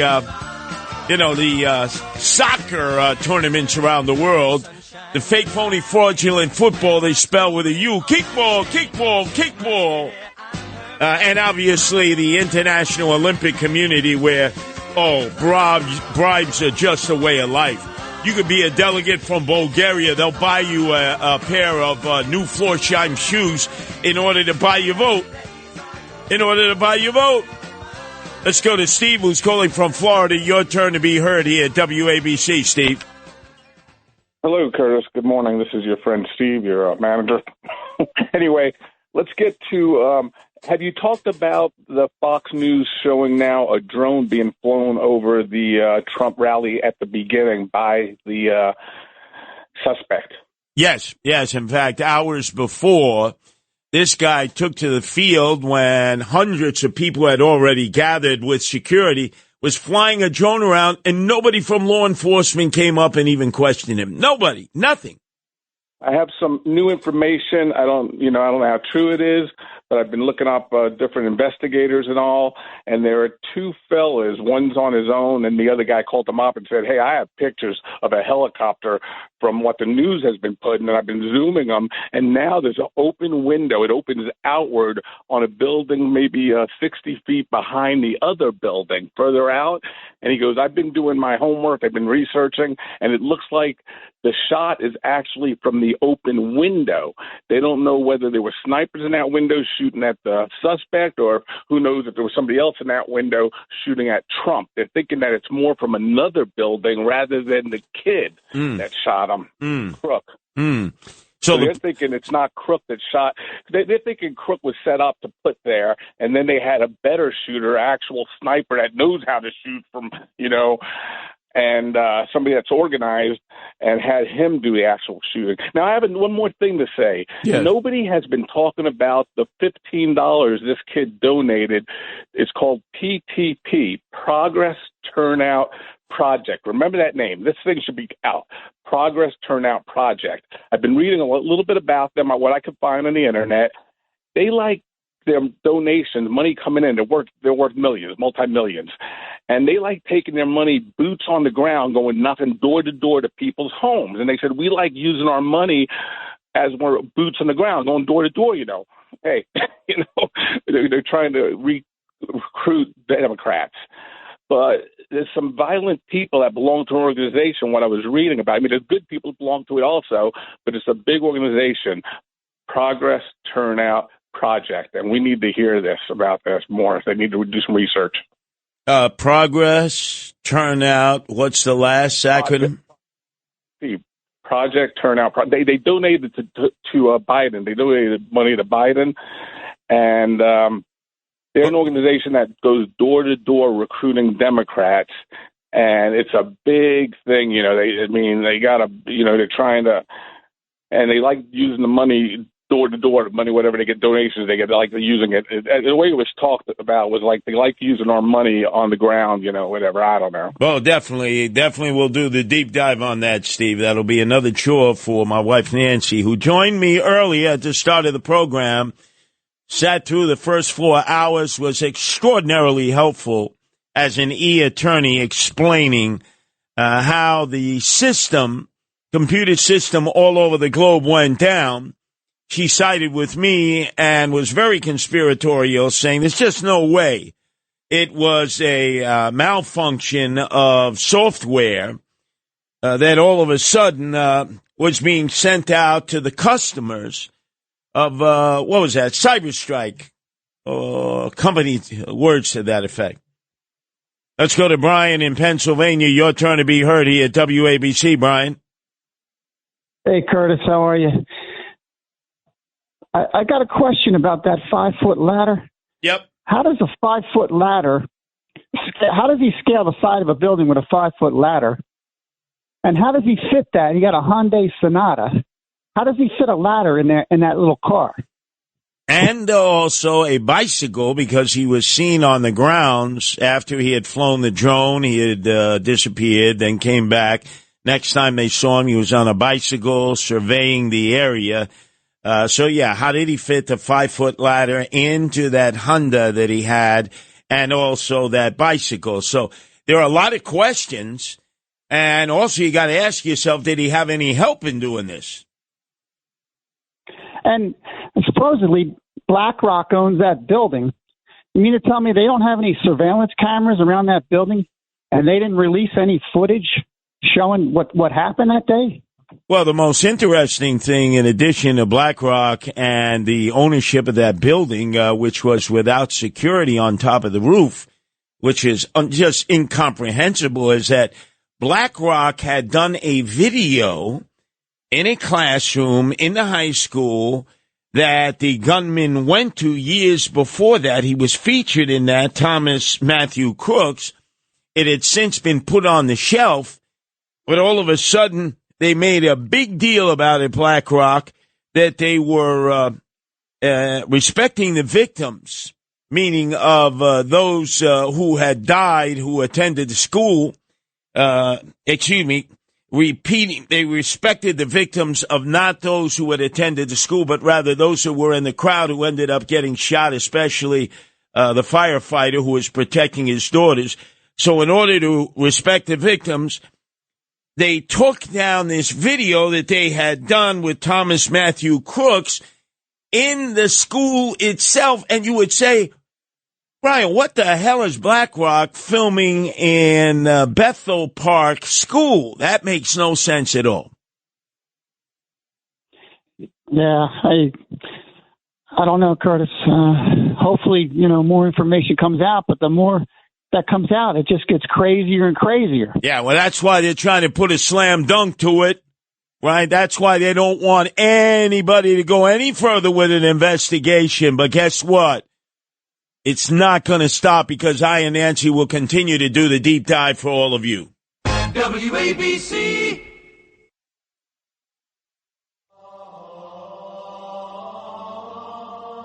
Padre, Filii, Spiritu Sanctum. Oh, in the next hour, as we take you to the break of dawn, and nobody's going to sleep on me. Nobody's going to sleep on me. We'll touch on a potpourri, a smorgasbord of different topics, but we will never, ever leave this case, this burgeoning case of a series of facts that have come out about this three-eyed cousin fornicator Thomas Matthew Crooks from Bethel Park, Pennsylvania, who's responsible for trying to assassinate Donald Trump. And now it seems that maybe other people were involved with this, unbeknownst to us, and that two snipers had shot at him simultaneously, and they're battling over who should get credit for that. Check this out. On the weekend, take a journey with the People's Mayor. Curtis Lewa is a politician who says don't trust politicians. It's Another Side of Midnight with Curtis Lewa. The iconic, the legendary Curtis Lewa. This city doesn't sleep, and neither does Curtis Lewa on Another Side of Midnight. Oh, yeah. Now, to the Bernard McGurk studios of 77 WABC. Here's Curtis Lewa.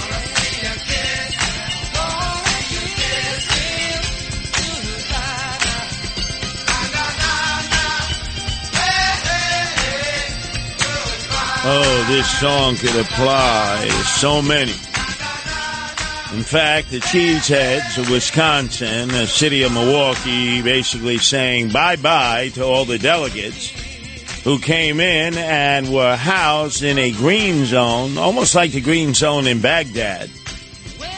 And the delegates were told, you don't leave that green zone. You don't go up the 16th Street Viaduct into the hood in either North Milwaukee or South Milwaukee.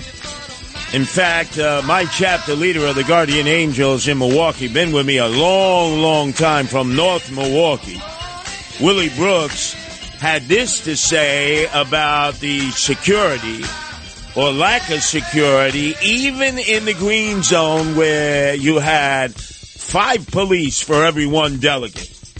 Mr. Lewa, this is Bishop Brooks, preach from Milwaukee, Wisconsin. Can you believe that the Columbus, Ohio police officers have come into town outside of the green zone into an encampment of homeless people and shoots a homeless man in the back in day 2 of the Republicans' National Convention? Could you believe that they ventured out into our neighborhood and shot and killed a black man? This is what we got to expect from the Republican Party that screams out to us, we're going to make America a safe place again. Give me a break. I mean, and ironically, he's from Columbus, Ohio. Well, where's J.D. Vance from? I mean, what are we getting, from the Republican Party? This is freaking total foolishness. I mean, it is murder. Came in here and murder one of our people. Now they're going to get on the next plane back to Ohio, probably with no prosecution or a flawed investigation after they done killed the black man in Milwaukee, but yet they want the support of the black community in Milwaukee. This is not going to go unanswered, not from us in this city. I just thought you would want a first-hand account of what went down here in this city today. Give me a call if you want more. Oh, I just want to add, I'm representing the clergy community. The clergy community is in an outrage. So is the community leaders. that's representing other organizations.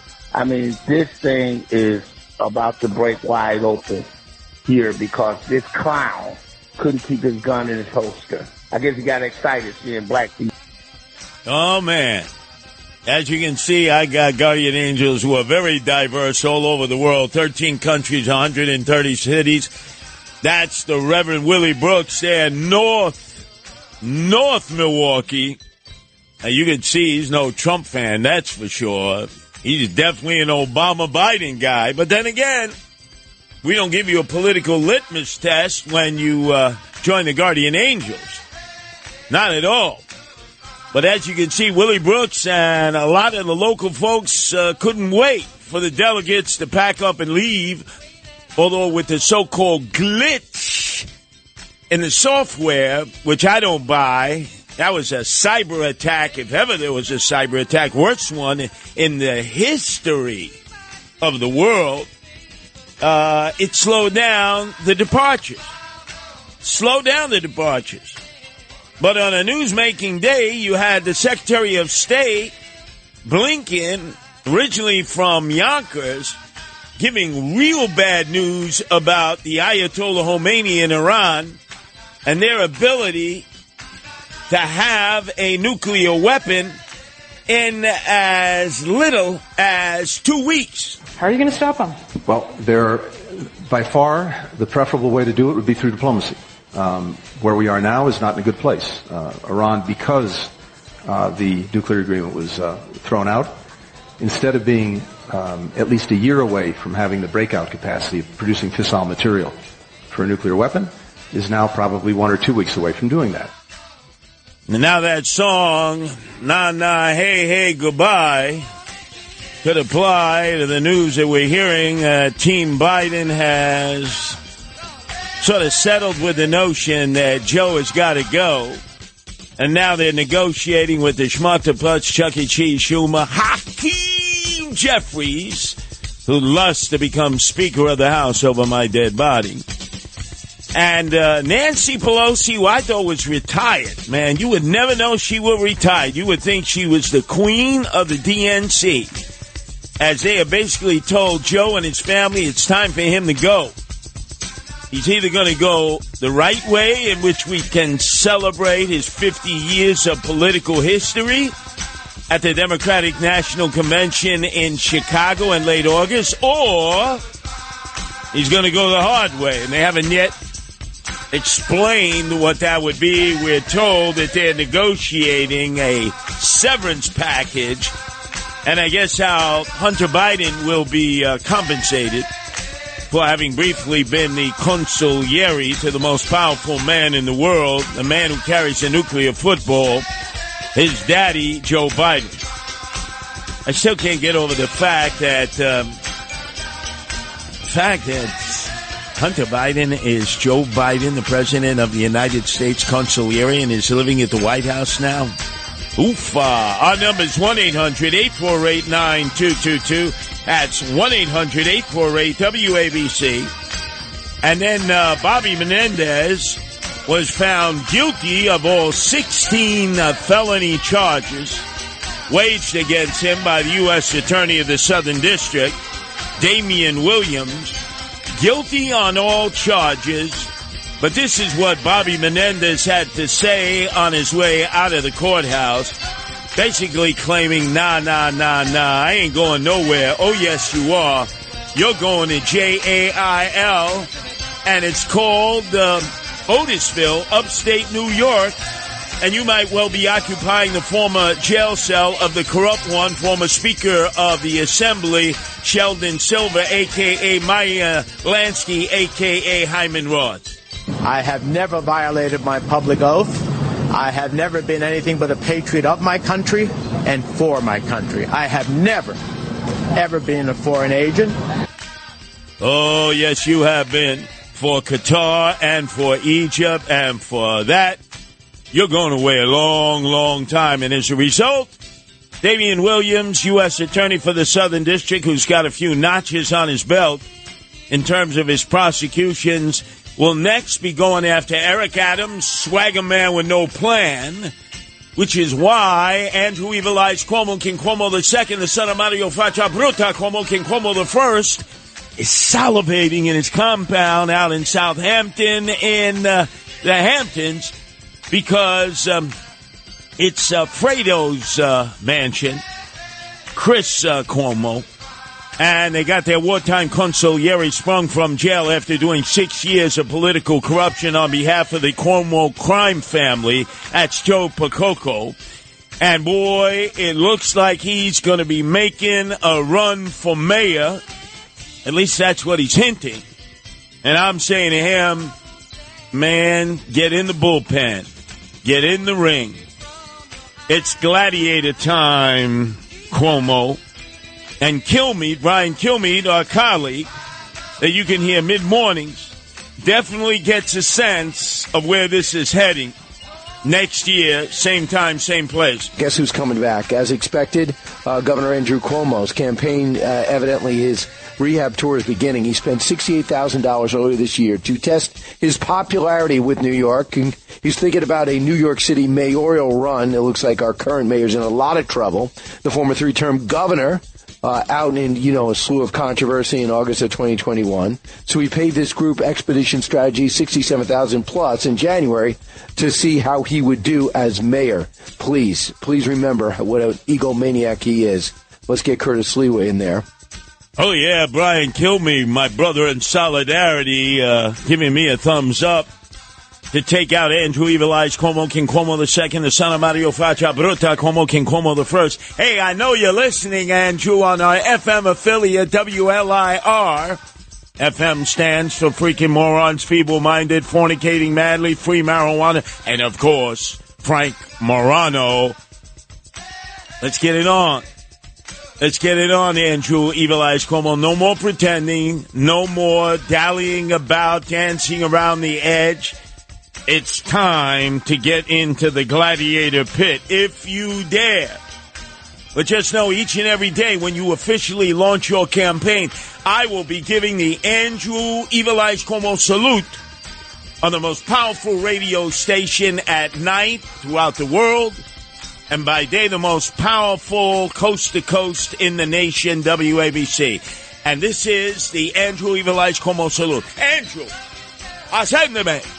Tu siu proviros facin. And like your father Mario, you are.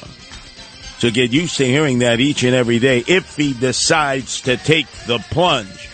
Meantime, I'm busy not with Andrew Evil Eyes Cuomo or Eric Adams, swagger man with no plan. That's the body politique. Where I am involved is preventing another migrant shelter from being built right on the corner of 86th Street and 25th Avenue in the heart of Gravesend, where there are hundreds of Chinese out each and every day protesting against the Adams administration, which wants to forcibly bring in these single able-bodied young men with nothing to do and nowhere to go of military age. And as the Asian community has said, hell no. We've just invested in homes. Many of us are first generation, proud to be Americans. And we didn't do all of this to have homeless people there who will be a threat to our seniors and a threat to our children. I just want to give you a little bit of the sounder of what some of these homeless shelter protests, which go on every day around the clock, you can join them. Come out and see how aggressive the Chinese are. They're not allowing any jackhammers, any demolition crews, any construction crews anywhere near that facility site there in Gravesend. This is just a little bit of a smidgen, a little bit of a taste.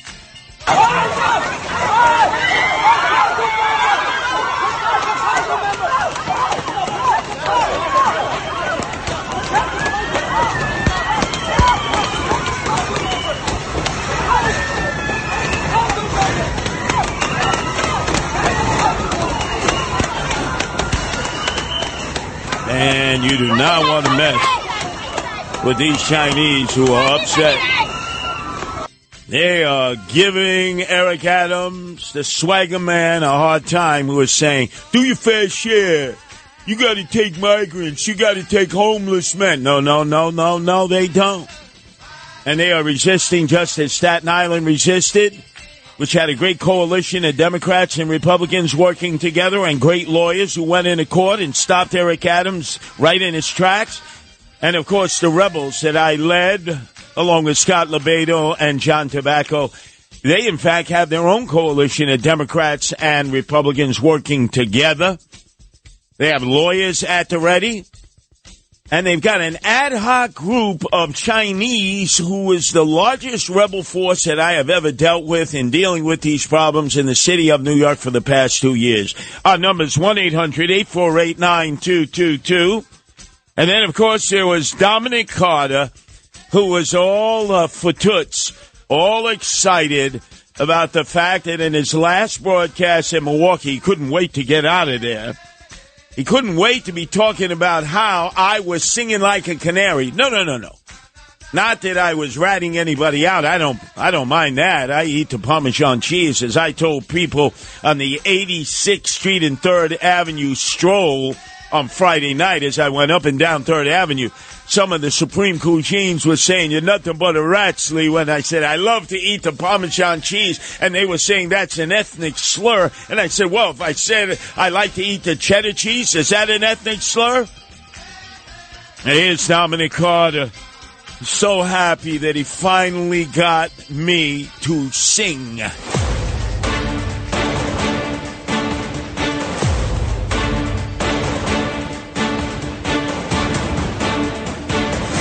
Now, from New York City to the world, it's Dominic Carter.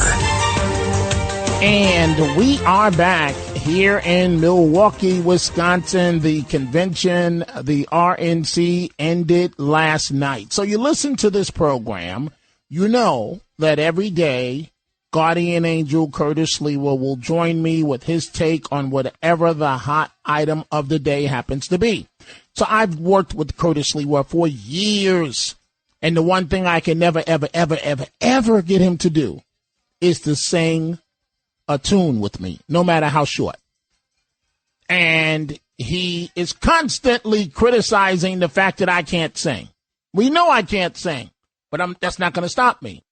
So finally, last Friday, before I left for Milwaukee, unexpectedly, Curtis Sliwa did a little bit of singing. Now, I want you folks to listen to this because it pertains to the location of this RNC convention. It was regarding a popular television show that was based at a beer brewery in Milwaukee. Take a listen, folks. He's going back to the 1950s. Happy Days, Laverne and Shirley. Man, ain't no Happy Days in Laverne and Shirley in Milwaukee anymore. Wait. You want to sing with me? No. Wait. You said Laverne and Shirley, right? All right. So wait. How did they do it? Shamil. No. Shamazel. What did they say? No. Let's get it right. Wait, I got the words all wrong. I'm incorporated. No. 1, 2, 3, 4, 5, 6, 7, 8. Shlemiel. Right. Shlemazel. Yes. Hots and Pepper Incorporated. Yes. Whatever. I finally got Curtis Sliwa to sing with me. Well, remember that. I'm so excited. No, please, Tony. This is torturous here. Dominic Carter couldn't wait to get the hell out of Milwaukee. And then we have James Flippin, the hillbilly newscaster, who is so happy that the vice presidential candidate is a hillbilly himself, J.D. Vance. He couldn't wait to get the hell out of there. He took a crop duster out of Milwaukee Airport, actually had to go up to La Crosse, and just about an hour ago landed in Linden Airport off of routes 1 and 9 in Jersey. What a dive that is. Right near the incinerator. Man, these guys, they were so happy to go to Milwaukee, and all of them couldn't wait to get out. In fact, Sid Rosenberg crying like a little baby. He wanted to get out of Milwaukee. All week. This is the greatest place on earth. Being at the Republican National Convention is like, oh my God, it's better than being in heaven. Passing through the pearly gates, it ain't St. Peter there, it's Donald Trump, St. Donald Trump. And instead, on the last day, Friday, man, they're all booked up and try to get the hell out of Milwaukee as quickly as possible. And there was Sid Rosenberg crying like a little baby, like a little bambino. When we come back, you'll hear with specificity how Sid Rosenberg was just like opining that he had to get out of there. He had to get out of there. 1-800-848-9222. That's 1-800-848-WABC.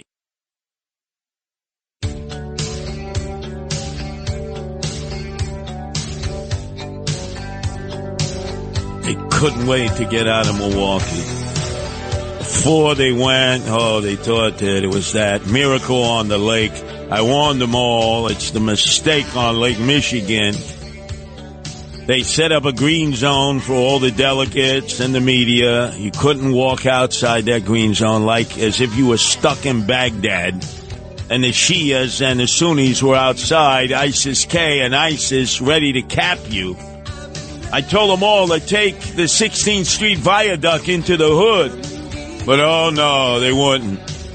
Instead, Sid was left on the last morning, Friday, after the delegates were fleeing in all directions.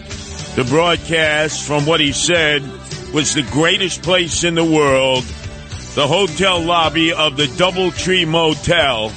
And I said, that's just like one step up from a Super 8 or a Motel 6.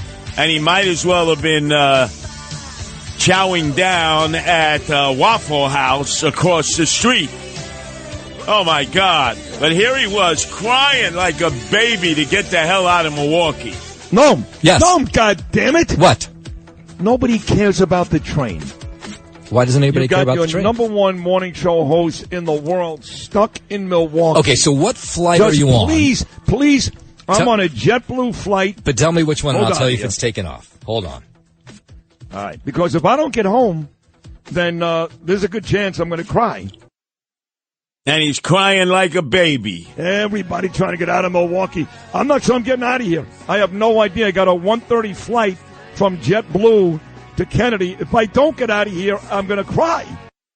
And in fact, he didn't make it out.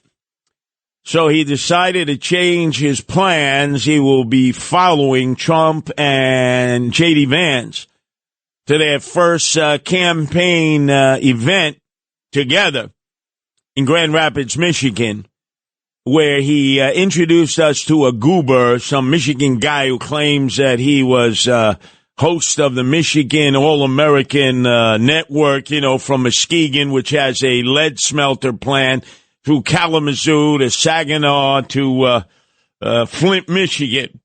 Oh, was I not impressed? But apparently his base is Grand Rapids, Michigan.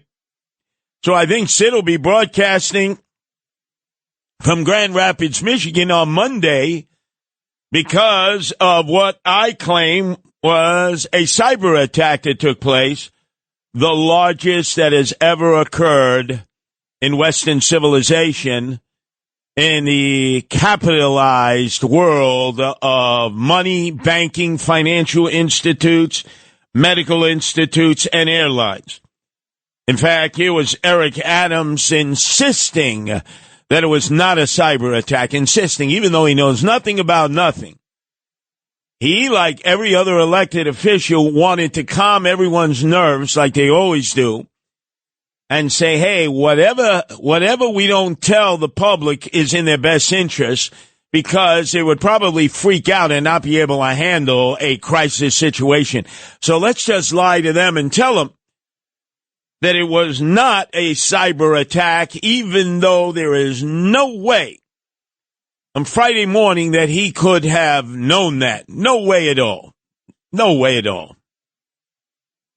Thanks so much, DM Levy. And I often recall, although it was not a cyber attack, I recall when I was briefed by the former mayor, he says one of the major concerns is dealing with any form of IT outage, including if it is a cyber attack. We need to be prepared.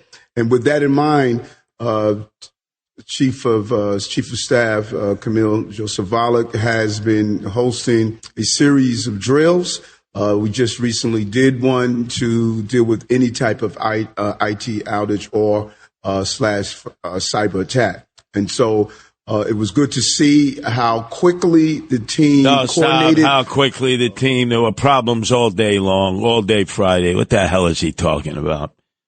Fear, fright, hysteria, and hype. They just wouldn't transparently acknowledge to our people, both in the city and in the state and in the country, that we were the victims of a cyber attack. As I said repeatedly, organized by the axis of evil. Iran, the Ayatollah, who had already put a fatwa on Donald Trump. We learned that during the week.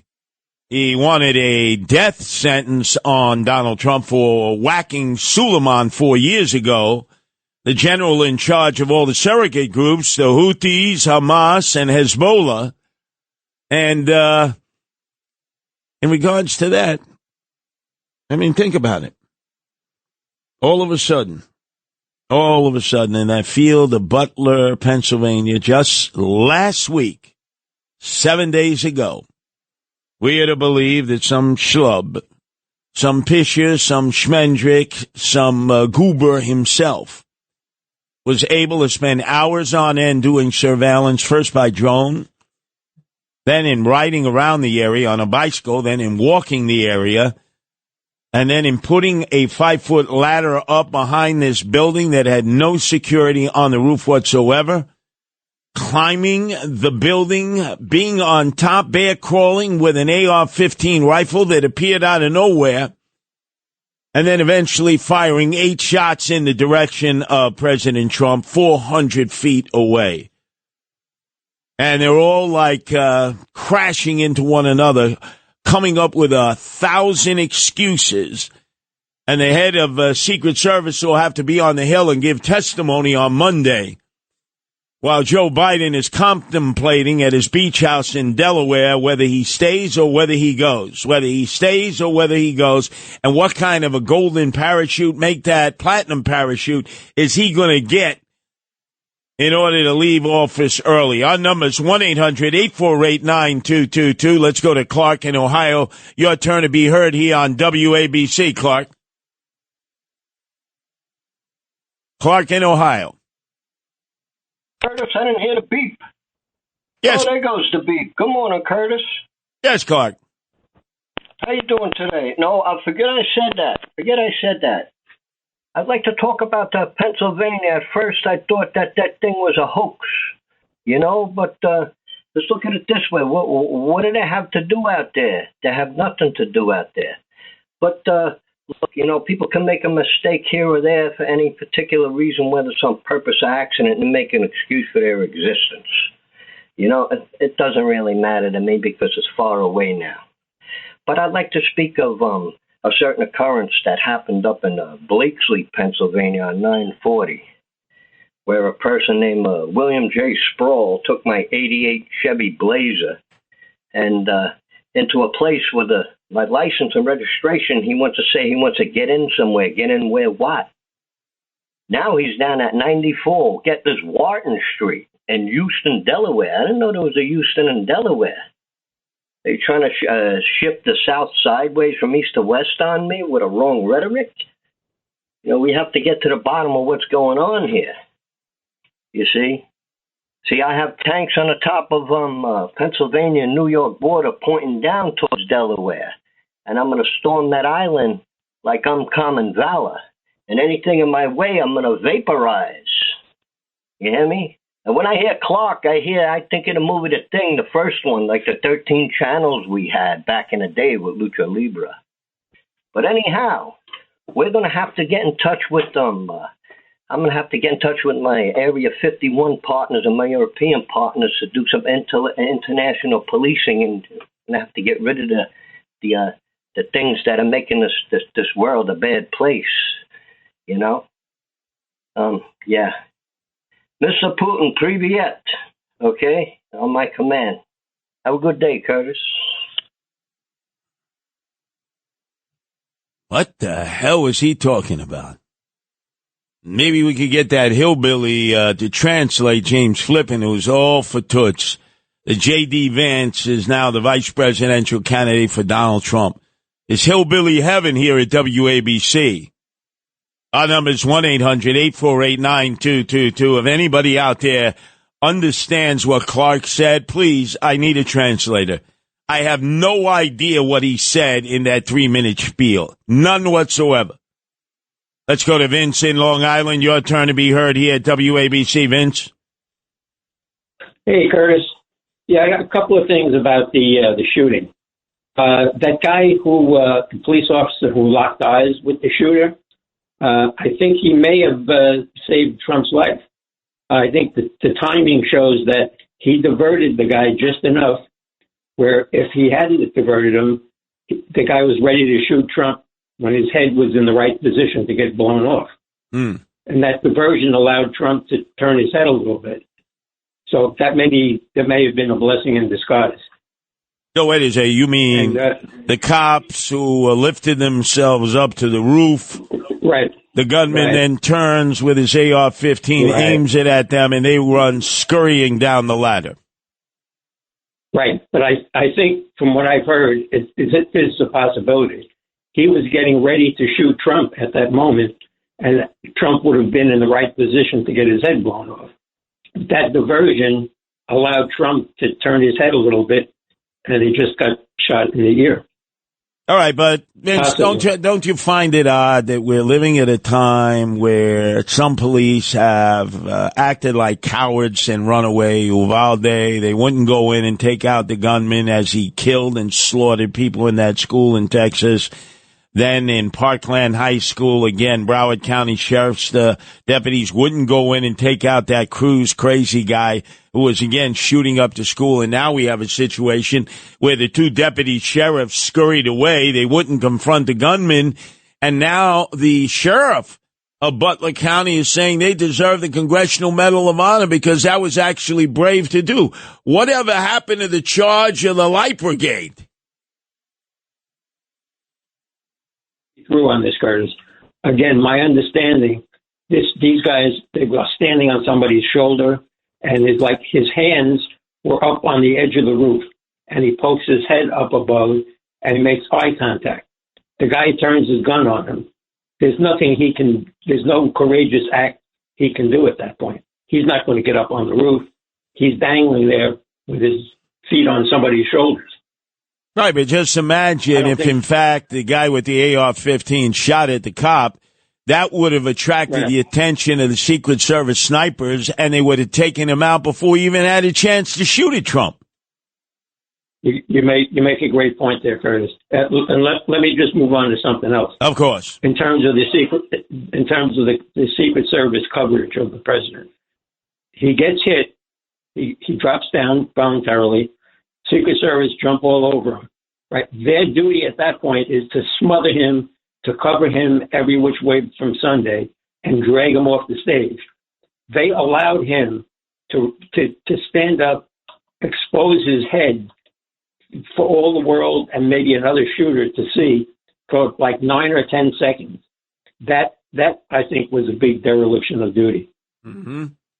Mm-hmm. They should never have allowed his head to be exposed like that. Even though, I can see what Trump wanted to do, obviously.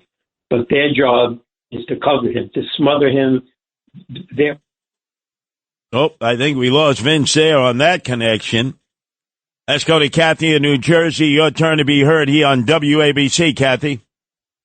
Yeah, hi. I'm just wondering, why didn't the police at the very least surround the building? If the shooter decided to come down, he could have ran in any direction. They could have surrounded the building. And what did they do, lose their voice? They could have yelled at him, come off the building, do something, alerted him, but they gave him, free reign to do whatever he wanted to do. So I think it definitely was a setup. That's all. They could have yelled a little. You're absolutely correct. And by the way, I mean, a little girl running down the street, she's going to get attacked by someone. They're taught in 1st and 2nd grade. Use your voice, yell out, alert other people. At least the general public there would have helped.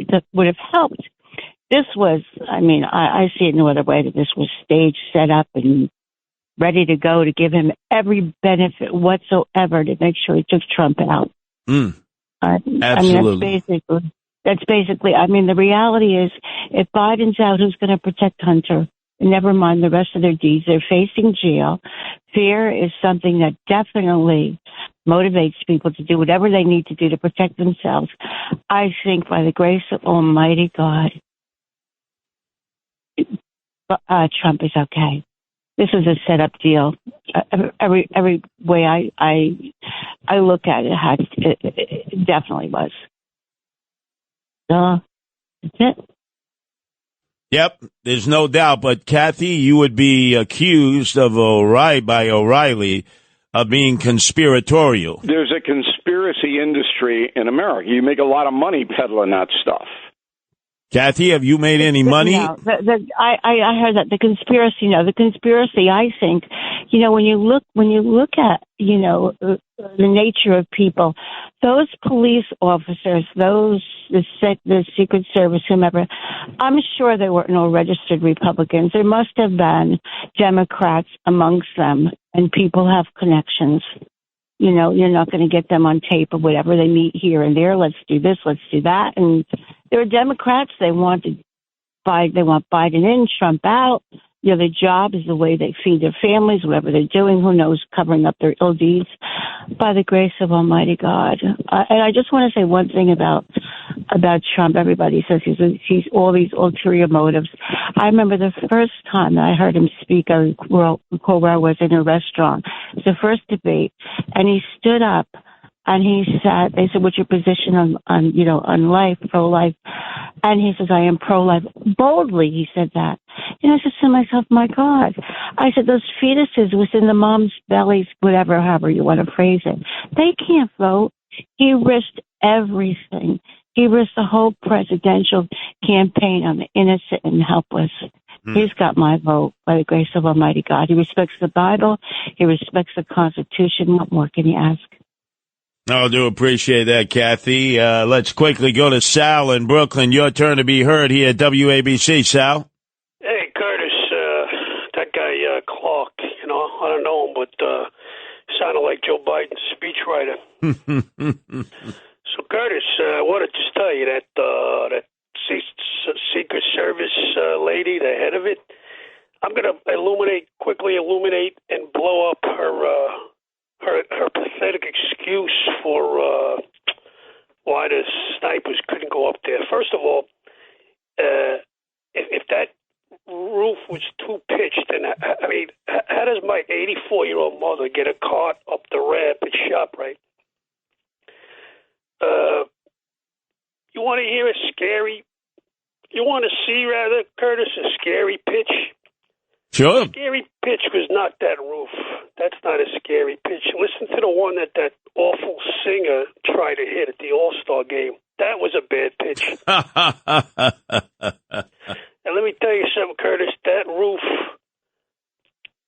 a lot of baloney what that Secret Service lady said. Whoopi Goldberg's seat cushion on The View was flatter than that thing. Well, in fact, let's go to the audio tape. Hold on a second. We're a dollar short and a day late here. Tony, let's get the rest of these calls going here, man. These people want to be heard right here on WABC. Hold on a second, Sal. We'll get it. All right. We're a little slow here. It's a software glitch, maybe the remnants of the cyber attack of Friday.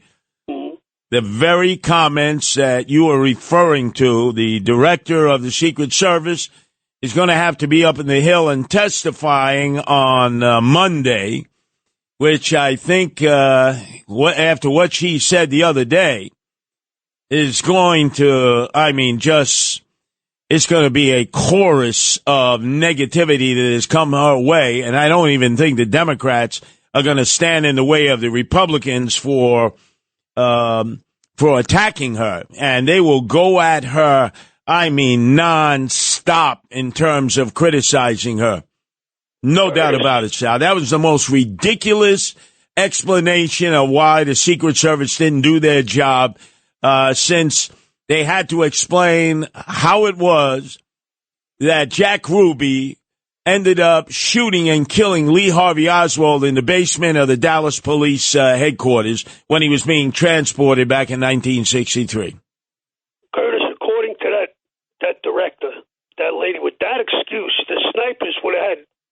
balanced than Joe Biden trying to moonwalk down the steps of Air Force One.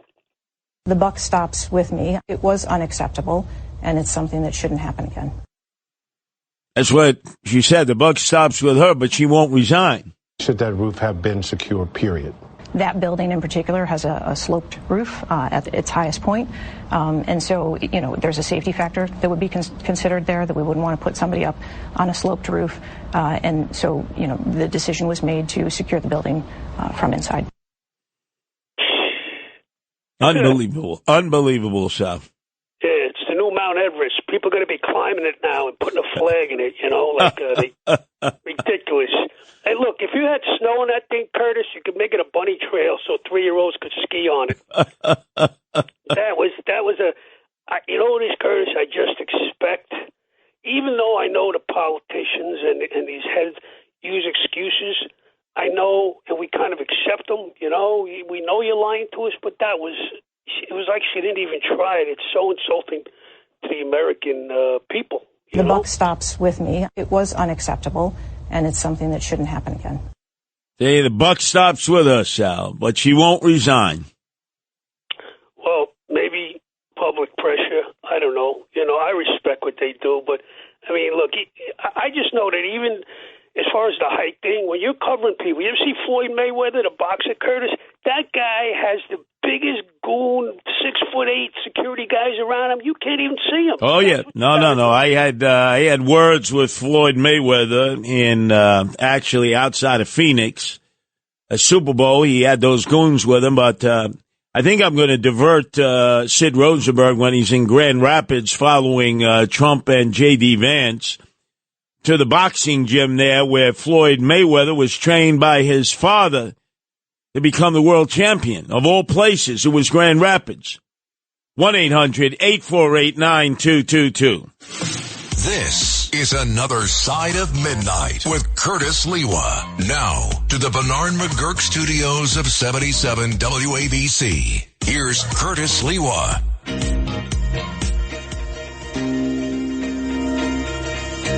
Oh, yeah. Secret Service, you got to pick up the pieces. Because the focus of inquisitors are going to be on what you guys and gals knew, why you didn't take measures to go after this shooter, this three-eyed cousin fornicator, who was from Bethel Park, Pennsylvania, Thomas Matthew Crooks. And as I've always said, never, never, never trust anybody with three names.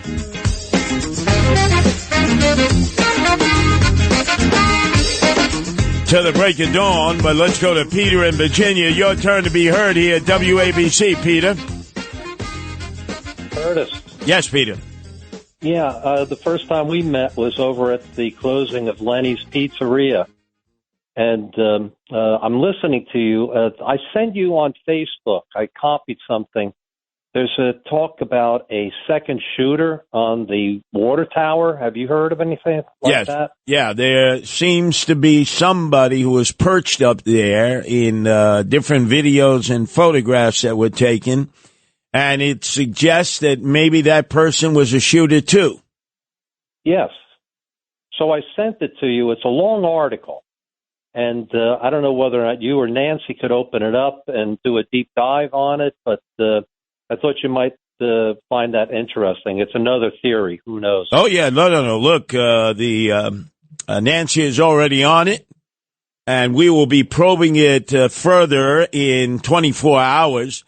And no doubt we will learn more disturbing news about what Secret Service, the FBI, the state police, the Butler County sheriffs, and the Butler police didn't do.